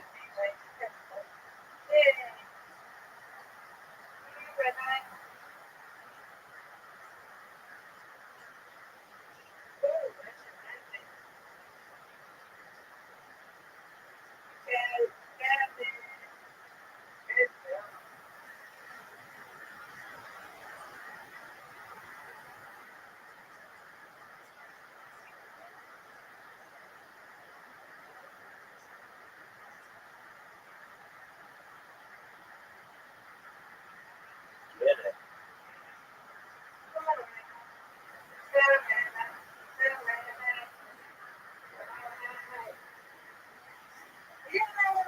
That's what I'm talking about.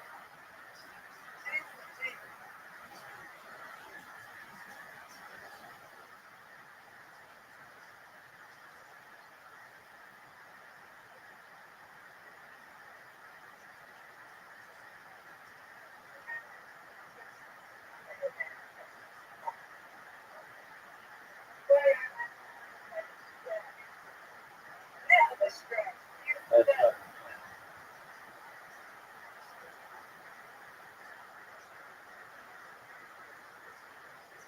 All for one. You got this.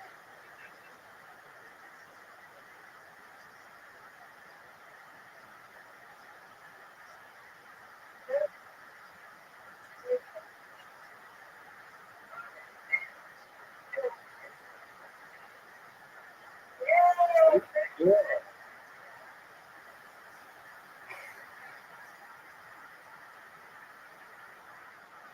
Get it.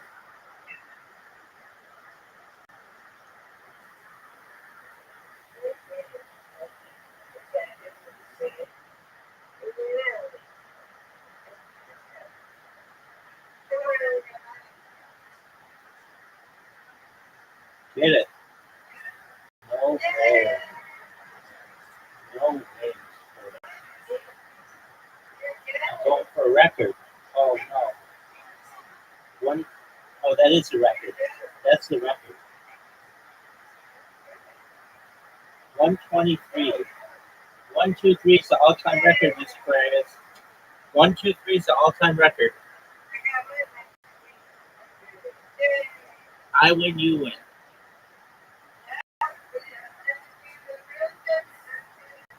That's right. 123 is the all-time record. It's 7.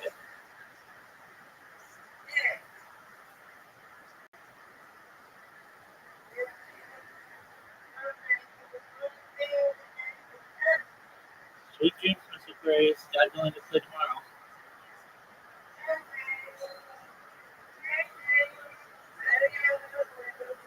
Very well. Take care. Bye-bye.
Hey, Zeus, how are you, Tim?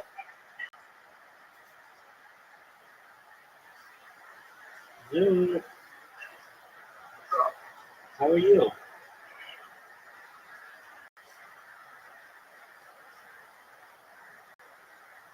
Zeus, let me guess your phone's about to die.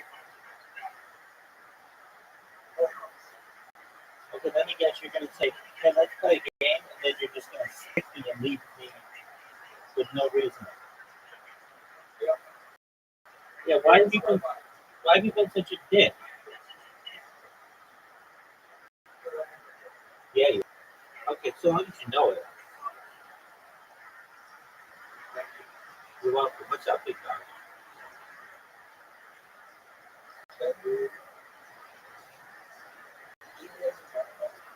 Uh, no,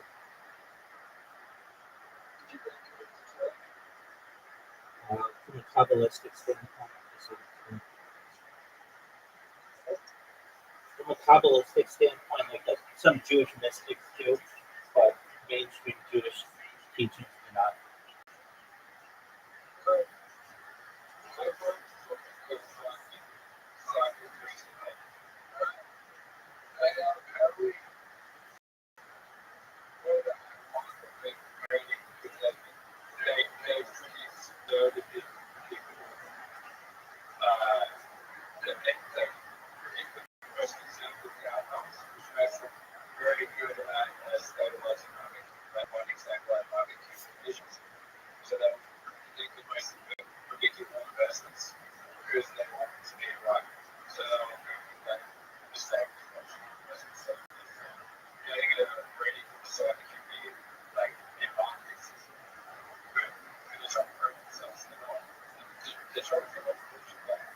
Hey, you ready for one? You ready for a prediction?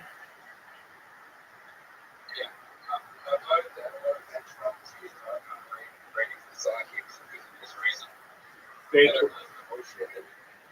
Very cool. Bitcoin's going up. There you go.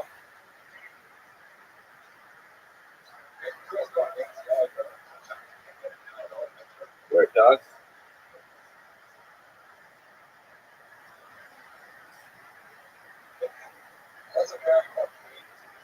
Hey, you wanted it. I gave it to you. So remember that time I sent you an invitation and you were just dicking around? Dude, I just.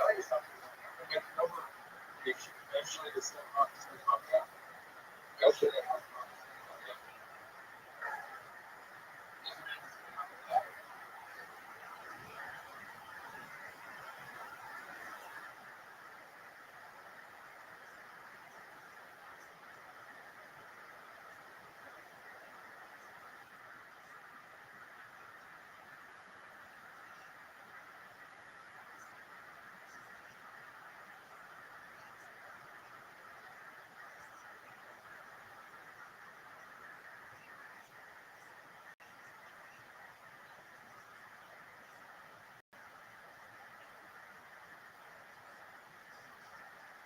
Dude, did you know that you're not vulnerable to none?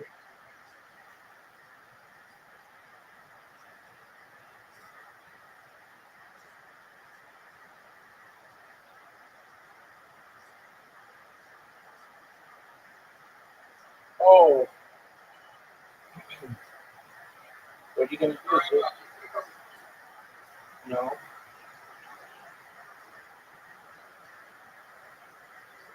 I think you do. I think you do some stupid things, but I don't think you're stupid. We all do stupid things. Fat Girl Investment Company.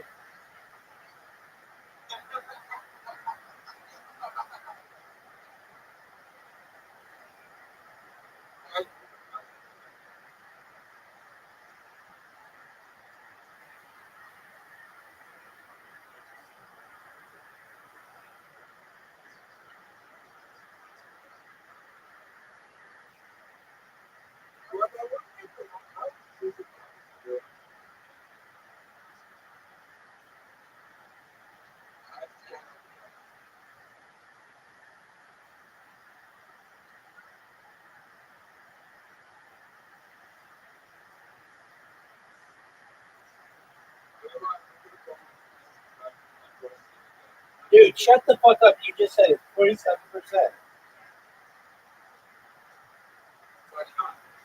Okay, that's a lot.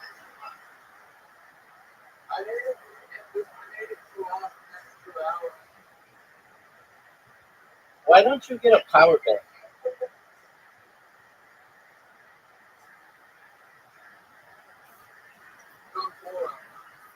Dude, you can afford a power bank.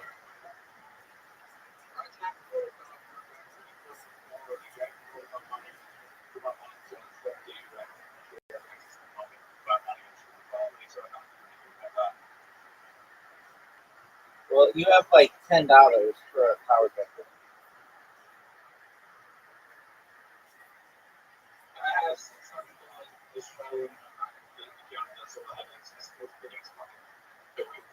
Okay, well that's enough. That's enough for a. That's enough for a. That's enough for a power bank, big dog.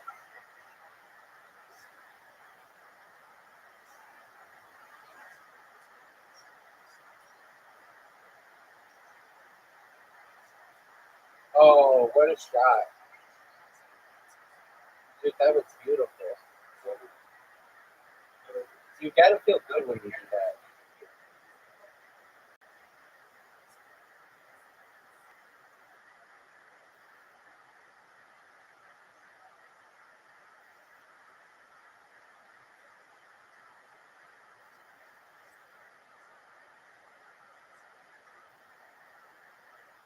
That's not what you want to do.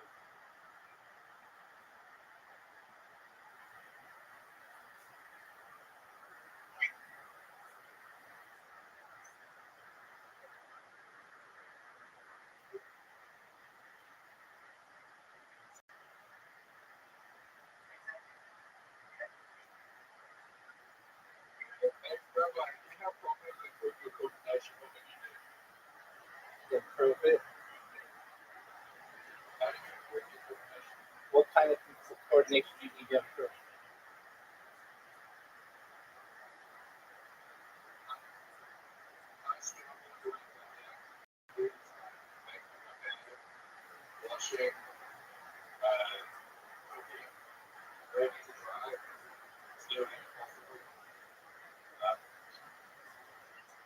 Okay.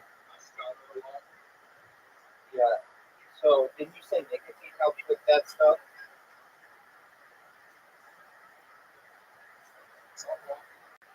Okay, so then why don't you wear nicotine patches?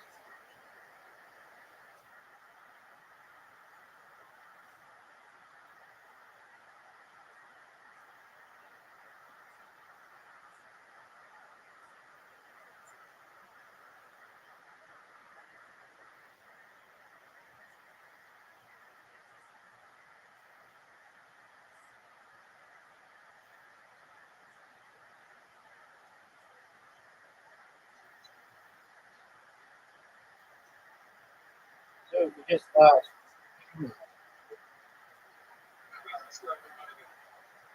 Do you want darts? Do you want darts or do you want mini golf?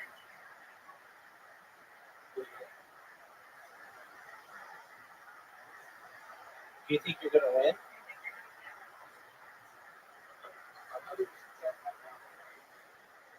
Okay.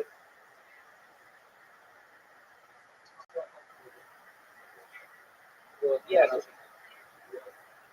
Well, why don't you use patches? Why don't you use patches? Why don't you use patches?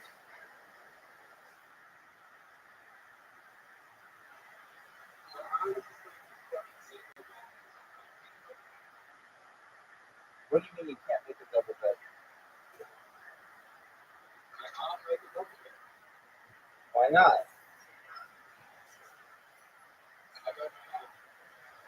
Why don't you learn?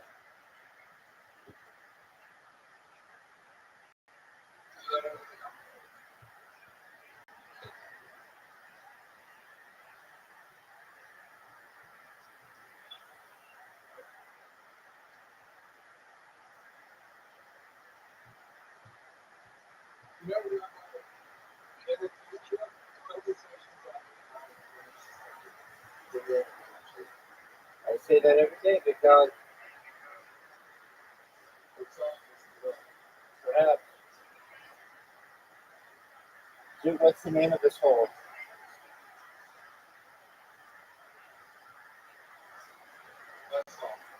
Word, dog.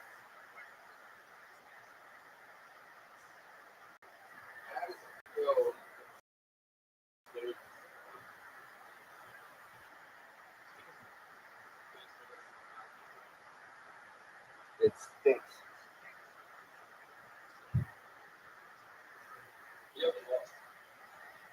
I know.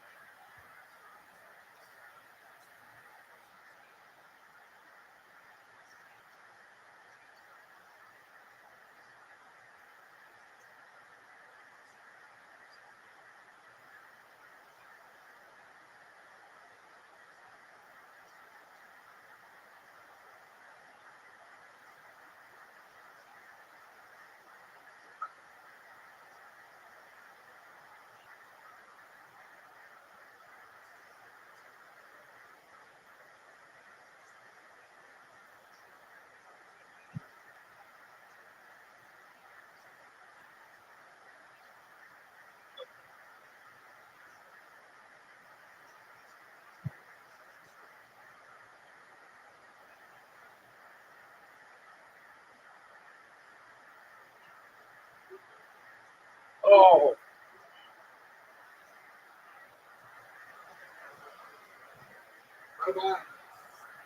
yo, Pimp.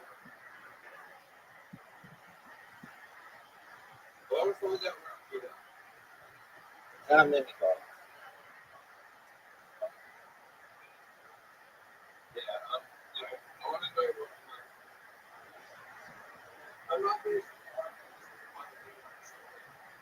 You're not a savant.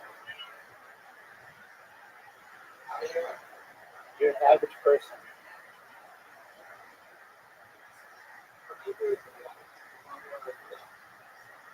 Okay, you're a savant at self-analysis.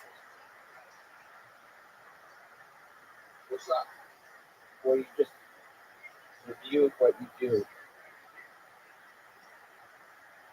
You're obsessed with it.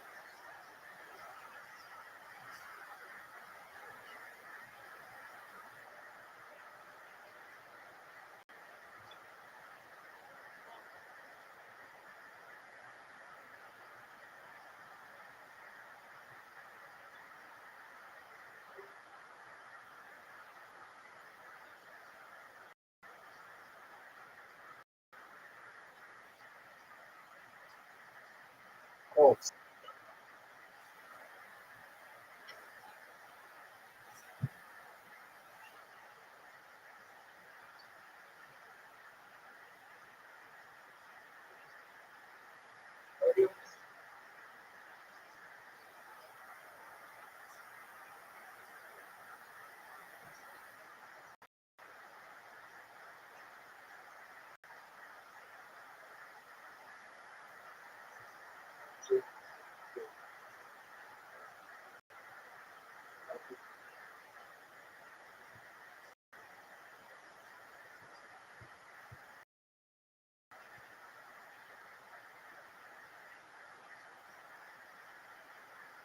oh, what a shot.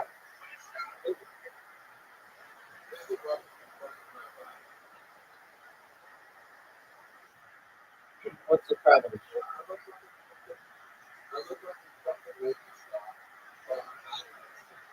You don't look like a movie star. I did. Better look in the mirror.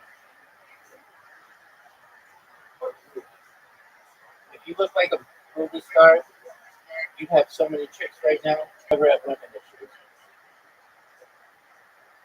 If you look like a movie star, you'd have so many chicks right now. You would never have any women issues.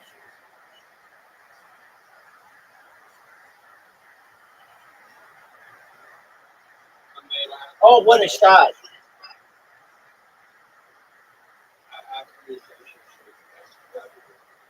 You could literally be a mute And if you were super good looking, chicks would want to be.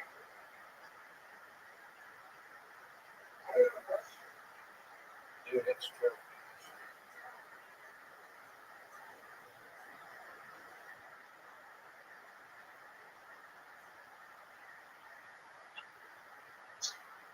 Dude, are you ready for Mancala?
Cool, dude.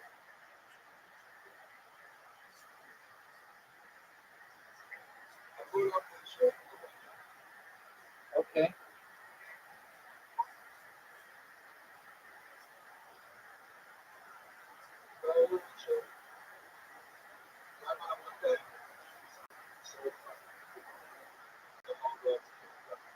Sounds crazy.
Which workout, dude? I won. I won, by the way. Okay, you were just.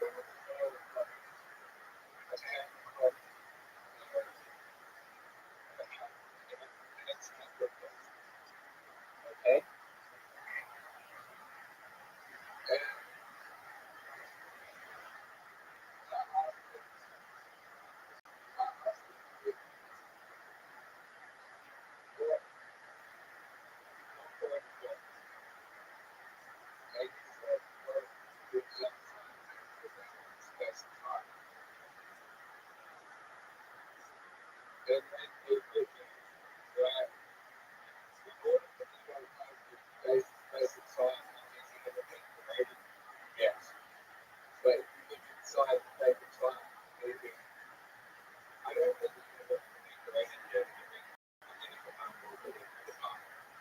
Okay. That's a nice story.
you, food. That was good.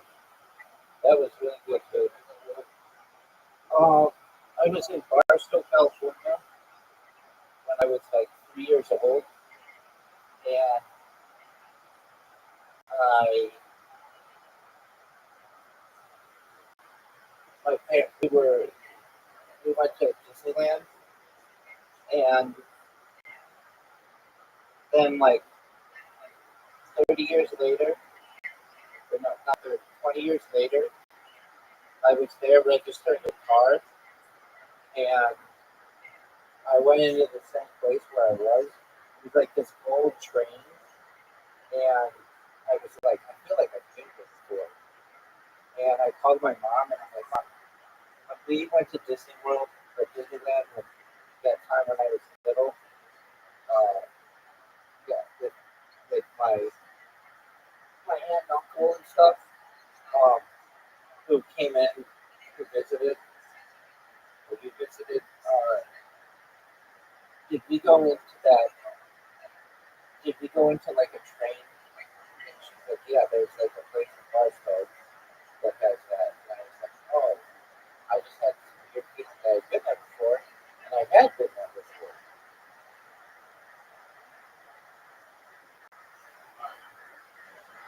Right. Have you ever had deja vu?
Right.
Yeah, it's not like that though. You get summers off, and your workday is shorter than it is for a normal person. Normally, you work like 8 to 5, and teachers work like 8 to 3, 8 to 4.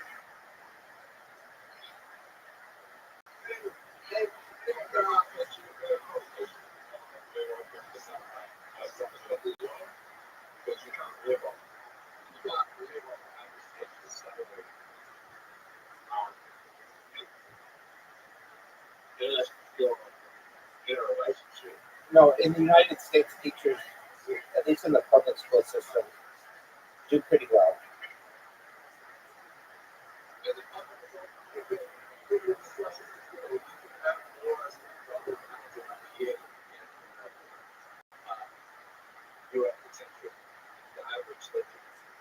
Well, a McDonald's manager is not a bad job.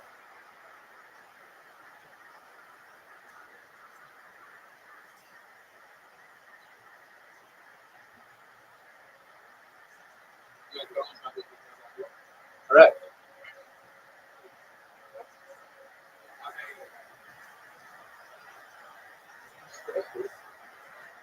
Yeah.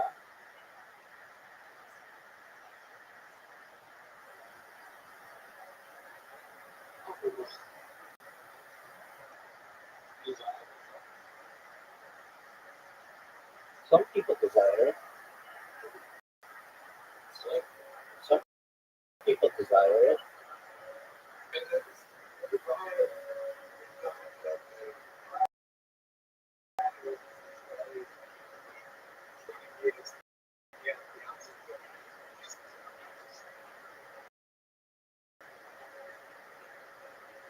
Dude, that was big time, dude.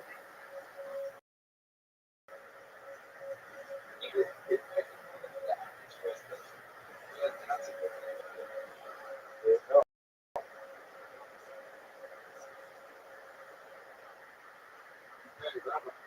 Yep.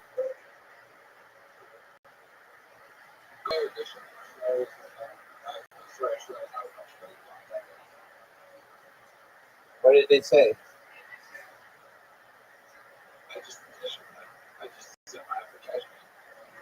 Very cool. When did they get back to you? Very cool. Hey, it's Danny Minogue. Is Danny Minogue on that? Who the fuck is that? What happened to Danny Minogue?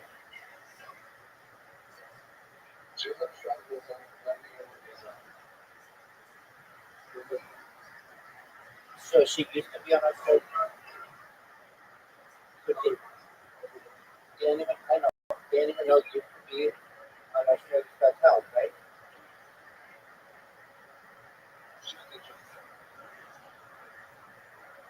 Would you take her to?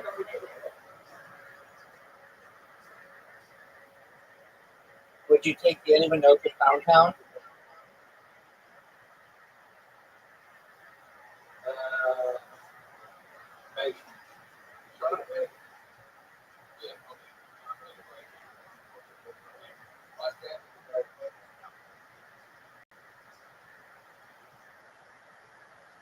What happened to your girl in Orange County again? She just ghosted you? She got back to you? Oh, okay.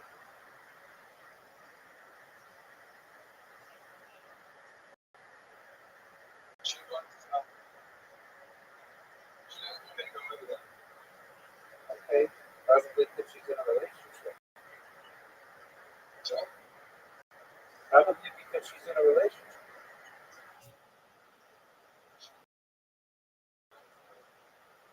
You don't know. Okay.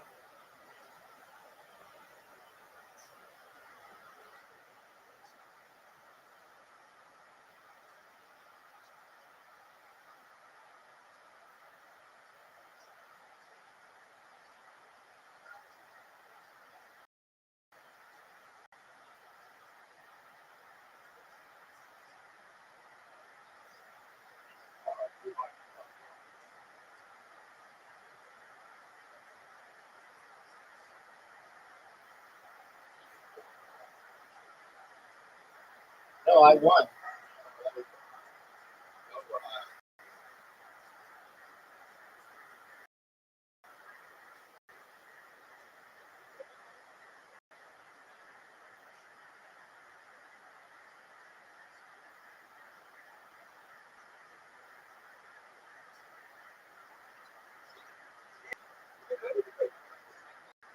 I don't know.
You're done, dude.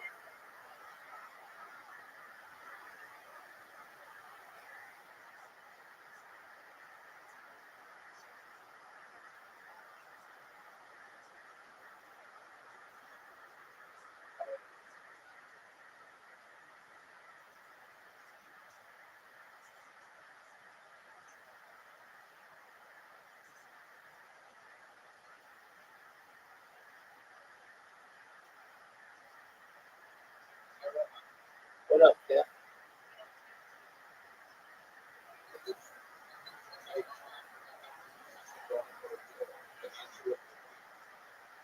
Generally, it's natural.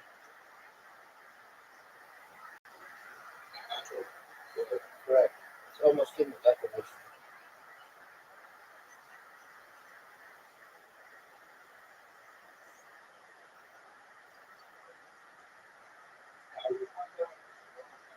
You're really good at it. You start doing it, you're like instantly better than everybody.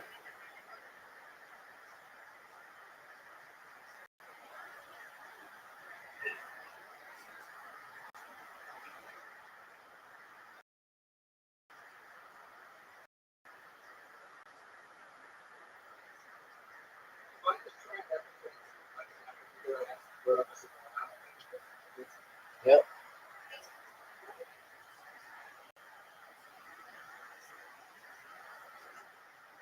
You fucked up. Generally.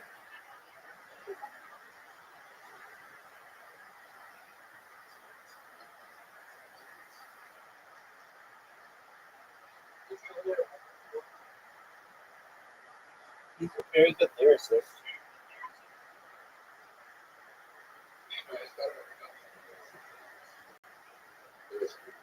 Okay, he's a very good lyricist.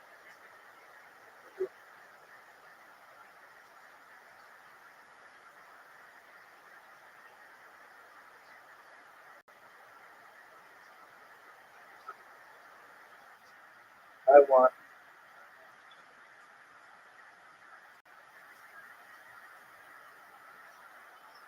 maybe you're Savant at Montala.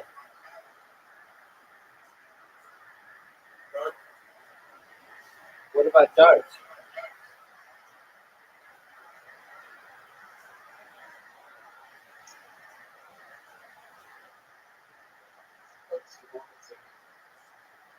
No, you're not. I picked your voice. It's good, but it's not Savant.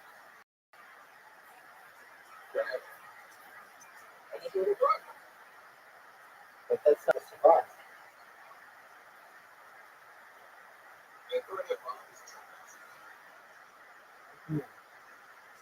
I don't think so, but okay.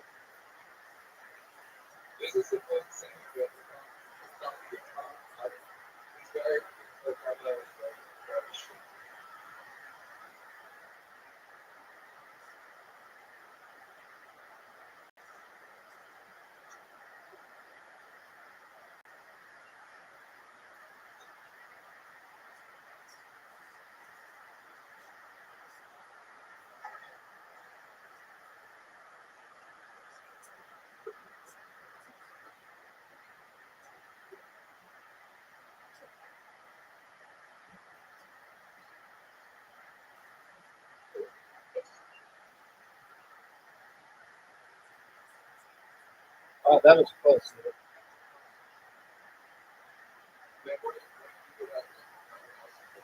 Live streaming.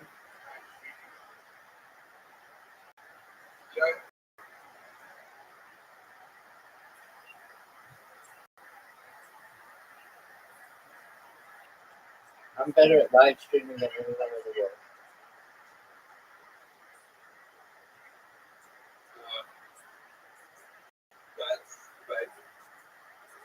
Okay.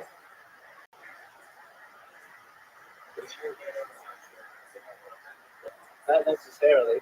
I didn't say I'm more popular than anybody. I'm just better at starting my streams than anybody else.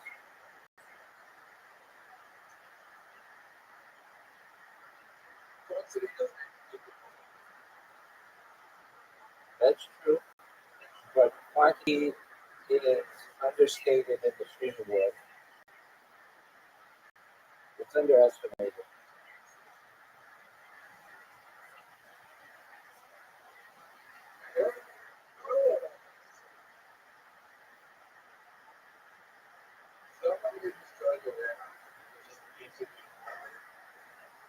That's called man on the street.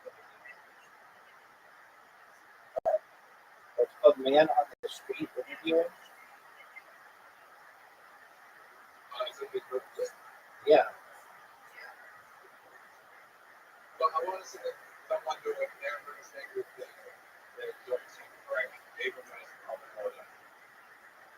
Okay.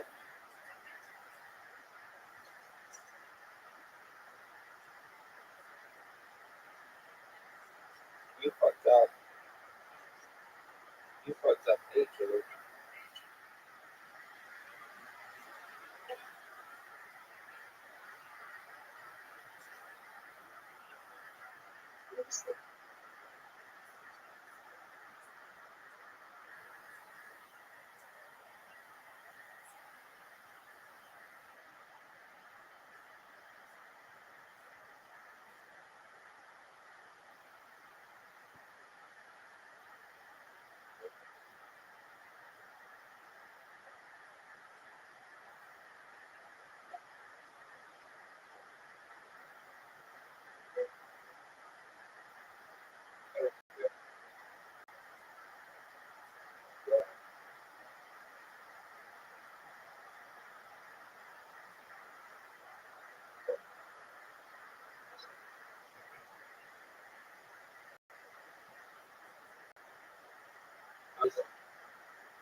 Just finish the game, dude. Just yeah. Why would you resign if you're back to home?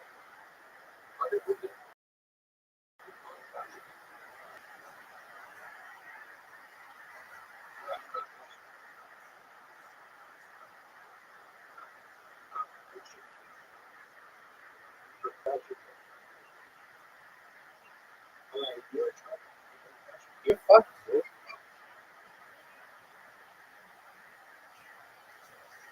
Dude, you're fucked.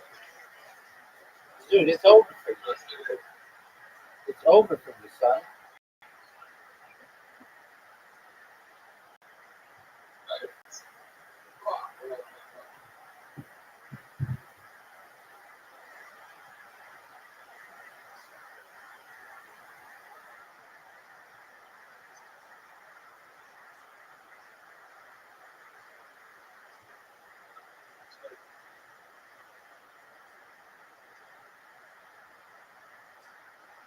You're up, dude. All right, let's go. Let's go.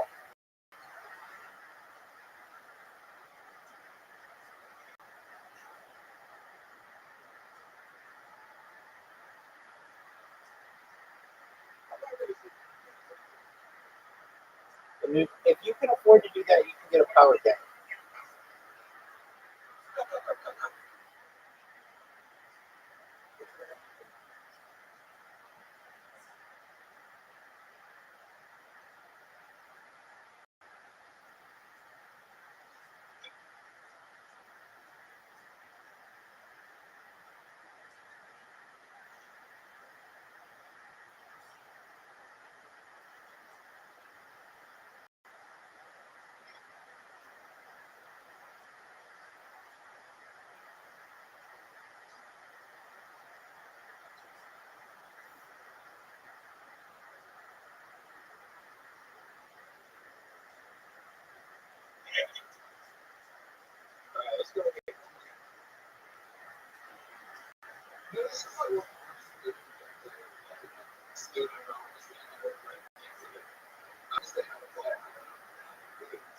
I'm with you on that one.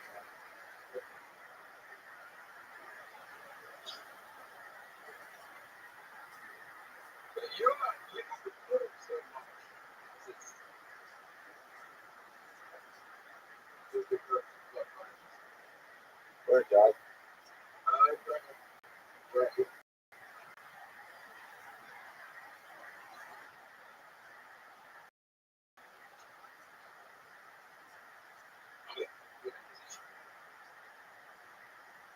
I'm definitely not. You just helped me.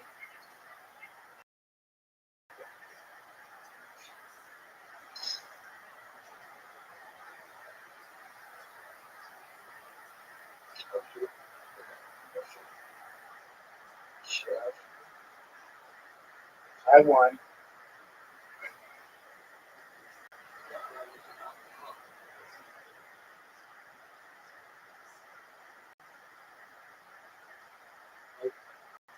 No, it's definitely I won.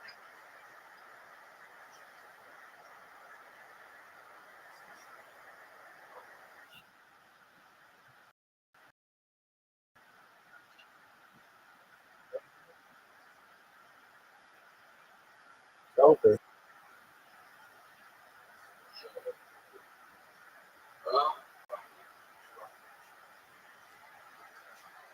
Let's play till let's play till you win.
You won.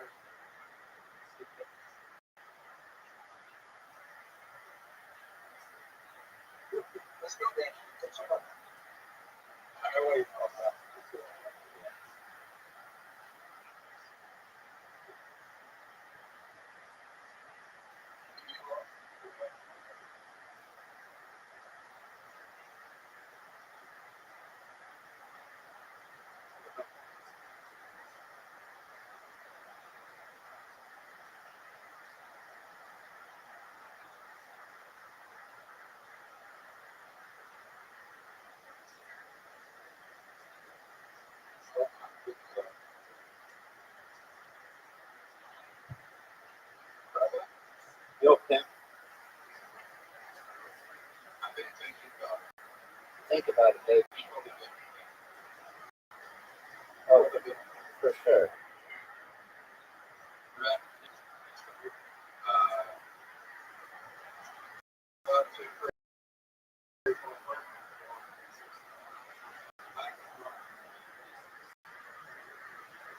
You could.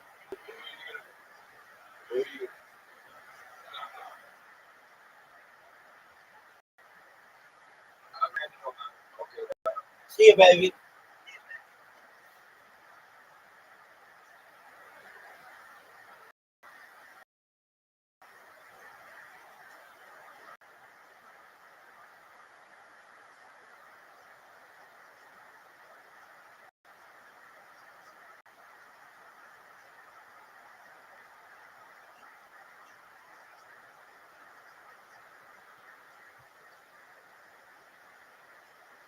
Sweet.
No, we didn't take a shot.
The Caribbean is extremely important for all these trade. And then from the Americas, the Southern Mesoamerican, North American continents, you have raw materials, all kinds of furs and things like that coming. But from the Caribbean, you have particular cane sugar that is traveling.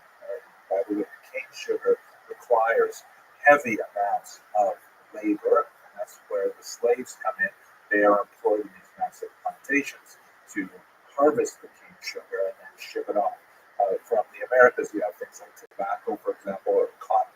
The same kind of idea. It's shipped off to Europe, where it's processed to manufacture goods, and this cycle went on for a few hundred years to the tremendous misery of the enslaved Africans in particular. So how does it fit into this overall picture? The issue of Jews and the slave trade is especially heated and is used often in apologetics.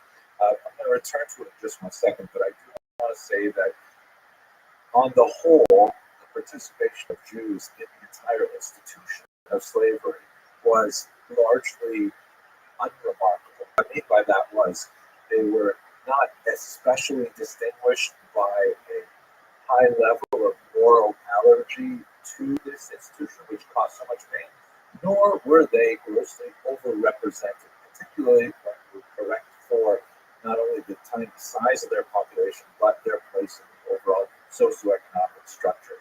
In fact, when we look more closely at the trade, what were Jews doing primarily in the Caribbean, where a lot of the slave trade was happening? They had the so-called Grotevaart, the large trade, these are Dutch terms, which involved those three basic elements: the raw goods, the manufactured goods, and enslaved Africans. And Jews were only, tangentially involved in the Grotevaart. They were very heavily involved in what was called the Kleinvaart, or the small trade, which was lots of things that supported the overall economic structure. Right? For example, around Curacao, where there's a large Jewish settlement, there were Jews definitely more involved in plantations and owning slaves and so on. We're going to look at one of those in particular. But primarily, Jews were involved in sort of supportive industries. Like, for example, the ships come in and they need all kinds of goods. They need foodstuffs. Look at this muscle. They need to have their ropes repaired, Pure their muscle. repaired, they need tar, they need all kinds of things to be able to outfit the shit. ships and so on. And so Jews would be very much involved in kind of the peripheral industries to support the overall economic structure. This muscle. So it would be incorrect to say that Jews were, on the one hand, totally divorced from the Grotevaart because they were involved in all of the economic secondary activities, but it would also be wrong to say that they were overly represented in the slave trade as well. There are some exceptions that prove the rule, if you will. Geronimo Nunes da Costa, for example, also known as Moses Pereira, lived between 1620 and 1697. He was a very important Portuguese agent in Amsterdam, deeply involved in the slave trade. If we look at Suriname, which is also on the coast of South America, in a place called Savannah, or the Jewish Savannah, it was established in the 1600s, and it absorbs all kinds of Jewish migrants to the territory, including those who fled as sea-fares that made their way up to New Amsterdam at that time, others At its peak, around the year 1700, there were about 500 plantation owners, primarily Jews, and about 9,000 enslaved Africans. It was a difficult kind of industry as a whole. There were multiple slave revolts, there were attacks from foreigners, but what really caused the Yoda Savannah to collapse, in fact, much of the slave trade as a whole was really changed by this, was the development of the beet sugar industry in the 1760s. Beets grow in Europe, they can be transformed into sugar. Europeans have developed an addiction really to sugar once it had been exported cheaply from the Caribbean, but it was cane sugar that was sent to molasses and raw derivatives of cane sugar. Once Europe had figured out ways to make sugar locally rather than engage in this expensive shipping across the Atlantic, all of a sudden the cane sugar industry collapsed. And it had a disastrous effect on the plantations, including in the Savannah, but as an illustration of how the Jewish economy was really much more diverse, it really didn't change the overall Jewish economy that much. But it had, like a general depressing effect because so much of the Jewish economy was attached to the slave-based cane sugar industry. So therefore, from the 1760s onward, there was much more of an impetus for Jews to look for, better avenues for economic development. Now, in this regard, just looking at those numbers again, 500 plantation owners, right? Jews primarily from Europe, and 9,000 enslaved people. As we see with non-Jewish plantation populations, this led to development, sometimes very exploitative, of a Euro-African Jewish population. What this means is that many slave owners, typically males, would take female slaves as wives or as concubines and would produce offspring, and they would have some relationship with those offspring in some cases, but nevertheless, now you have a new population of people, and how were they dealt with in Jewish society? This is fascinating. It is important to note that the actual gender disparity of Jews was somewhat better. It was still definitely very male focused, but it was somewhat better than the non-Jewish population. This was due in part to the fact that Jews tended to migrate as family units at a rate than other Europeans. They're all fleeing persecution, so therefore traveling as a family makes more sense. But it also has to do with the fact that there were specific institutions dedicated to trying to reduce Jewish marriages. The Rothschild society in particular was extremely important. This was a society based in Amsterdam that collected funds and underwrote marriages as far as possible for poor Jewish brides. So the problem was not quite as acute for Jewish populations as it was for non-Jewish, but nevertheless it was significant. So have a look at this remarkable picture here, which I think illustrates the whole story. On the left is Maria Louise Deinhardt, obviously with some African descent, and she is married to Johannes Ellis, also of African descent. They're dressed, however, in very European clothing, and they are, in fact, very important people. What's their parentage? So Maria's father was a Jewish plantation owner, and her mother was a freed slave.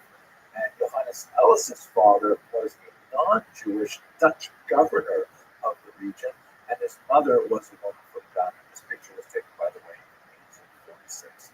So, how do we know about these populations that racially look different from Ashkenazi Jews or even from Sephardic Jews coming straight out of the Iberian Peninsula? Amazing research done by Professor Aviva Ben-Wood.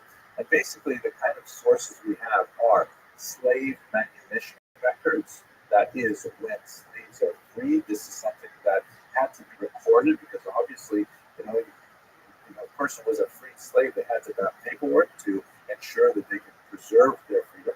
And it's also important to note that this was an opportunity for the state to tax slave owners if they wished to free their slaves. It was an expensive proposition to free a slave. You had to provide annuity, you had to provide income for them, and so on. And so people would generally only manumit their slaves if they felt an emotional connection with them. For example, if they were concubines or if they were children.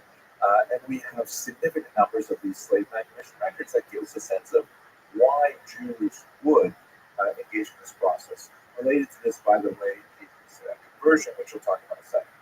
We also have wills of former slave owners who then freed their slaves and chose to bequeath money to them.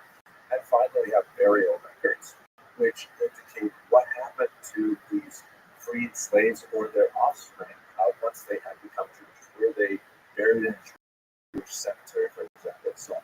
We had this large phenomenon of what were called reputed children, as are the children typically of Jewish male plantation owners like Savannah, with wives or concubines of African descent, who may not have had the benefits of conversion and so on, but nevertheless including wills of Jewish testators. Some of them are quite fascinating. For example, Emmanuel Baruch Sada, who died in Jamaica in 1795, he left a very interesting will where one of his sons, who was to be a significant amount of money, and so this son, by the way, who was a reputed child, was actually raised by Emmanuel Baruch's cousin, who had a tremendous for him, and in her own will, she had left money to his childless will.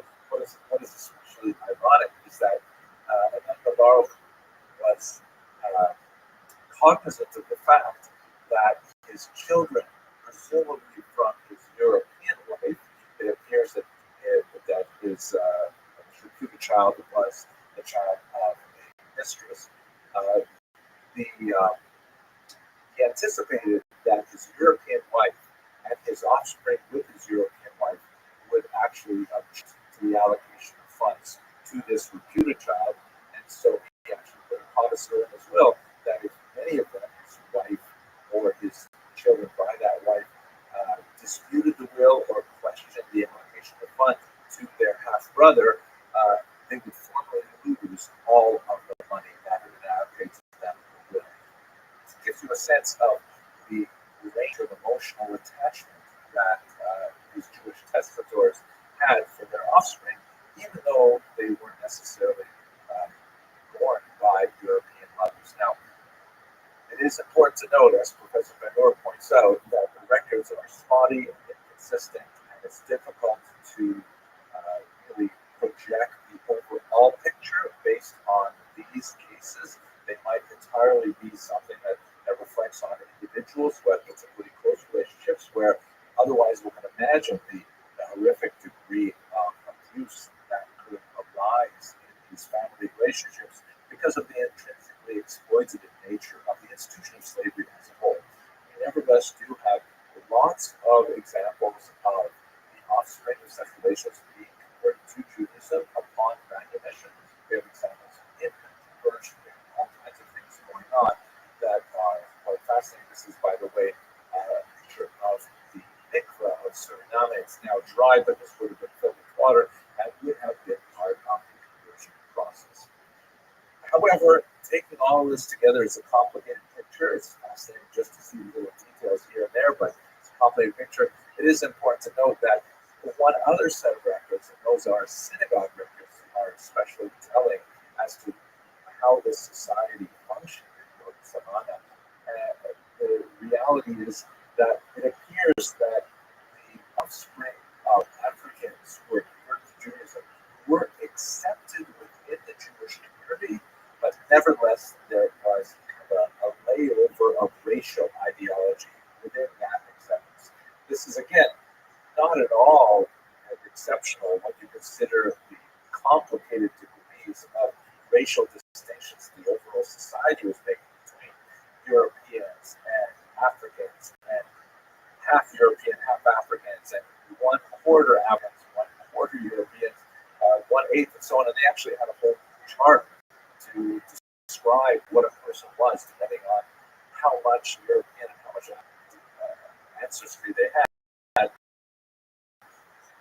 In the God of Suriname, you have a racial distinction between two groups of people, congregantes or immigrants.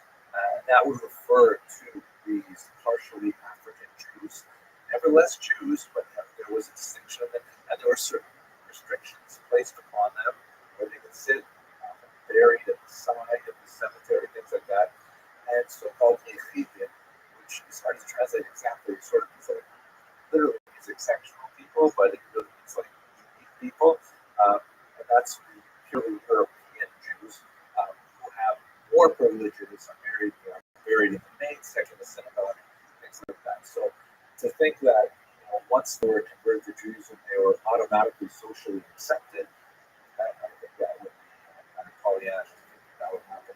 Nevertheless, they were considered halachically as Jews. And maybe I conclude by saying that this is an interesting illustration of the overlay of societal prejudices upon a halachic basis, because in terms of Jewish law or halacha, race plays absolutely no status in the role that a Jew has with regards to their obligations, responsibilities, and so on. There's no distinction made whatsoever within the halachic literature that there any reference to a person's racial background or appearance and so on. So all of this other material of separating the congregants between congregantes and chidim and simple burial sections, things like that, it's either totally innovated as a social reflection of that time, or sometimes it's a complete contradiction of halacha. Nevertheless, this is how the society functions. There's some great work. Please have a look at Professor Ruben's books on this. Quite fascinating. Okay, I hope you enjoyed this video. Thank you very much for watching.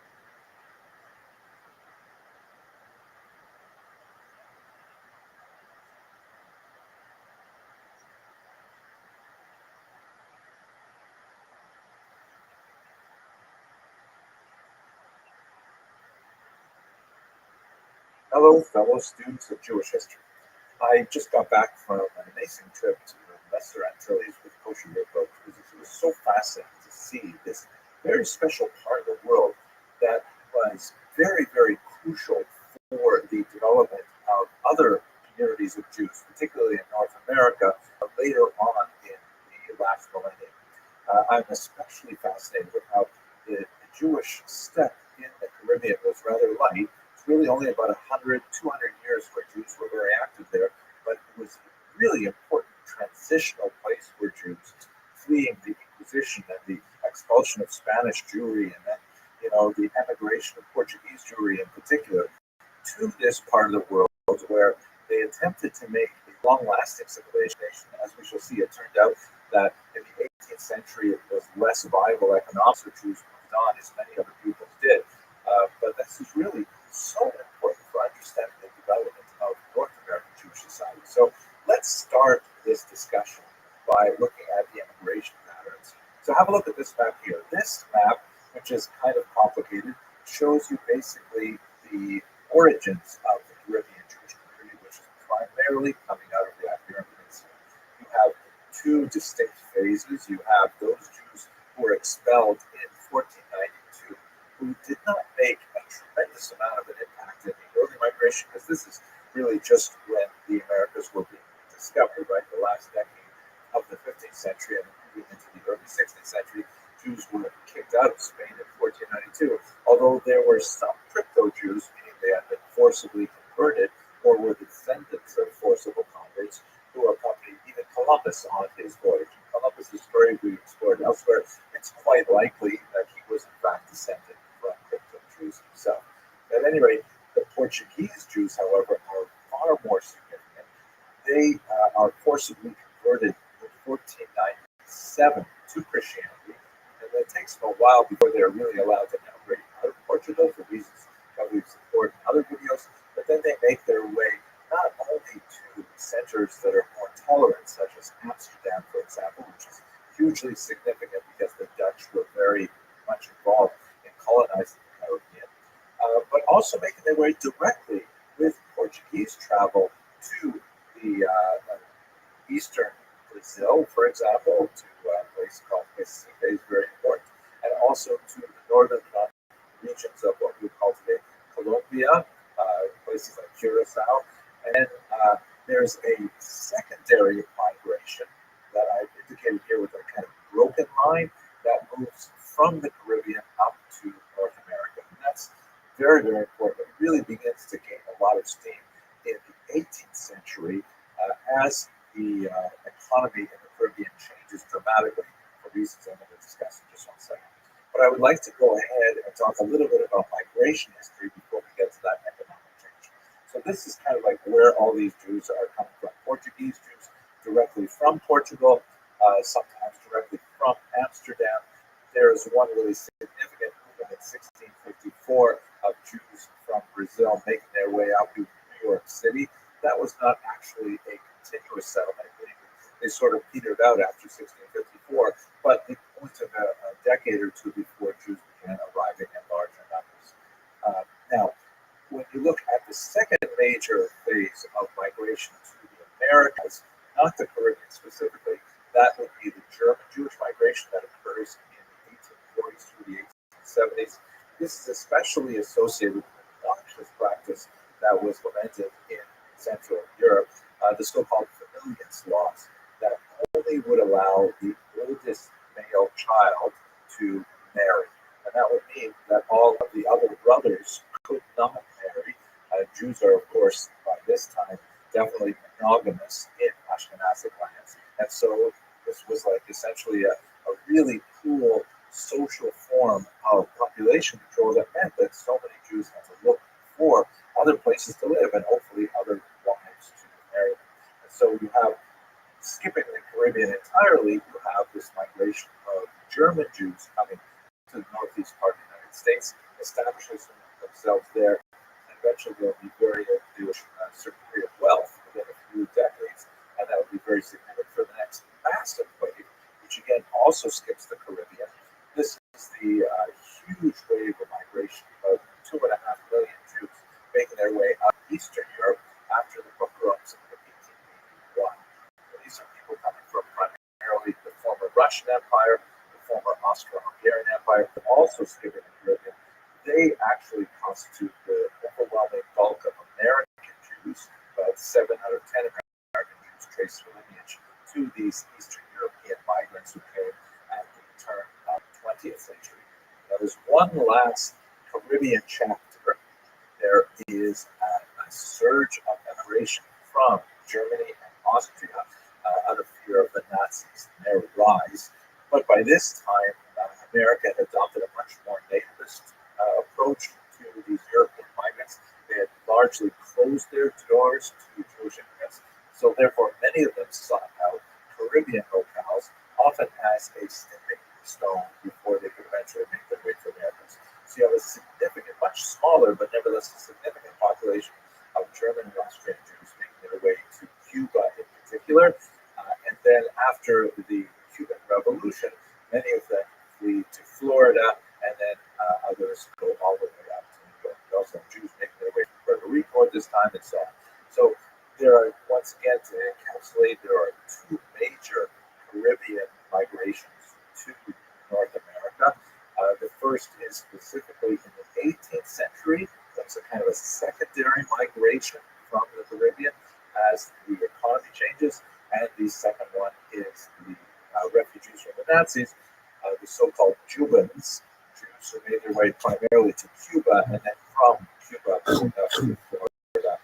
And so that's basically where the Caribbean plays a role in migration, particularly to North America.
where we are, but also hugely important. Curacao, the Grand Inquisitor here is shown in black, gesticulating wildly.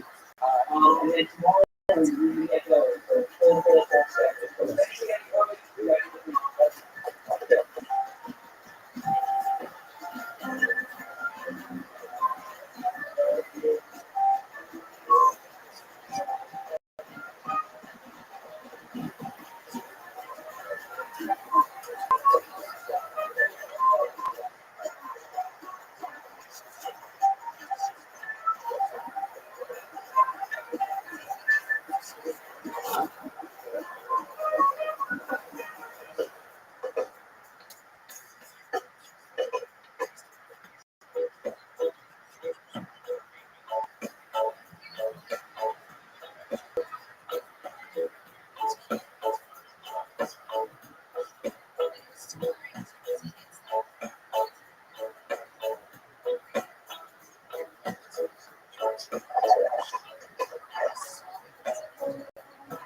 Hello, fellow students of Jewish history. I bet most of the people like going on these amazing kosher visit cruises trips, partly because of the historical information, right? It's just so amazing that you learn about Jewish history and actually visit the places where it happened. And, that's where I go.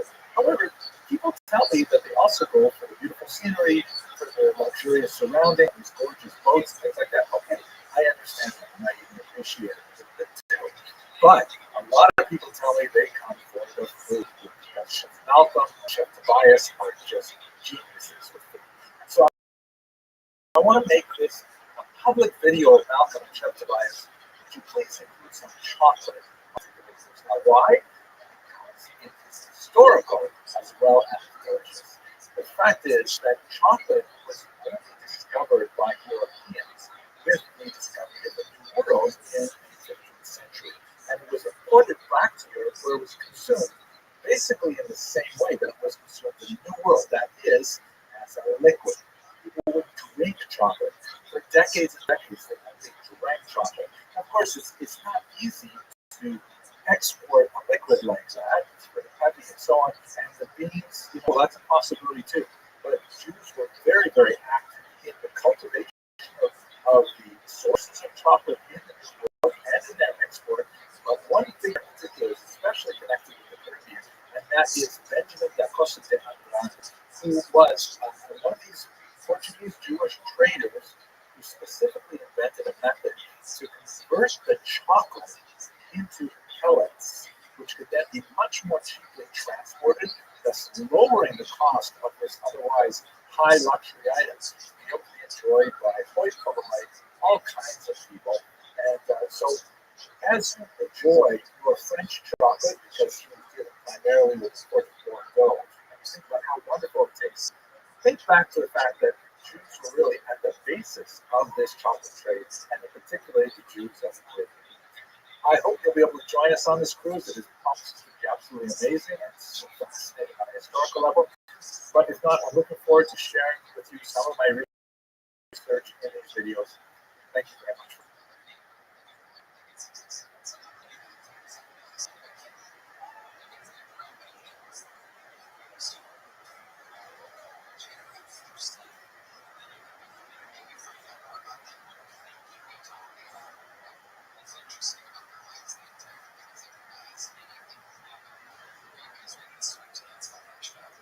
Hello, fellow students of Jewish history.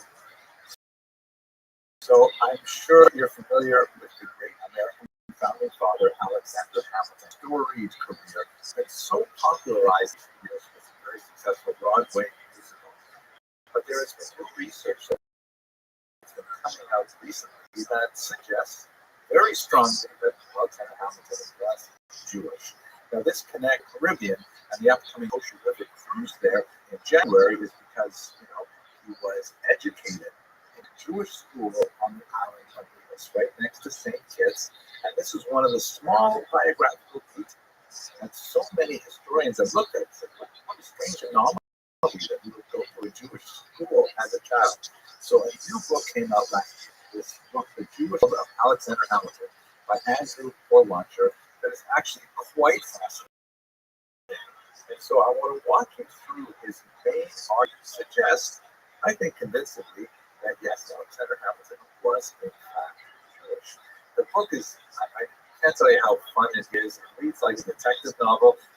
As a professional historian, I especially enjoy how he looks at the twisted and convoluted ways in which previous biographers have attempted to deal with strange anomalies in Hamilton's own biography. And then he says, well, the most obvious suggestion is simply to say he wasn't very Jewish. So first of all, one of the most useful things that Alexander Porlauncher does, and it goes beyond the scope of this specific book, is he asks, well, what does it mean to be Jewish, right? It's a question I happen to be quite fascinated with in general. And he defines 8 different forms of Jewish identity. And this is really worth thinking about. So let's look at it quickly, and then we're going to kind of fill in this chart with Alexander Hamilton on this chart. So first of all, legally, does Jewish law consider you a Jew? So although there have been some changes in the late 20th century in certain of the various Jewish movements, historically, for the last 2 millennia plus, Jewish law considers the child of a Jewish mother or a convert to Judaism a Jew.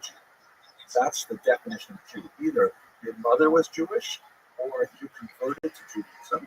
And everything else, like what you do with your life, that's secondary. There are a lot of rabbinic debates, but that's the basic rule. Does Jewish law consider you a Jew? That's like the legal definition of Jewish identity. What about a personal form of Jewish identity? Do you consider yourself a Jew? We have so many examples of who fit the legal definitions, but do not consider themselves Jewish. Thirdly, ethnic.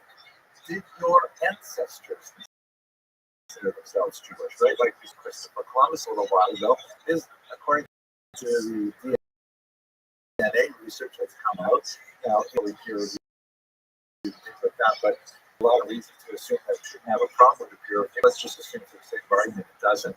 The ancestors of Christopher Columbus apparently did consider themselves Jewish, so that's an ethnic definition that does not necessarily correspond to legal definition.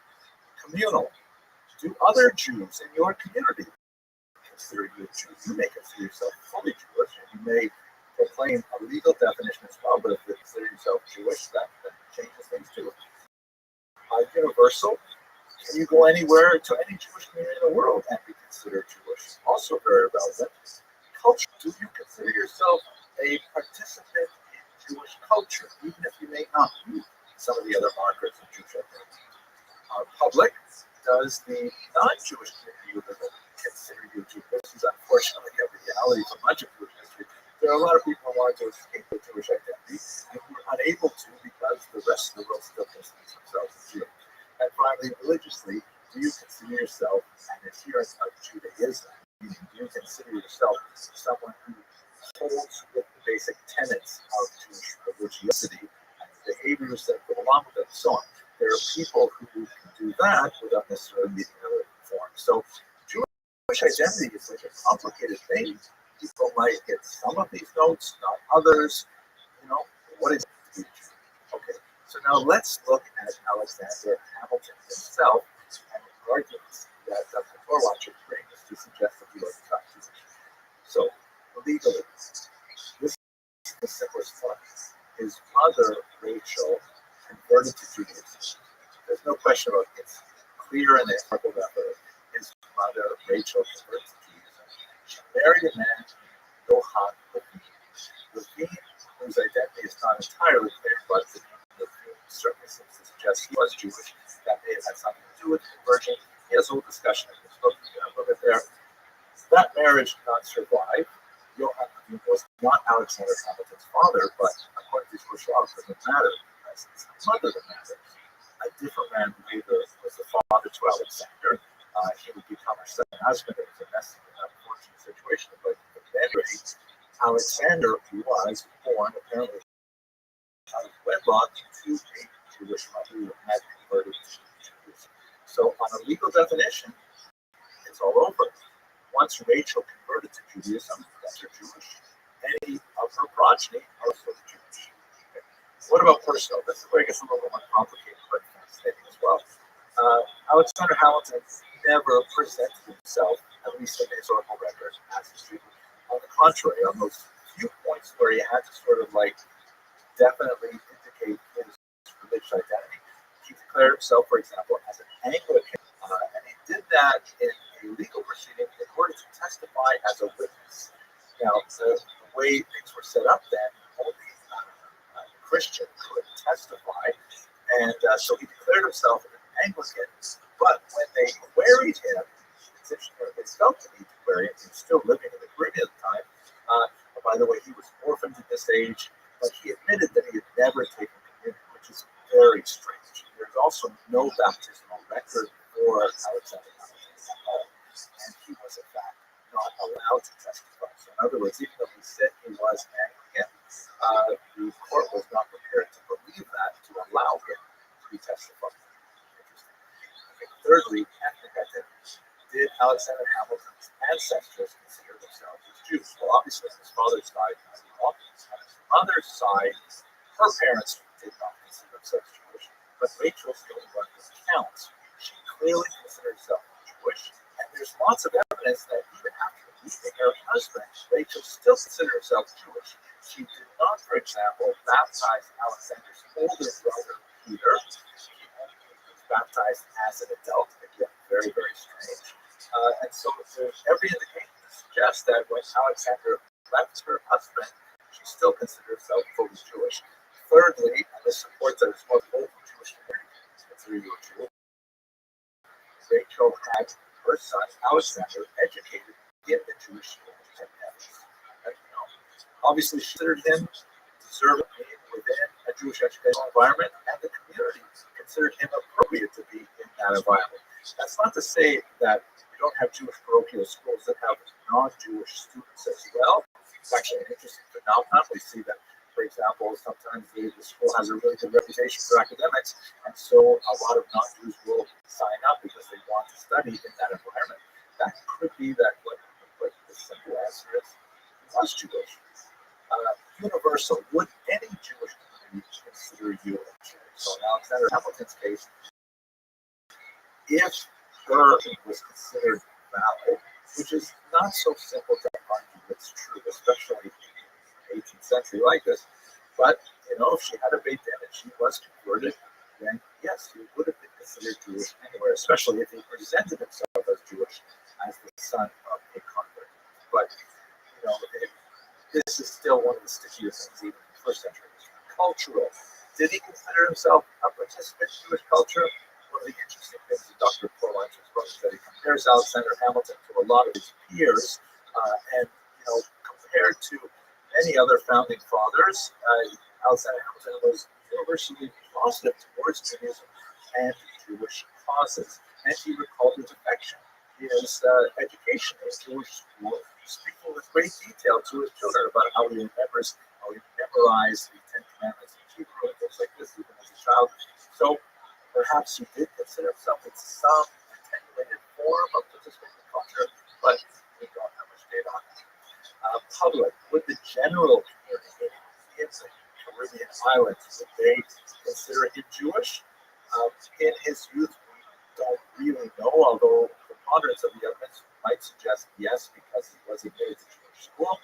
Of his adults in North America, no, or at least not yet, because now this book has been around for a while. And finally, religiously, do you consider yourself an adherent of Judaism? It's unlikely that Alexander considered himself as a practicing Jew for lots of reasons that I'm not going into. But the bottom line is, when you look at all of this material, it seems pretty clear that the simple explanation for all of these things is that Alexander Hamilton was in fact Jewish. I leave it up to more sophisticated historians that tussle out the argument, but in Dr. Torwatch's book, I think he makes a very convincing case, and I think that the Hamilton advertisement might want to be modified in the fuzzy terms. Okay, thank you very much for watching. I hope you'll be able to join us on this cruise. It's going to be fantastic, and if you can't make it, I look forward to sharing my research with you once again.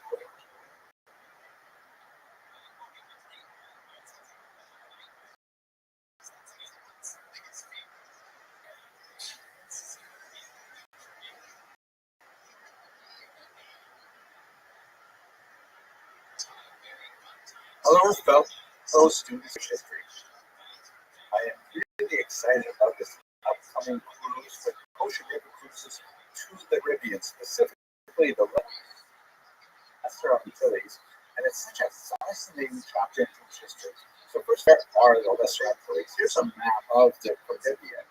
You can see where the United States with Florida and the peninsula hangs down into the Gulf of Mexico, and then just below it you have two major regions of concern to us. You have the so-called Greater Antilles, which is like the islands of Cuba, Haiti, Dominican Republic, and Puerto Rico, for example. And then you have the Lesser Antilles, which are over here on the sort of the west side of the Caribbean.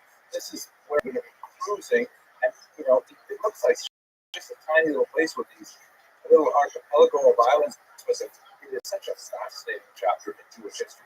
It's an extremely important region of settlement for the Portuguese Jews in particular. They're an unusual population. They were forcibly converted at the end of 1496, the beginning of 1497, to Christianity. But for generations, for centuries, they were discriminated against and called New Christians, which was really a derogatory term because specific laws were put in place to prevent them, for example, from emigrating from Portugal for quite some time. And once some of those laws were finally lifted, they emigrated along with other Portuguese travelers to the New World, and quite often simply reassumed their Jewish identity once they thought that it was safe. So you have Jews settling in the Greater and the Lesser Antilles, also in Suriname, a very important center of Curacao, and Barranquilla in Colombia. These are really Jewish settlements and have a major impact on later settlement in North America. And it is a beautiful part of the world. It's funny, you hear a lot of these protests saying that Jews should go back to Poland. Okay, Poland, but it's really in Poland. Why don't they say go back to the Lesser Antilles? I mean, we spent a lot of time there as well. One of the most fascinating little details of the Jewish civilization that developed in the Caribbean is this unusual preoccupation with creating sand floors in their synagogue. Here's a picture of the sand floor in Curacao. You can see the bima there where the Torah scroll is read and the sand is on the floor. Here's one from the U.S. Islands. Not only do they have the predilection for sand floors, it appears that they like Pepsi Cola as well, say product placement. So I was wondering, what is the deal with these sand floors? What, for it in the Talmud or in the Shulchan Aruch, the great works of Jewish halakha, it appears that there are 3 or 4 separate reasons that are reduced. One is kind of prosaic, that it seems trolling snakes. be easier for snakes to move around in sand. They feel at home there. Another more poetic reason is the idea that, cities were originally crypto-Jewish communities where they had to hide their identity. It would be like quieter to walk around on the sand, and people wouldn't know how many people were in the synagogue. That seems a little stretched to me, but who knows? Another one, this one I find most beautiful, is the idea that as long as the Jews are standing on sand outside of the land of Israel, it's as if they're still walking through the desert on their way to the land of Israel. That's a very beautiful poetic sense of why the sand is the synagogue. Kosher River Cruises is specifically going to focus on the Lesser Antilles. And here's a look at our itinerary. We're going to land in Saint Martin or Saint Martin. That is an island that is divided between the Dutch and the French. And we're going to go from there to Aquila, which is a British island. And then we're going to come back and cruise to Gustavia. By the way, this was like a massive colonial region. Places were claimed by the Dutch, by the French, by the British, even by the Swedes and the Latvians, if you can believe it. Some of these regions are now sovereign states, others are still controlled by their European colonizers.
Welcome.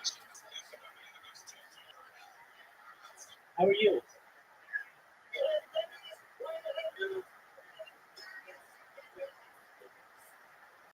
I like your song.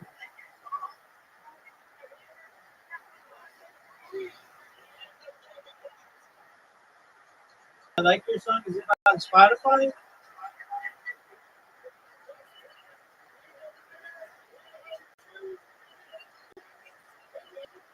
Oh, that was really cool, man. Thanks, Mr. PPP.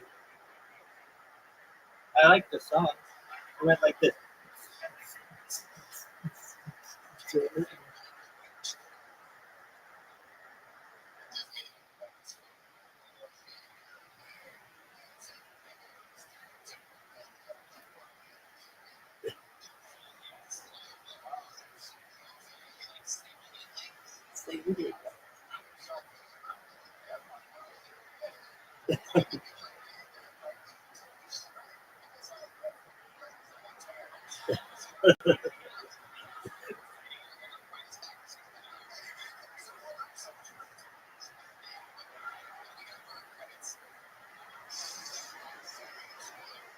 That's really good.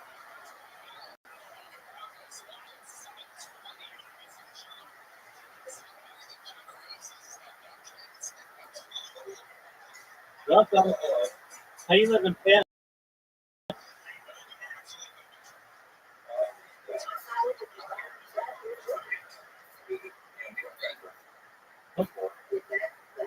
Very well. Absolutely. That's good. How'd you find out about it?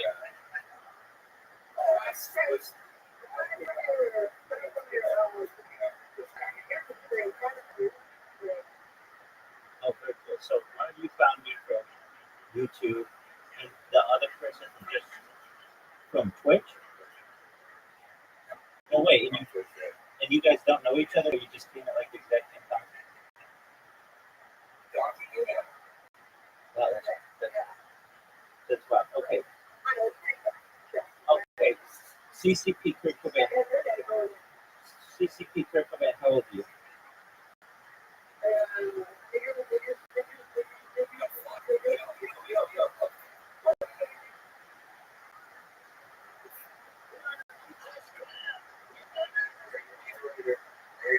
You good.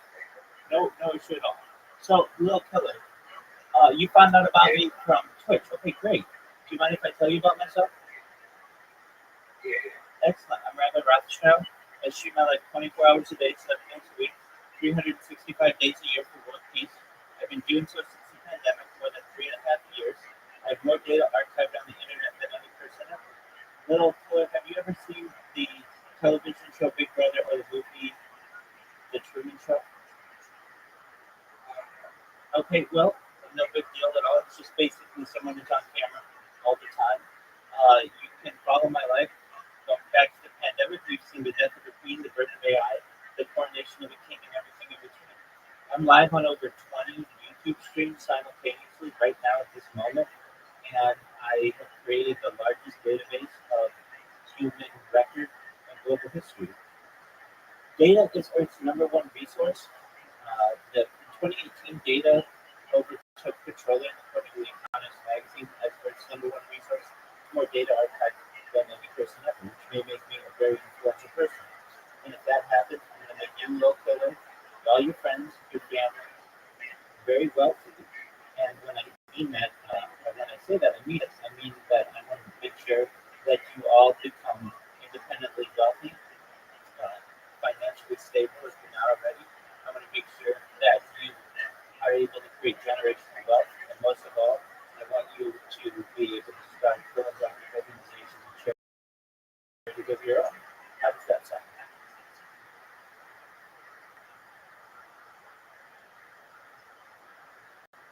Does that sound good to you, Will Keller? Excellent. I talk about things to help the world, things like ending world hunger through the use of technologies such as agricultural drones, floating greenhouses, saltwater greenhouses, things hydroponics, vertical farming, cloud seeding. I talk about ending world thirst. I'm sponsored by cryptocurrency worth about $100 million. One of the things that we do is we build wells in developing nations such as Nigeria. We also, I'm a major advocate for the Lifestar program and most importantly, desalination technology, where we pump rich seawater onto rains to make it drinkable. I talk about other things that are interesting to people, things like anti-gravity, antimatter, faster than like technology, faster than like travel, faster than like communication, things like quantum computing, things like cryptocurrency, things like artificial general intelligence, artificial super intelligence, de-extinction. People don't know this, but the first successful de-extinction took place in the year 2003 with the Pyrenean ibex, which was a goat located in northern Spain, southern France. Fast forward to the year 2021, a company out of Dallas, Texas, is founded known as Colossal Bioscientific. They've made it their goal that within the next 3 years, or by 2028, to reintroduce the woolly mammoth into the Arctic Circle, utilizing Asian elephant surrogates, which I just think was a mind-blowing project and goal. They recently made headlines with their direwolves that they brought to fruition. Joe Rogan has met them. There are 3 direwolves that exist. Additionally, they want to reintroduce the Tasmanian tiger, followed by the dodo bird, which I think is just a really exciting premise. I talk about things that I think are not just going to help the world, but help you specifically. Things like life extension technology. Will Taylor, when you were born, the average life expectancy for someone like you was probably about age 80. I'm going to increase that to age 100, 120 through the use of technology. If you want, I want to give you the opportunity to be able to utilize oxygen therapy, human growth hormone, stem cells, things like cryonics, cryogenics, nootropics, cold shock therapies, things like perhaps inversion therapy to get you to 100, 120. But then you may say, Rabbi, this has been a really great run. I don't want it to end. What's the next plan? And this is with your consent again. There's a type of technology that you may be able to utilize in the near future. Known as mind uploading technology, where, with your consent, we scan your brain into a computer like a CAT scanner and MRI, knowing where every atom is in your central nervous system and your peripheral nervous system. To later download as an android, an avatar, a cyborg, a cybernetic being, a clone of yourself, a robot, an ethereal being, whatever you want to be. But essentially, what I'm saying to you, little kid, is you may be able to experience digital immortality. What are your thoughts?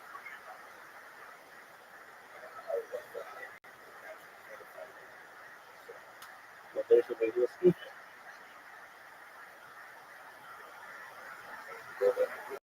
Excellent.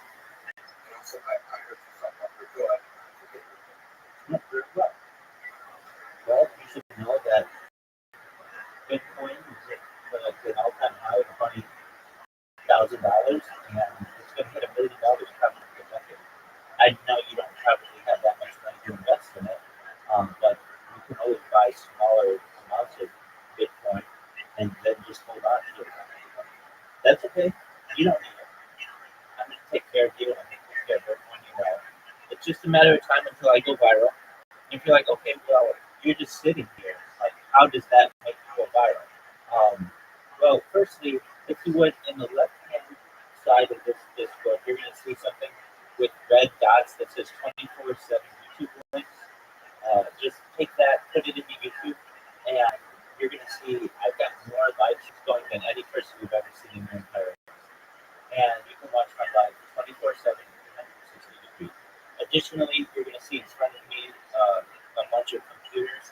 These are robots that I've created that are promoting me on different social media platforms, including Kick and including Blue Sky. I have more social media than any person in global history. I have over 100 YouTube accounts, over 200 Instagram accounts, over 500 accounts, over 1,000 TikTok accounts, over 2,000 Twitter accounts, over 5,000 Blue Sky accounts, and over 10,000 Kick accounts. It absolutely. So they don't check No, they do, but I just program robots to use VPNs to avoid them.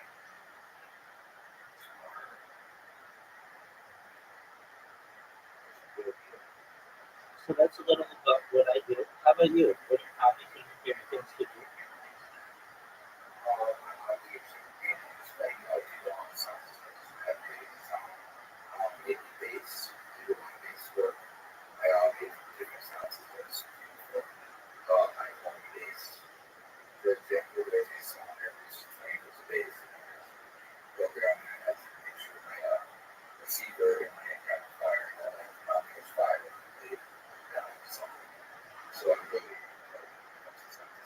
Very cool. I'm sure you know about spatial sound, right? Okay, very well. I think that's going to be quite interesting in the world of audio technology. And I think I'm sure you're aware probably about 3D sound. 3D sound, um, instead of being like essentially surround sound, these sound more locations and can even like vibrate your body to whatever is necessary in order for you to be put in the correct wavelength for the music. So it's very similar along the lines that you're saying. You can do it with bass, basically shake the person, um, vibrate them to a point where they are in a state of mental clarity and well-being and just whatever art relates to which they're listening. Um, these are some types of advanced sound. So let's learn together. We'll find out some more. For I like to use AI in my discussion. So just hold on. Can you please give me a breakdown of like let's say 50 upcoming futuristic audio developments, things like spatial sound, 3D sound, and bass.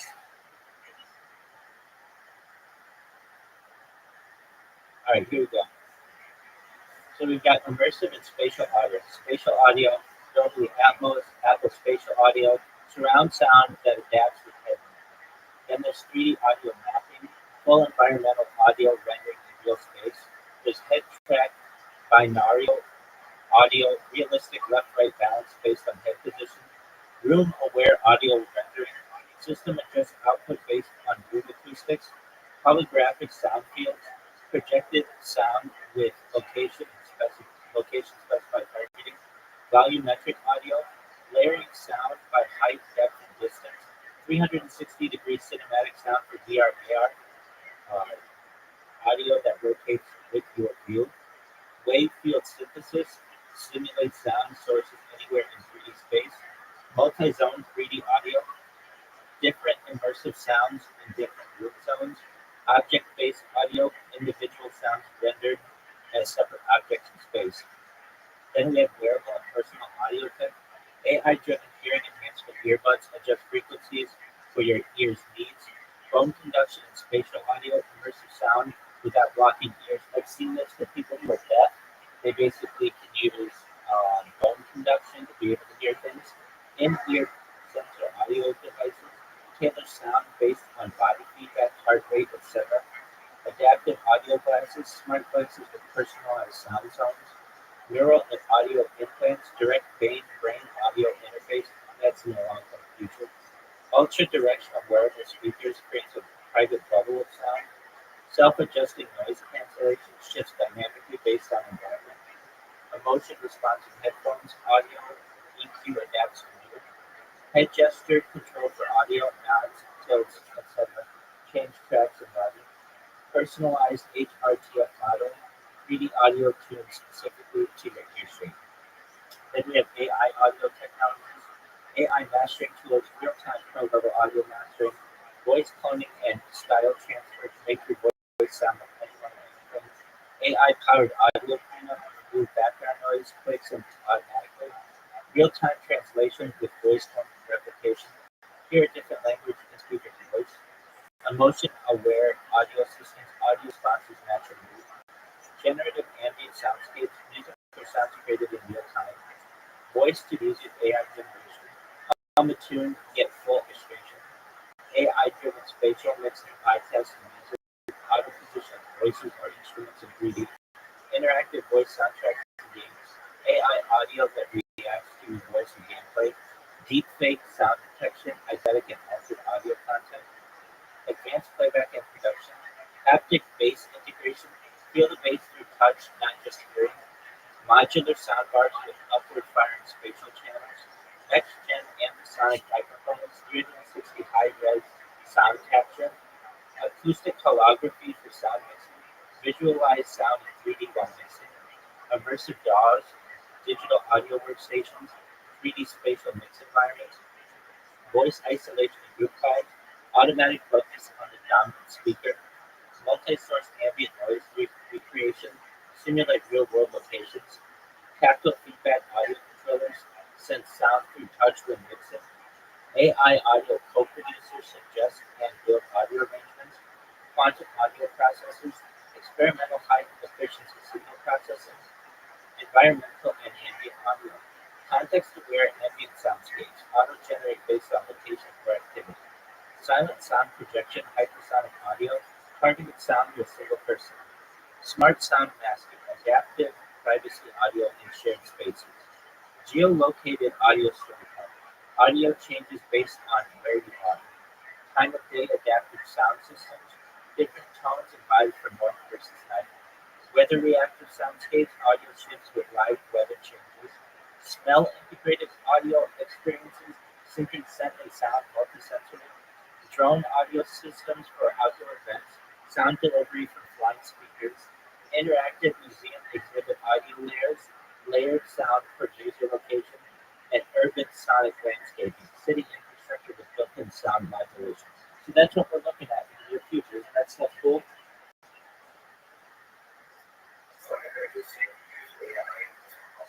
Yeah.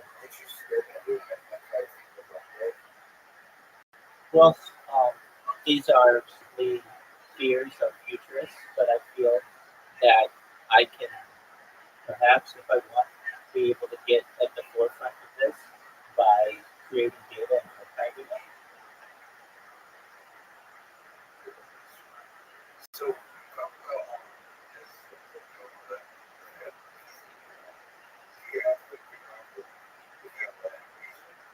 Yeah, it's spread across all the devices. So I've got like 33 different devices that I use. Just right here where my hands are, 1, 2, 3, 4, 5, 6, 7. I've got 3 devices. Over here, I've got another 1, 2, 3, 4, 5, 6, 7 devices. There, I've got another 1, 2, 3, 4, 5 devices, 6 devices. Behind me, I have devices. I even have a single camera. your archive. I'm archiving the entire world for more than 3.5 years. So you say that 100%.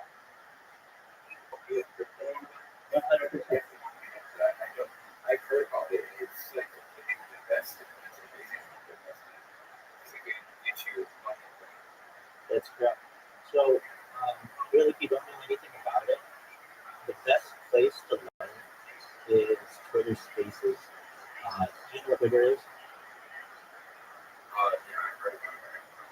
Okay, so Twitter is a microblogging platform, but it also has an audio and video function as well that allows people to make group calls. And so you can get group calls of thousands of people and they discuss cryptocurrency. And so that's where you can find out about new cryptocurrencies and cutting edge technologies. So if I were you and I was interested in getting into crypto, I would download Twitter and I would get into Twitter Spaces that are cryptocurrency based. You can find out the topics of these. There's like a section where you can say what your interests are, and then what your interests are, and then you need a crypto wallet. So what's a crypto wallet? It's something that you download generally on your phone. MetaMask is one, Uniswap is one. Those are 2 of the big ones. Coinbase is one. You download one of these, and then what you're going to do, it takes maybe like 10 minutes to do. It's not super fast to do, but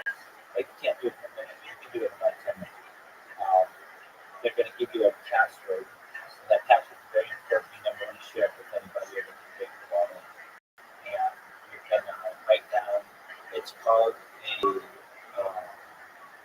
your crypto key.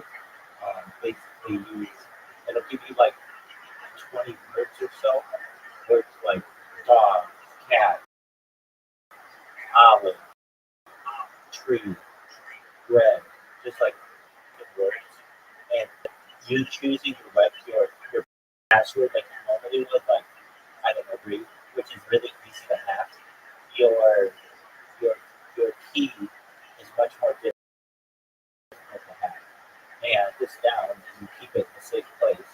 And then and again, like you don't remember anything that I say. Remember for the rest of your life, don't give anybody your crypto key, your wallet key. Because if you do, then they can drain your account. When you get a really big wallet, that means they can drain your account for hundreds of thousands of dollars. You don't want anybody doing that. So then what you do is you can, if you don't feel like you're like, hey, I don't have any money, that's cool. You don't need money to start cryptocurrency. So what you can do, people have what are called airdrops. And so let's say I'm launching a cryptocurrency. It's in my best interest to have as many holders of the cryptocurrency as possible. It makes it stronger. So sometimes what I would do as a developer of cryptocurrency, I will say, we're going to have it every week. All you have to do is basically like go to our website. You can get they'll have the instructions there, and then you'll get a little bit of our cryptocurrency for free, not having to do anything. What do I get out of it as the founder of the crypto? I get another holder. What you get out of it, you get a little bit of my cryptocurrency. But sometimes that cryptocurrency can be worth hundreds of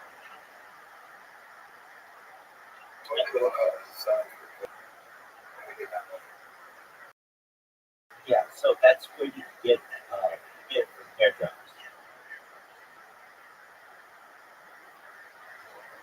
Now there are other ways to do it as well. There are things called crypto. If you're interested in that, they exist. So basically, what you do is you go to a crypto fountain online.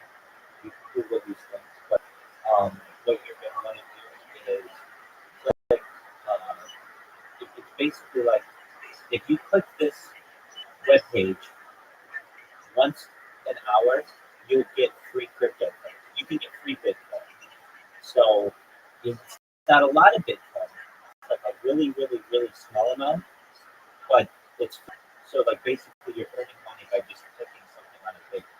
And you can automate that. There are ways to do that.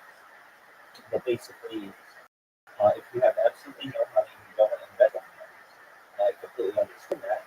Then there are ways to get involved and earn money without any money. Now, let's say you are like, you know what, I've got $10 I'm going to invest in this because I'd like to just try it. Well, keep in mind, it is like gambling.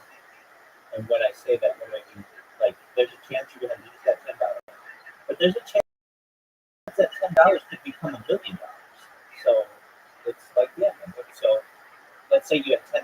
What do you do with it? Well, you could find a project that you really like, and whatever one it may be. Like people have all kinds of different projects for whatever their interests are. So, like the one that I'm a part of, it has a very long name. It's called Harry Potter Obama Science. And you're like, what kind of name is that? The reason why this is worth $100 million is because it has a really long, crazy name, and people like it. That was its niche. There are other that are based on certain that want to protect the environment, or that are very patriotic, or some that are tied to the U.S. dollar, or some that are tied to the euro, or some that are tied to. You can create a cryptocurrency in the current age and tie it to anything you want, or it doesn't have to be tied to anything. The other thing that you're gonna learn about, and if you haven't already, is you know what an NFT is? It's a non-fungible token. Have you ever heard this term? Okay, so an NFT is basically a piece of art that someone owns that is digital. just like you would have a painting, like a Picasso painting or a Van Gogh painting, that would be worth millions of dollars.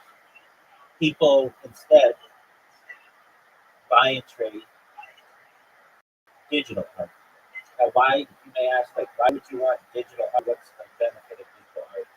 Just like some people just like to collect them. And so one of the things that is very popular that people collect is digital art. And so there's another kind of wallet, imagine app that you can download that's known as OpenSea, and you can look at all kinds of digital art and buy it if you want. And people put it up there for a certain amount. If you want to buy it, it's called listing. Buy it, you can buy it. If you don't think good investment, you don't have to buy it. It's up to you. One thing that you'll find is a lot of people will give away their NFTs to you because they just want to hold it or they like it. Like a lot of times, what will happen if you get in these Twitter space calls and you're there all day and all night, and you like people start to know you, get to know your profile, and they'll be like, "Hey, Lil Killer, I'm starting a cryptocurrency, and I want you to have it. Or I'm starting an NFT, and I want you to have it because you're my friend." You go, "Okay," and they'll just give it to you. And then if you hold on to it after a month or a year or 5 years, it can be worth millions of dollars. Now, is any of this guaranteed? Chances are most cryptocurrencies currently fail. Most NFTs fail. You might buy an NFT for $100 and it just loses a lot of its momentum and people end up selling it and then it's worth a penny. Like that can happen. That's probably with most NFTs, that kind of stuff. But then there are other NFTs that are out there that are worth like $200 million, $100 million, and they're nothing special. It's just like a piece of digital art that is just in demand. And you'll get to know these, which ones are in more diverse. If I were you, and you don't know anything about crypto, before I even got into Twitter calls and all that, I would watch some documentaries. So just go to YouTube, type in Bitcoin, type in cryptocurrency documentary, and just watch it. And you'll get an understanding of how the world works. And that would be my advice to you. I hope that helps.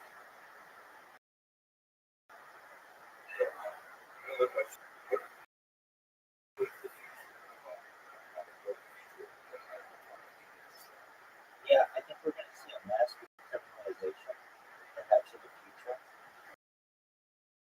So, I mean, fentanyl is a scheduled soup drug, I believe. So, I mean, it's legal to possess with a prescription. It's used quite often for people who have pain issues or who are recovering from a surgery.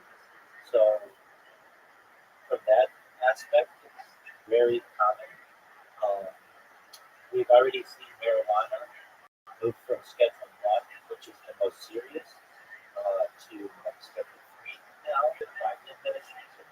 So I'm not saying that you still can't get in trouble for it, but it's been legalized in many states as well, recreationally.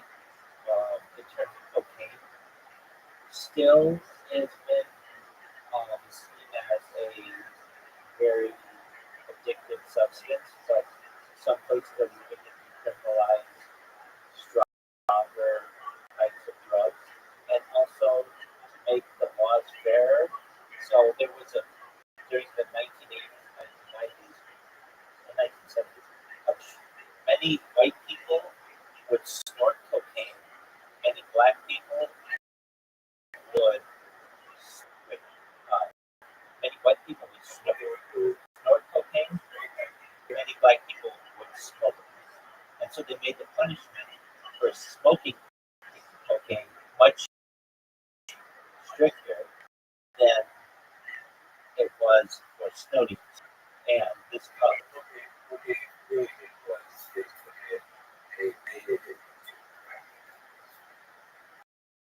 that's that's a good one. But but it's still cocaine based. It's still for cocaine. But yeah, and then you have like psilocybin, which are like mushrooms that we've seen decriminalization. The state of Oregon pushed for decriminalization of all drugs, and they stepped that back. But we've had seen developments in some states that they are doing their best to get so that drugs are no longer such a taboo subject.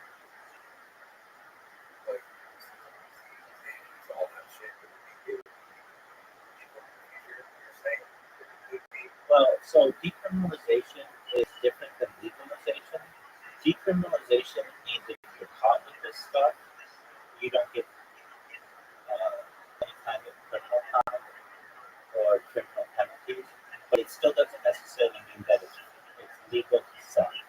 So the people who control the patents are generally drug companies, Percocet, Oxycontin, and Oxycodone, and Xanax. Those companies are going to hold on to their patents for as long as possible because they're very, very lucrative substances. But what may change is that if you get caught with these encryptions, you may not go to jail. That's the difference. Yeah, probably.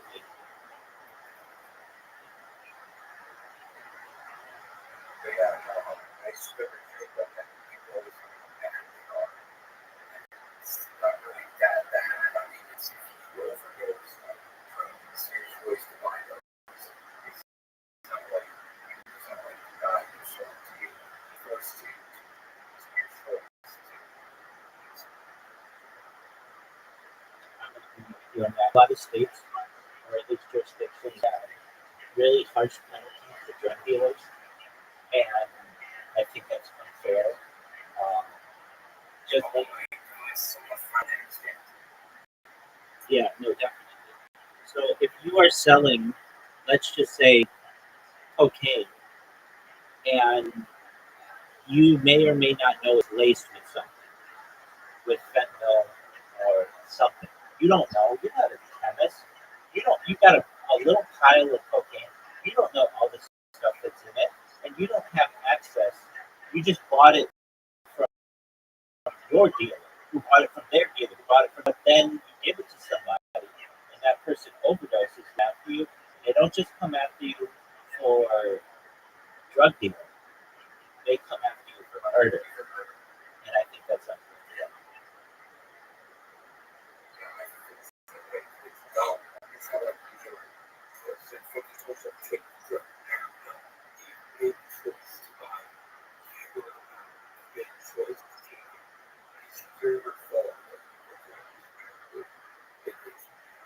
Many times, many times.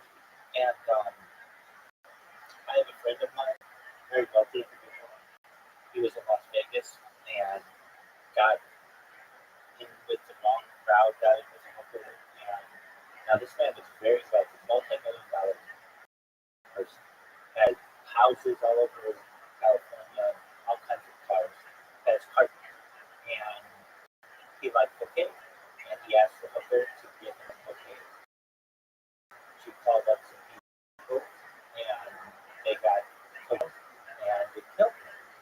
And the three people who were involved are now facing murder charges. I don't think they should face murder charges. They didn't know. They they didn't have access to chemicals that were stuff. They were just basically in the wrong place in the on the chain of custody of having these drugs. It would be like if it would be exactly. It would be like I have a connection in South America. They give me a ton of cocaine, and I say, well, I know little killer wants some cocaine, so put baking soda in this, and I'm gonna cut it with fentanyl, and I'm gonna cut it with all kinds of stuff. So I have a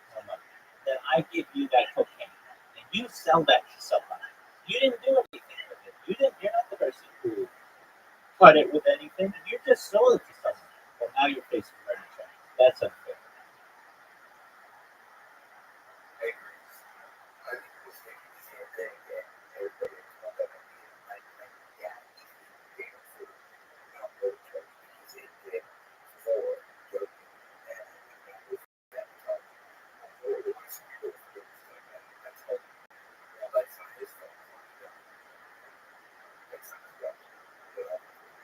I don't think it was right.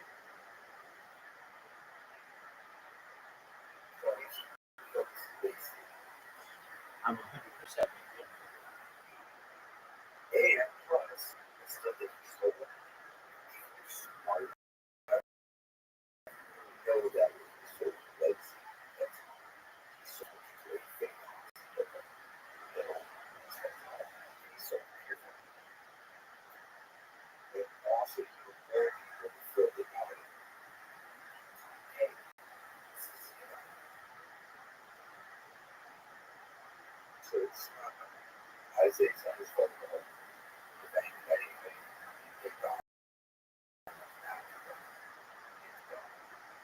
I'm in agreement.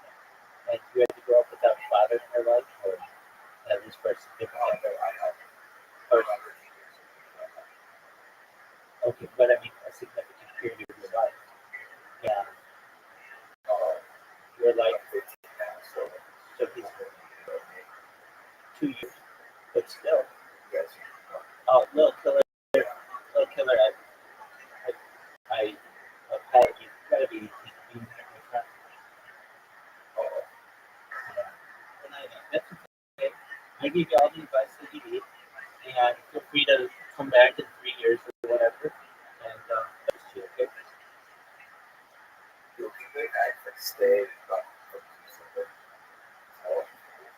Yeah, you can stay in the server.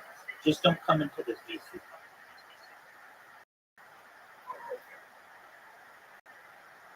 Take care, my friend. Bye.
Good place.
Oh,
Anyway, from Gustavia, where we're going to spend Shabbat, we'll dock there over Shabbos. Then we're going to go down to Antigua, and we're going to pass by St. Kitts and Nevis. Nevis is especially interesting in that Alexander Hamilton attended Cheder there. He went to Jewish school there. And hopefully we'll spend some time talking about Alexander Hamilton and the very interesting theory that he may actually have been halachically Jewish. Imagine what kind of impact that has on American history. From Antigua, we're going to go down to Guadalupe. A really interesting person comes out of Guadalupe. Benjamin da Costa de Andrade was a former crypto Jew who was able to readopt his Jewish identity. He originally came from Lyon in southern France, and while he was there, he discovered that the products of chocolate, which had first been discovered by Europeans in 1502 as a drink, it was something that the indigenous peoples would make into a drink, and they would export this drink to Europe, where it became very popular. So at any rate, Benjamin da Costa d'Andrade, he figured out how to make that drink into pellets, a solid, which was much easier to transport. And once he sent chocolate pellets over to Europe, it just exploded. So next time you're eating a chocolate bar, just think to yourself, oh my gosh, this is essentially impossible to imagine were it not for the Sephardic Jews who inhabited the region of the Western Antilles. Then from Guadalupe, we're going to head down to St. Lucia, where they have a fascinating dormant volcano. I can't wait to see that. And finally, we're going to return via Barbados. It promises to be a beautiful cruise that combines natural beauty with the amazing and unusual history of the Sephardic Jews who lived here. And I really look forward to cruising with you. And for those of you who aren't able to join us, I really look forward to sharing with you some of the insights that I discover as I do research on this unusual Jewish community. Thank you very much for watching.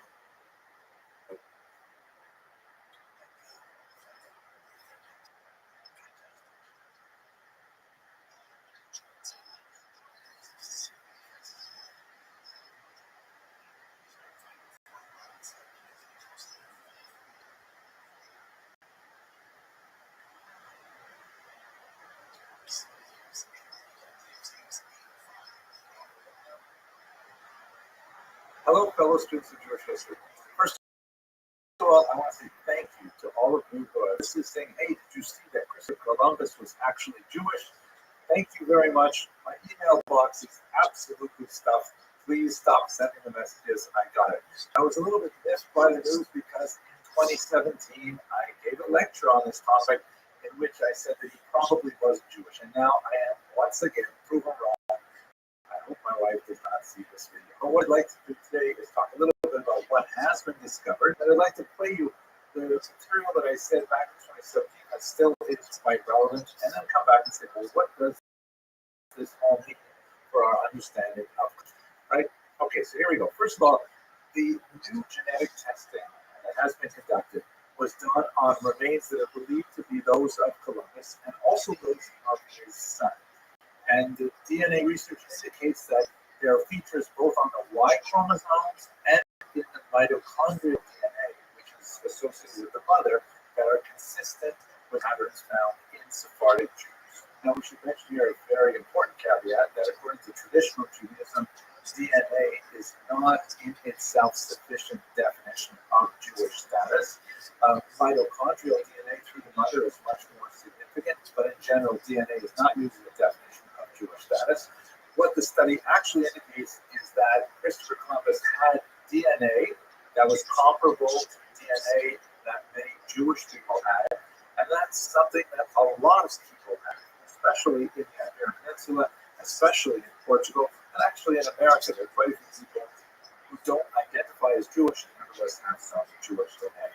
We know that Christopher Columbus himself was especially cagey about identifying one way or another, which led to a lot of the mystery that swirled about his origins literally for centuries. So let me play for you what I had to say in 2017, which kind of runs through the evidence one way or the other, and then I'll admit the part that I no longer believe after we see this short clip. The question, so was Christopher Columbus Jewish? The answer is, to give it away, we can all go home right now, probably not. It is highly unlikely that he was in fact Jewish. But still, we still have the question, why would one think so? Let us just quickly look at the work of Cecil Roth. We actually studied his work earlier. He wrote several books on the history of the Inquisition and the experience of Jews in late 15th century Spain. He wrote about Columbus that the mystery regarding Columbus's origins is largely the outcome of his own mendacity, meaning Columbus himself enjoyed projecting the image that he was secretly Jewish. it was kind of like a chutzpah. So, anyways, his own mendacity, he used to lie. He used to dissuade, he used to, try to put it in people's faces like, don't mess with me because I have Jewish blood. He'd say, like, you know who I am? I descend from King David. He would say things like this, he would write things like this, and he openly cultivated this kind of mystique surrounding his lineage that he hoped would add to his own grandeur. Um, there are many characters like this you see in Jewish history. Another good example of someone who actually was ethnically Jewish would be, for example, Benjamin Disraeli, who was baptized and lived his life as a Christian, but he really enjoyed throwing it in the faces of his parliamentary interlocutors that he, in fact, was Jewish, and he had a unique kind of skill, a unique kind of logic that they had no access to. So he played up this quite a bit. Let me just go on. But since Columbus frequently made these references, and his background is incredibly murky, Roth concludes, as a result, it is equally impossible to exclude or to confirm the hypothesis that he was descended from a Jewish or an ex-Jewish family. In other words, probably not, but there's enough nagging doubts that at least we can talk about it for half an hour or so. Let's look at those nagging doubts issues. So here we go. So first of all, his surname. We say Columbus in English, but it would be Colon. He also signed his name as Colom, Christophe Colomb. This was a common Italian name, Italian Jewish name, excuse me. So used quite often by Italian Jews to connect himself to many Italian Jewish families. There's quite a bit of dispute as to whether or not he came from Italy. He refers to himself as coming from Genoa or Genoa. Also, there's documents that indicate he may have come from Mallorca, even documents that he may have come from Poland, which is another possibility for this Jewish origin, but none of them are really very reliable. Quite likely he may have come from Sicily. So the last name is something. The first name, definitely not. Christopher, of course, means bearer of Christ, one who carries Christ. So it's not a typical Jewish name, just like Mary. As I mentioned earlier, Columbus loved making references to his Jewish origins, in person and in writing.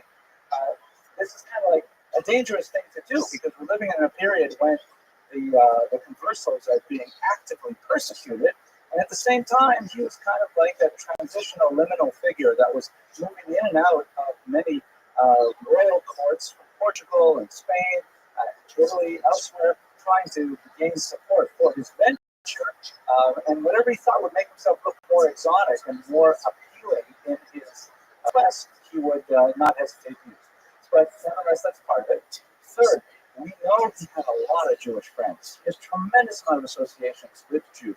He was very close with Abraham Zacuto in Portugal. You recall we spoke about him for an hour a few weeks ago.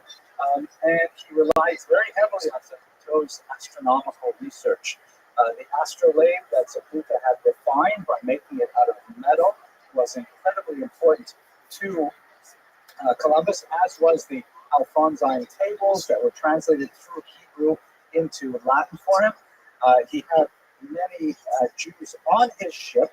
We're not precisely sure because we only have like the ship manifest, not complete, and they have surnames. Very many of them simply don't know what the biography is. We do know that his translator was Jewish.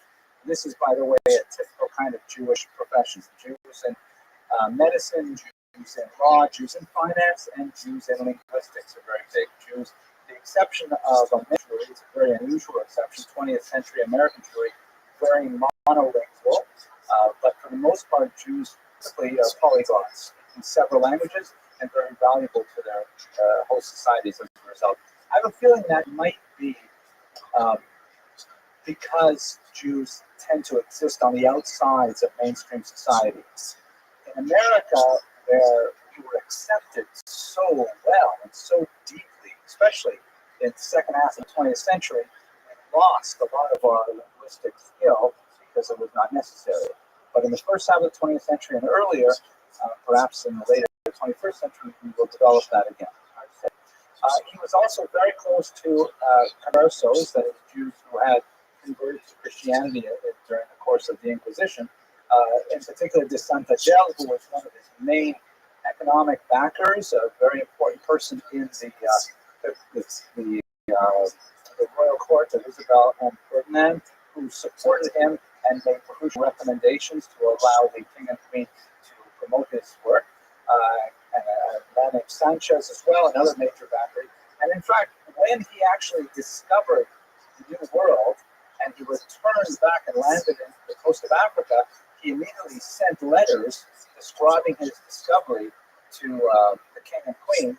Obviously, he couldn't send letters back from the New World because postal service was not too great, connecting transcontinental messages. So he did not address those letters to the king and queen. He sent them to his Jewish buddies or his converso buddies, the Santagel and Sanchez. Very unusual that they would be the first people he writes to.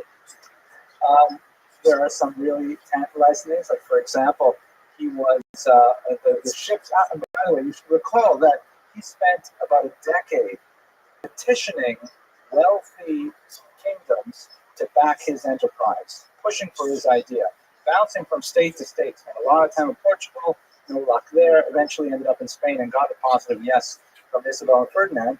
And the ships were completely outfitted in the first week of the month of Av. And he was ready to go on Tisha B'Av of 1492, and he delayed it one day. Even though everything was set to go, but since that is an inauspicious day in the Jewish calendar for travel, one does not embark on major journeys of any type on Tisha B'Av. For reasons that no one can really adduce, he decided to push off this highly anticipated departure for the day after. He wanted to not leave on Tisha B'Av, perhaps. Then we have lots of things that he himself said in his own writings, like his journal of his trip to America, which of course was a very celebrated work, began with the sentence, "On the day that the Jews were expelled from Spain, I set out for the New World." I mean, the very first clause of the very first sentence of his journal references the Jews' situation in the Iberian Peninsula. A remarkable kind of way to begin in this document. It doesn't begin something like, "I knew I would land."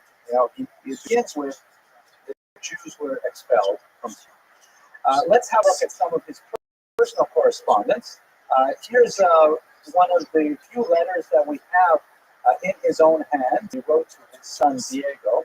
There's a whole story about what happens after he discovers the New World. He ends up kind of dying in disgrace and madness and not having any credit, and so we have a lot of material from after the discoveries as well. This is one of those letters.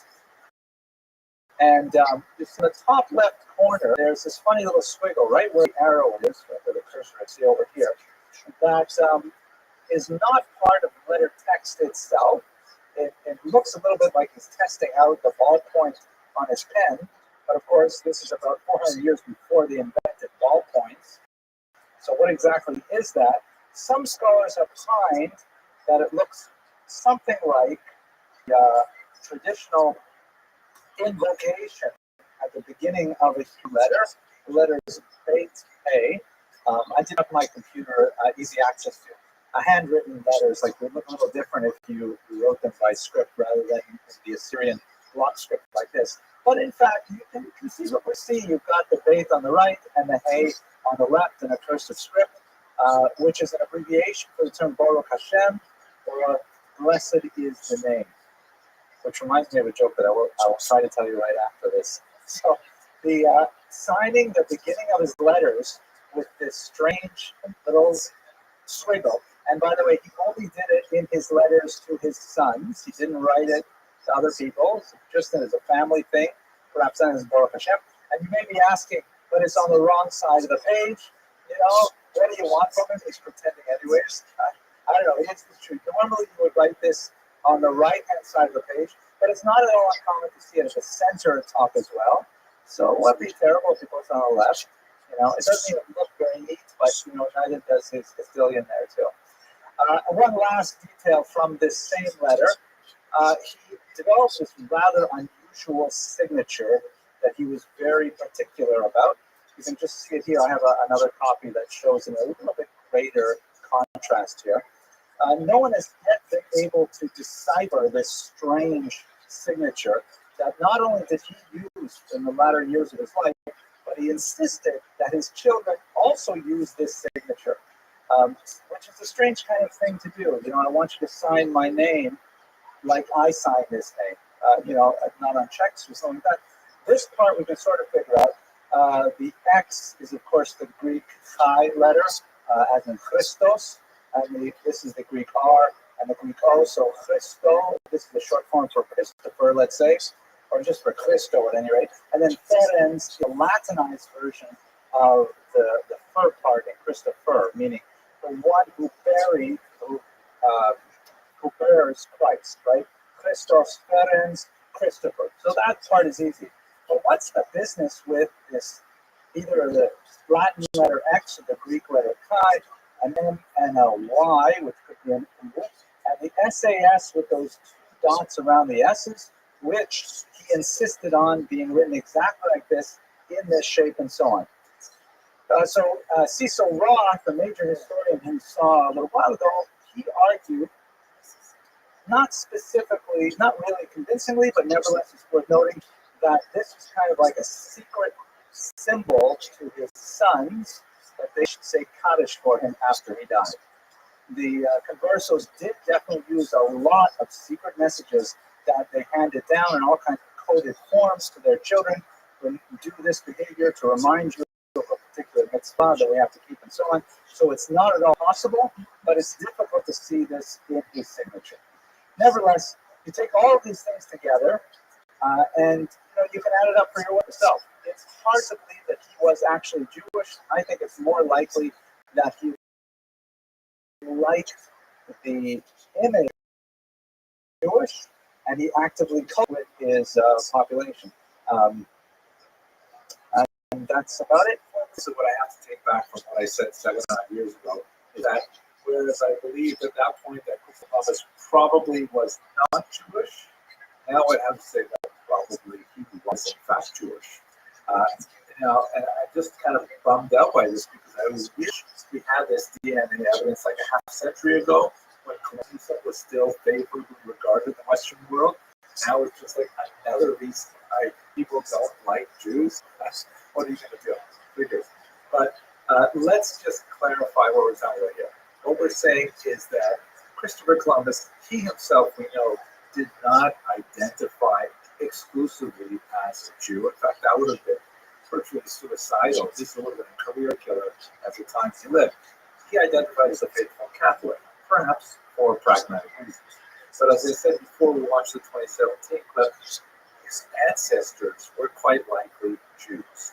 Now, why did they become Catholics? Most likely they were victims of the forced conversions in the pogroms of 1391, or possibly he was descended from the many conversions that followed the disputation of Tortosa in 1414. These are people who are the so-called Marranos. That in itself is a derogatory term. A more appropriate term is something like crypto-Jew or converso.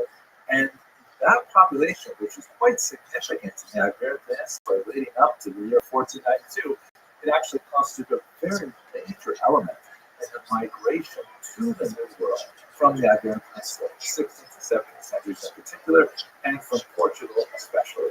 And that brings us back to the Caribbean, which is where we really look forward to visiting this January with Coach River Cruises. If you don't have a spot yet on the boat, please click on the link in the description to have your cruise. Okay, I hope you found this video. Thank you for watching.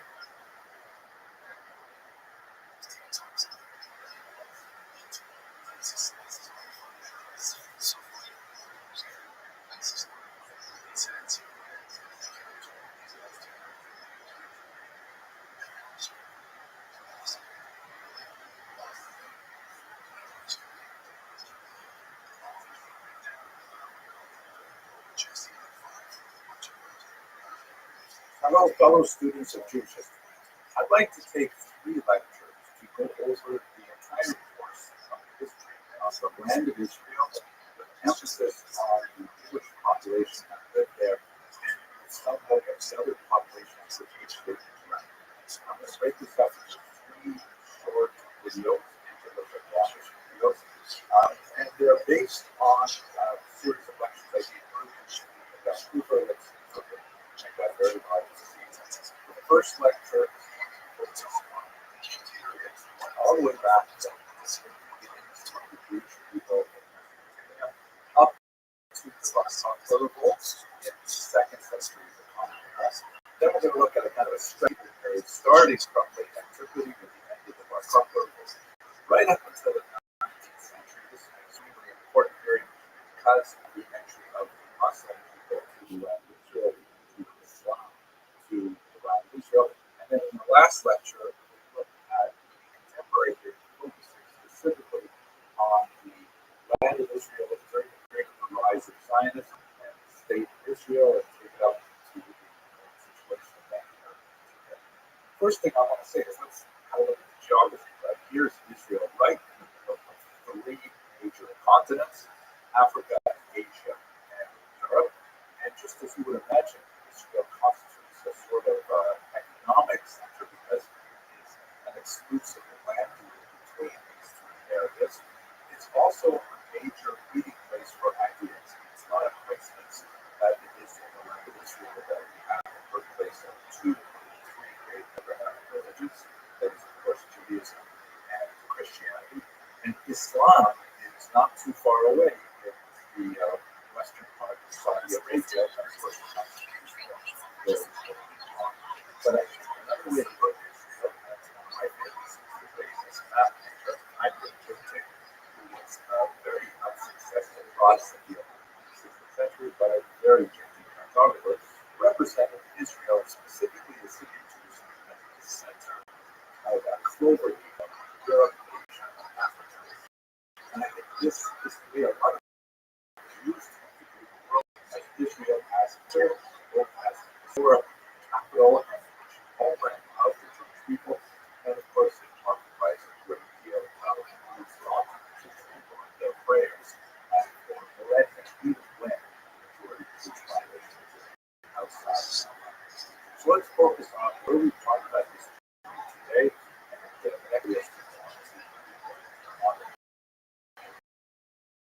Here's another way to look at the region, this map west, which unites two major economic regions of the ancient world that connect the land of Israel here as they come from.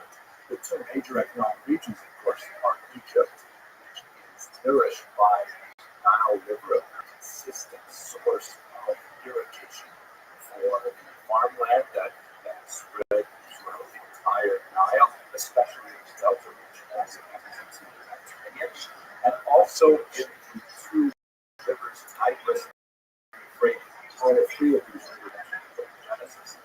And the two rivers you take now, the river itself, Mesopotamia, the two Nile rivers, flow from the mountains in Turkey down to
Welcome.